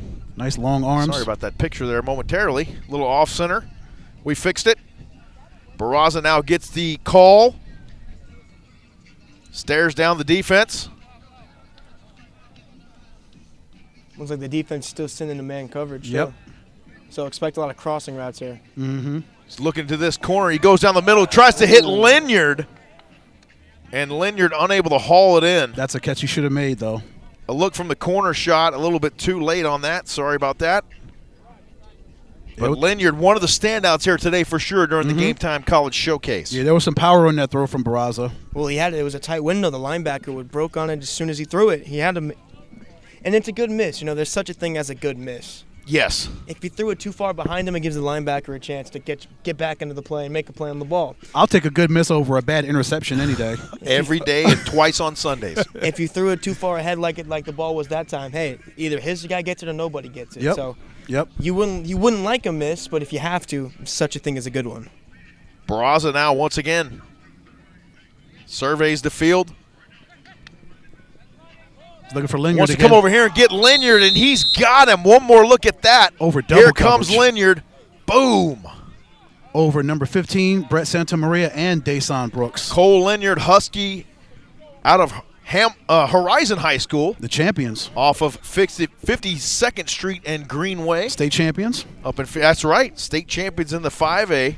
And that's the ultimate sign of respect right there. I mean, double cover him in a short. I mean, we've been out here for less than 6 hours, and he's already shown enough to these coaches that hey, maybe we should put more than one guy over here. Yeah, absolutely, absolutely. Maybe you want to know where 15's at. Still, yeah, you might want to snap 15. You might want to watch him. It was a great throw. Barraza looks.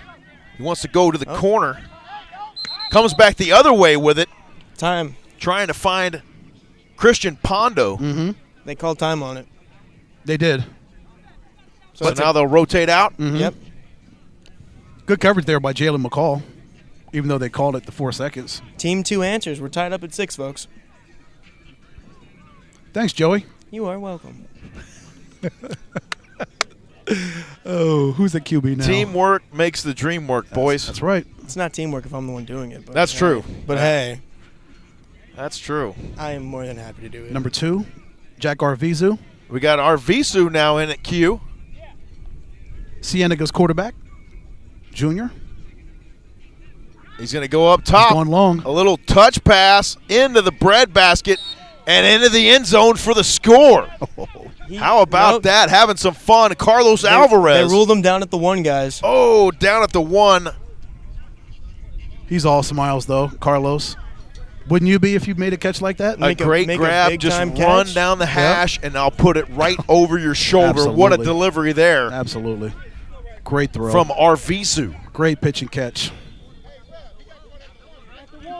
At the 1. Now we're going to get some right here, Ed. He's going to land in your lap here in a second after he catches that pass just south of the L in McClintock here in the end zone.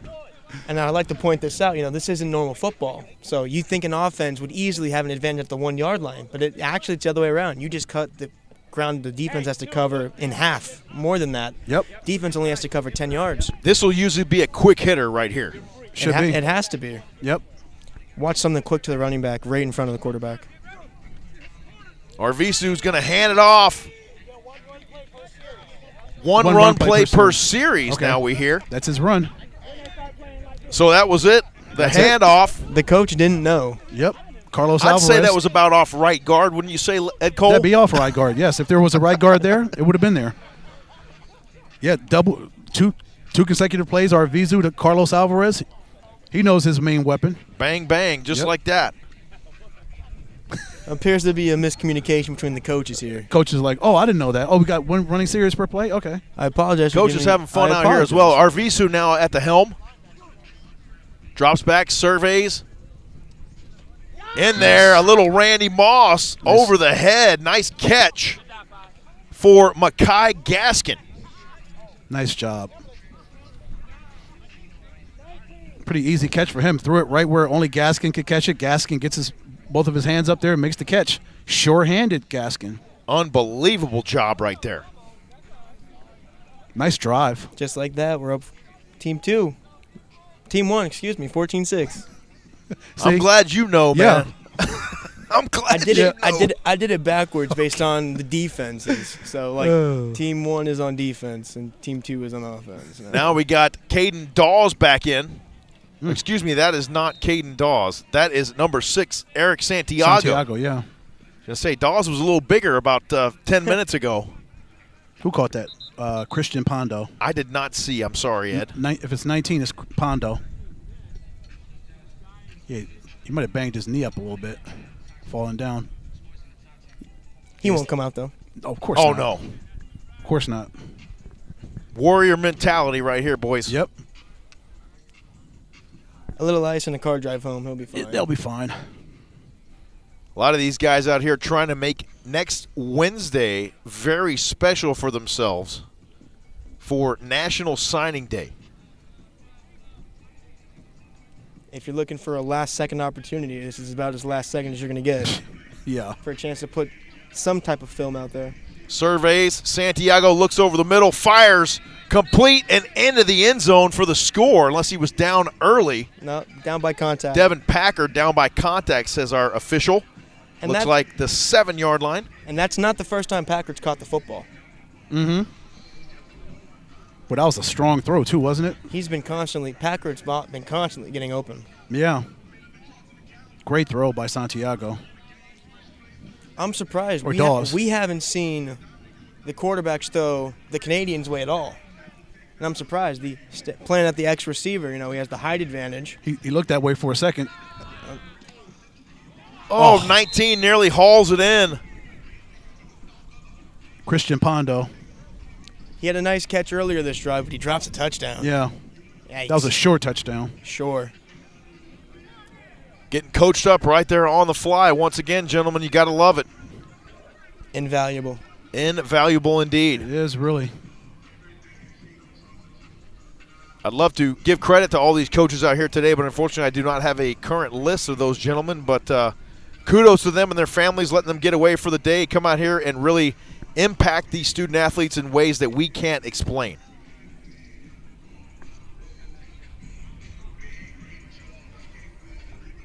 So now that we know that there's a one run play allowed, that's got to be in the back of your mind here, sitting 6 yards away from the end zone. Yeah, well, Santiago's got Jelani Brown right to his right.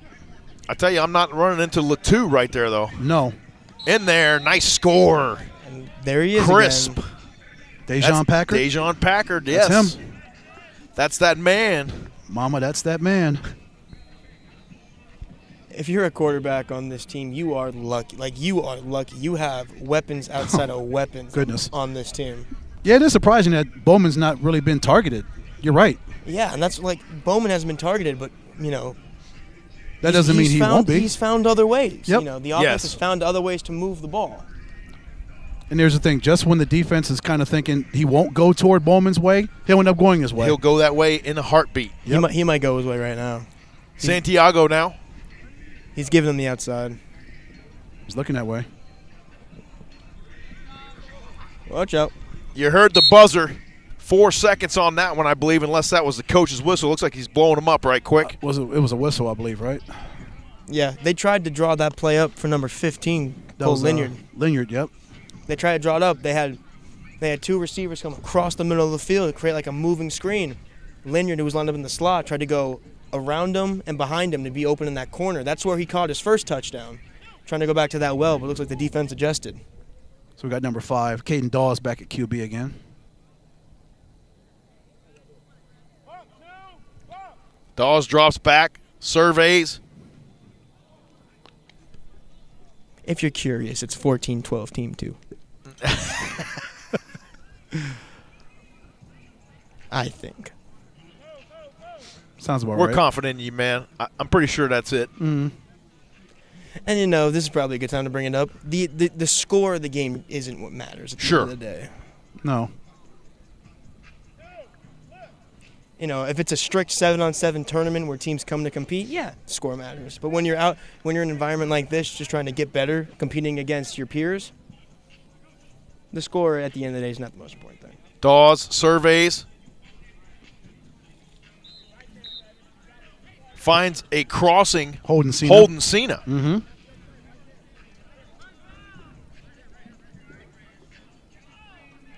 It's good. Dawes went through his progressions. We talk about that. Looking off wide receivers, trying to see the best guy you can get open. Wait for him to get free. Bam. Throw it right to him. Fire that missile, baby. Fire He's it. patient. He's going through his reads. He's patient, and and when he decides where he wants to go, he pulls it. There's no hesitation there. That's what you want. That's exactly what you want. Decisive, knowing what's about to happen, maybe even knowing what's about to happen before it happens at the quarterback position, and then making the intelligent decision and doing it quickly. There's not a whole lot to the position, right? Quarterback's pretty easy, huh? Mm. You got to make sure you got everybody lined up right. You got to know everybody's position. You got to know everybody where they're supposed to be, who's supposed to be blocking who. Oh. Dawes down the middle, high pointing that football nicely right there for the Teal team, Makai Gaskin. Throws a good, strong spiral, doesn't he? He does. Especially Very right over nice. the middle. Yep. Very nice. So we are seeing a little, and something I noticed, we're seeing a little bit of, the defense is starting to change it up a little bit. That time, defense showed a little cover 3, but instead of having the traditional, corners safety, they had a safety drop into the box, trying to make things a little bit more difficult for the quarterback. But on that play, it didn't work. The quarterback stood decisive, found a wide open hole. Now we got a running back in here, boys. Offset. That's Angel Miller. Dawes now. Quick hitter just across the goal line into the breadbasket for Gaskin. So a nice series right there for Caden Dawes in the offense. It was. And you can see why they did put that safety over in the box, Joey, but it still doesn't work because he's still able to get these guys right over the middle. Throw as many bodies as you went over there. It's 20-12. Okay.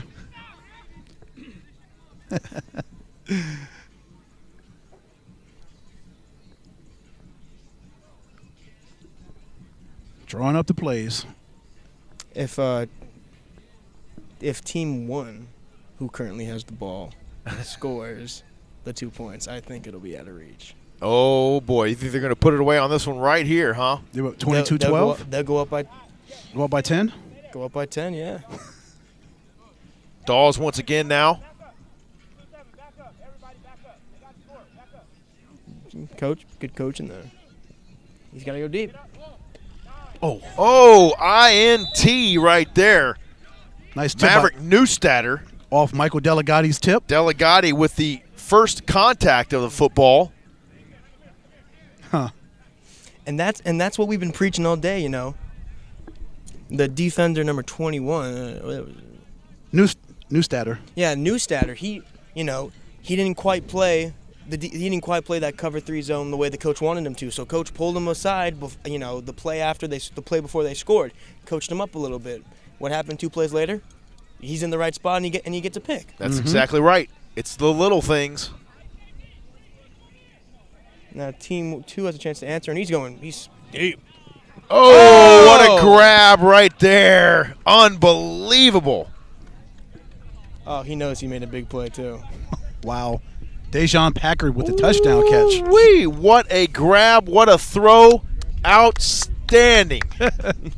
Dejon's like, yeah, it's just another day in the office. Yeah, I was going to say, he's like, I do that 10 times before breakfast, guys. It's what I do. This is what we've been talking about, you know? Packard might not have flashed in the 40. He might not have flashed in the one-on-ones. He might not have flashed in the team drills.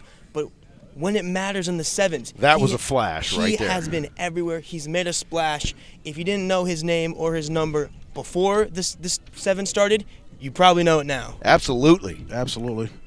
Well, he was good with his 40, Joey. 4.53. He did very well. I'm not saying he didn't. I'm just saying in case he didn't. Yes. Of course. Mm-hmm. And we can't undersell how big of a dot that was by the quarterback. Barraza, what a snag right there. Oh, the head. Ah! Are you serious? The one-hander. Unbelievable the job. Canadian. Finally getting off the schneid is Josiah Bowman. What a catch. And college coaches, this gentleman lives in Toronto, Canada, but he has got his passport ready to come to these here United States of America. That's right. He says he's come to the States quite a few times, so he's well averse to the United States. Yes. And the way they play football here. He showed him what was up on that one right there. Great catch. Now Arvisu with a great defensive play there in the middle. That is Delegati, the linebacker, back there in coverage. Excellent job. Delegati flashed in the one-on-ones. He led the one-on-one session with 2 interceptions. Mm-hmm. That's right. So it's awesome to see, he stands on the flat, he flashes in the one-on-ones, he comes back in the 7-on-7 drills, and he's still making plays. Absolutely awesome. Yep. He stayed with his receiver, got that inside position, and knocked the ball away. Perfect coverage. So it was very good coverage. I think you could have covered him a little bit better, though, Ed. As in, i.e., an interception? Pick 6? Oh, please. If the ball goes anywhere near you, it's a crib. You're cribbing it. Arvisu once again now. Nice catch, Holden Cena. Way to climb the ladder there. Yes, he did. He's not the tallest player on the field, but he's not afraid to go over the middle, and when he needs to, he can climb the ladder and get the ball. That's what it's all about, the effort play at just the right time, going up and grabbing that thing out of the air. before the defender does is the ideal way to do it, right? Yep. Mr. Ed Cole, you and I were preaching about high pointing the ball for the defense, but it's the same thing. If the defender doesn't high point the ball and be aggressive with it, the offensive player has a chance to go up and take what's his.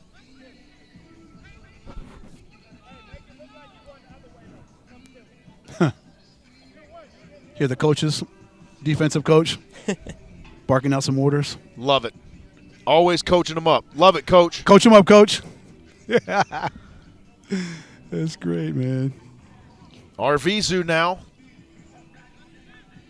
Far side, high pointing the football just inside before he went out of bounds. Great reception there. Alvarez? For Carlos Alvarez, yes. That was a great catch. The body control on that catch. He was presenting himself as a target to his quarterback.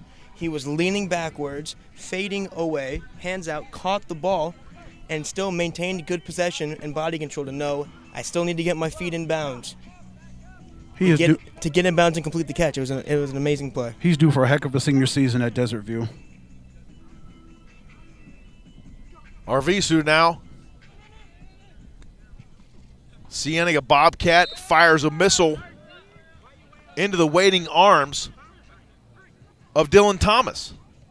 Sorry, Ed, there's a little glare on that iPad there. Oh, let's flip it No, over. you're all good. I just got to get myself over there to see it. Oh, there we go. That's better. Now we're Okay. talking. Just have to reorient it. Yes, sir. And they're knocking on the door. Arvizu with a little hurry up now. Looking to the left, right over the middle. Almost too easy inside there. He was trying to connect with Makai Gaskin. Good coverage there by the linebacker. It was. Great coverage. A lot of routes over the middle, crossing routes and just up and ins.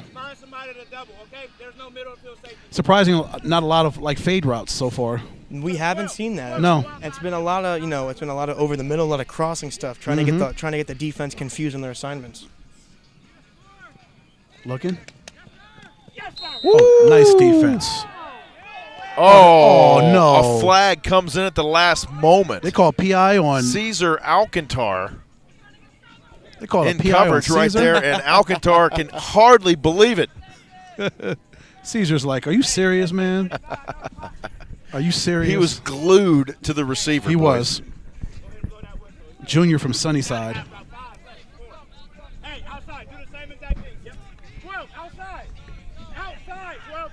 We might very well see him on Thursday Night Football next season.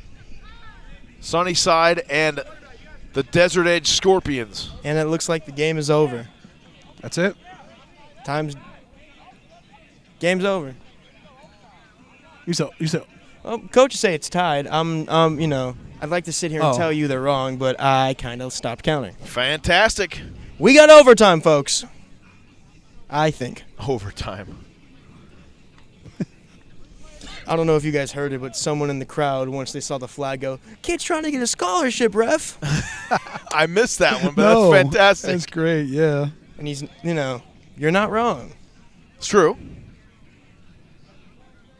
And I doubt on a bang-bang play like that where it's great coverage, coaches are going to be like, oh, well, it was a flag, so it doesn't matter. No, it wasn't a good route. Yeah. No, you look at the technique, and the technique on the play was good. Like the current corners they have on their roster hasn't made a PI in their careers. Once or twice. Yeah.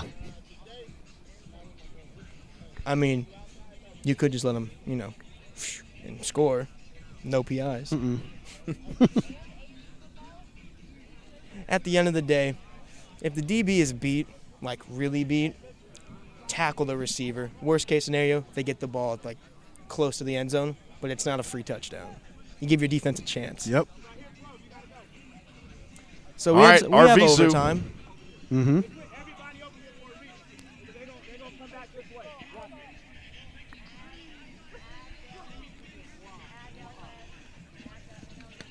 Oh, my goodness. Nice coverage once again, atoning for the earlier penalty right there. Caesar Alcantar showing out here at the Game Time College Showcase today. This kid can play football. What did we say? Short-term memory. As a corner, he could have gotten in his head like, oh, man, maybe I shouldn't break on the ball as hard. I just drew a penalty. Man, maybe I shouldn't do that. No. He trusted himself. He trusted what he saw. He read the play. He made a great break on the ball, physical, aggressive, and he got a huge pass breakup. That's what we're talking about. Big Caden Dawes in there now. Fires a missile complete. The defensive back fell down, and Angel Miller with the score for the Teal team. Is that the OT winner? It depends. Is it NFL or college? It looks like it's college. The other team gets a chance to answer. All right, so the other team is going to get a crack at it here.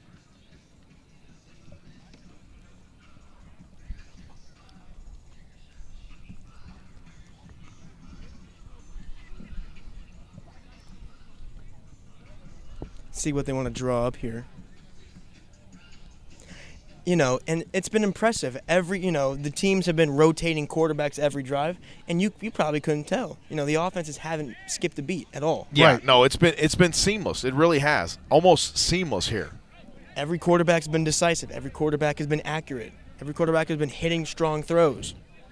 It's impressive, really. Everybody's out here showing out. It's been great. Santiago now spins it around, finds the laces, loads it up, and comes right in front of the booth. Josiah Bowman thought he had too much contact from the defender. And Bowman, I tell you, he's going to be a catch, no pun intended, for some college here in the U.S. No question. He is going to be a scoop. When I joined here today, I didn't think I'd just get pelted in the back by a football. Well, now you've had the full experience, Joey, see? Yeah. Now the day is complete. And speaking of the day being complete, we're about wrapped up here with our Epic Sports Network coverage. We're going to be able to stay on the air for about another 10, 15 minutes, and then we're going to have to head westward. What are you talking about? Oh, beautiful catch there Bowman. For Bowman, and he got a hold of that one in a hurry. There it is, the end of it, into the corner there for Josiah Bowman. Unbelievable job. That has been a battle. You think the last drive they were on offense. You think the last drive, Bowman, one-handed catch in the back of the end zone. The previous play, the corner, number 22. I want to give this guy credit. Jalen McCall. Yep. Great breakup in the end zone. And they go back to Bowman, and Bowman makes a terrific catch. Yes. That battle has been back and forward. That's been a terrific battle. Arvizu looks, fires to the right. Alcantar on the reception. The Alvarez. Oh, that's Alvarez. I'm sorry, Carlos Alvarez. My mistake. And remember earlier when I thought I had him down, I don't. Remember earlier when we were saying, "Wow, why is Josiah Bowman not getting targeted?" Mm-hmm. He's been coming up big when they needed him to. Didn't we say his time was coming? We did. Eventually, it's gonna open up for him. We are in double overtime. A guy that big, you cannot not target him. Double overtime. Double overtime. Double OT. Oh boy.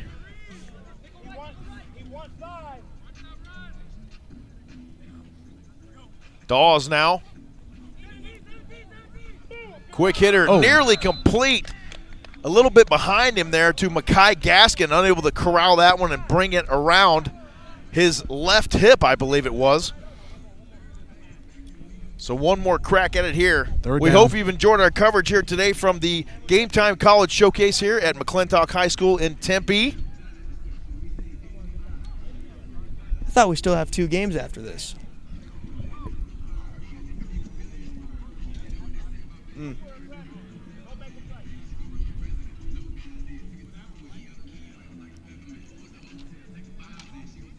Let's see what coach draws up here. Need a score. You're about 5 yards out. What are you calling right here? Quick slant? You gotta try and confuse the defense here. You gotta, we've been seeing a lot of crossing routes. So I wouldn't be surprised if you put, you get everybody cross and try and get the linebackers run into each other, try and get a corner confused. And if all else, if that doesn't work, go to the person you trust the most and just throw up a prayer. Let's see where they go with this one. Right over the middle. Right in the middle. A beautiful pass, great separation from the defender there. Holden Cena gets the touchdown catch. Cena on the reception. He's made a handful of catches today too. Yes, he has. Nice connection. That was a great play design, having the inside guys flare out.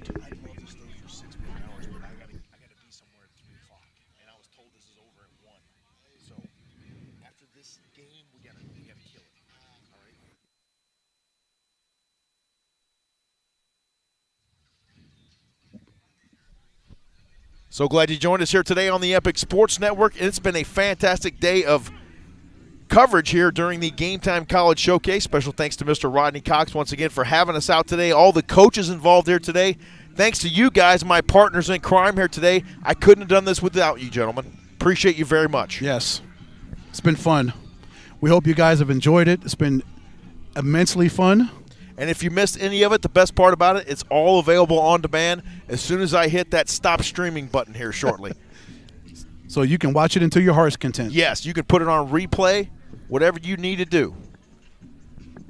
Put it on repeat 24/7. That was a great game right there, folks. We're going to sign off here from Tempe High School's, or excuse me, not Tempe High School, McClintock High School's. I know it's home of the Chargers. I'm a little tongue-tied now, guys. We've been on the air for 5+ hours here. And it's been great. Special thanks once again to Mr. Rodney Cox for having us out. It's been a fantastic day here on the Epic Sports Network. We thank everyone involved with this one. And we're going to sign off for now. For Ed Cole, for Joey Mascaro, I'm James Poovey saying so long from McClintock High School in Tempe, Arizona. It's the inaugural Game Time Showcase here for 2022. We appreciate you tuning in. Make sure and share this video with your friends if you've enjoyed it. Make sure and subscribe as well to the Epic Sports Network. We'll have the Arizona Desert Storm Classic coming your way next Sunday from Highland Junior High. The best of the best in Arizona high school football. That kicks off at 3 p.m. For my partners, I'm saying so long. Everyone have a great rest of your weekend. The GOAT has retired, and we are out of here.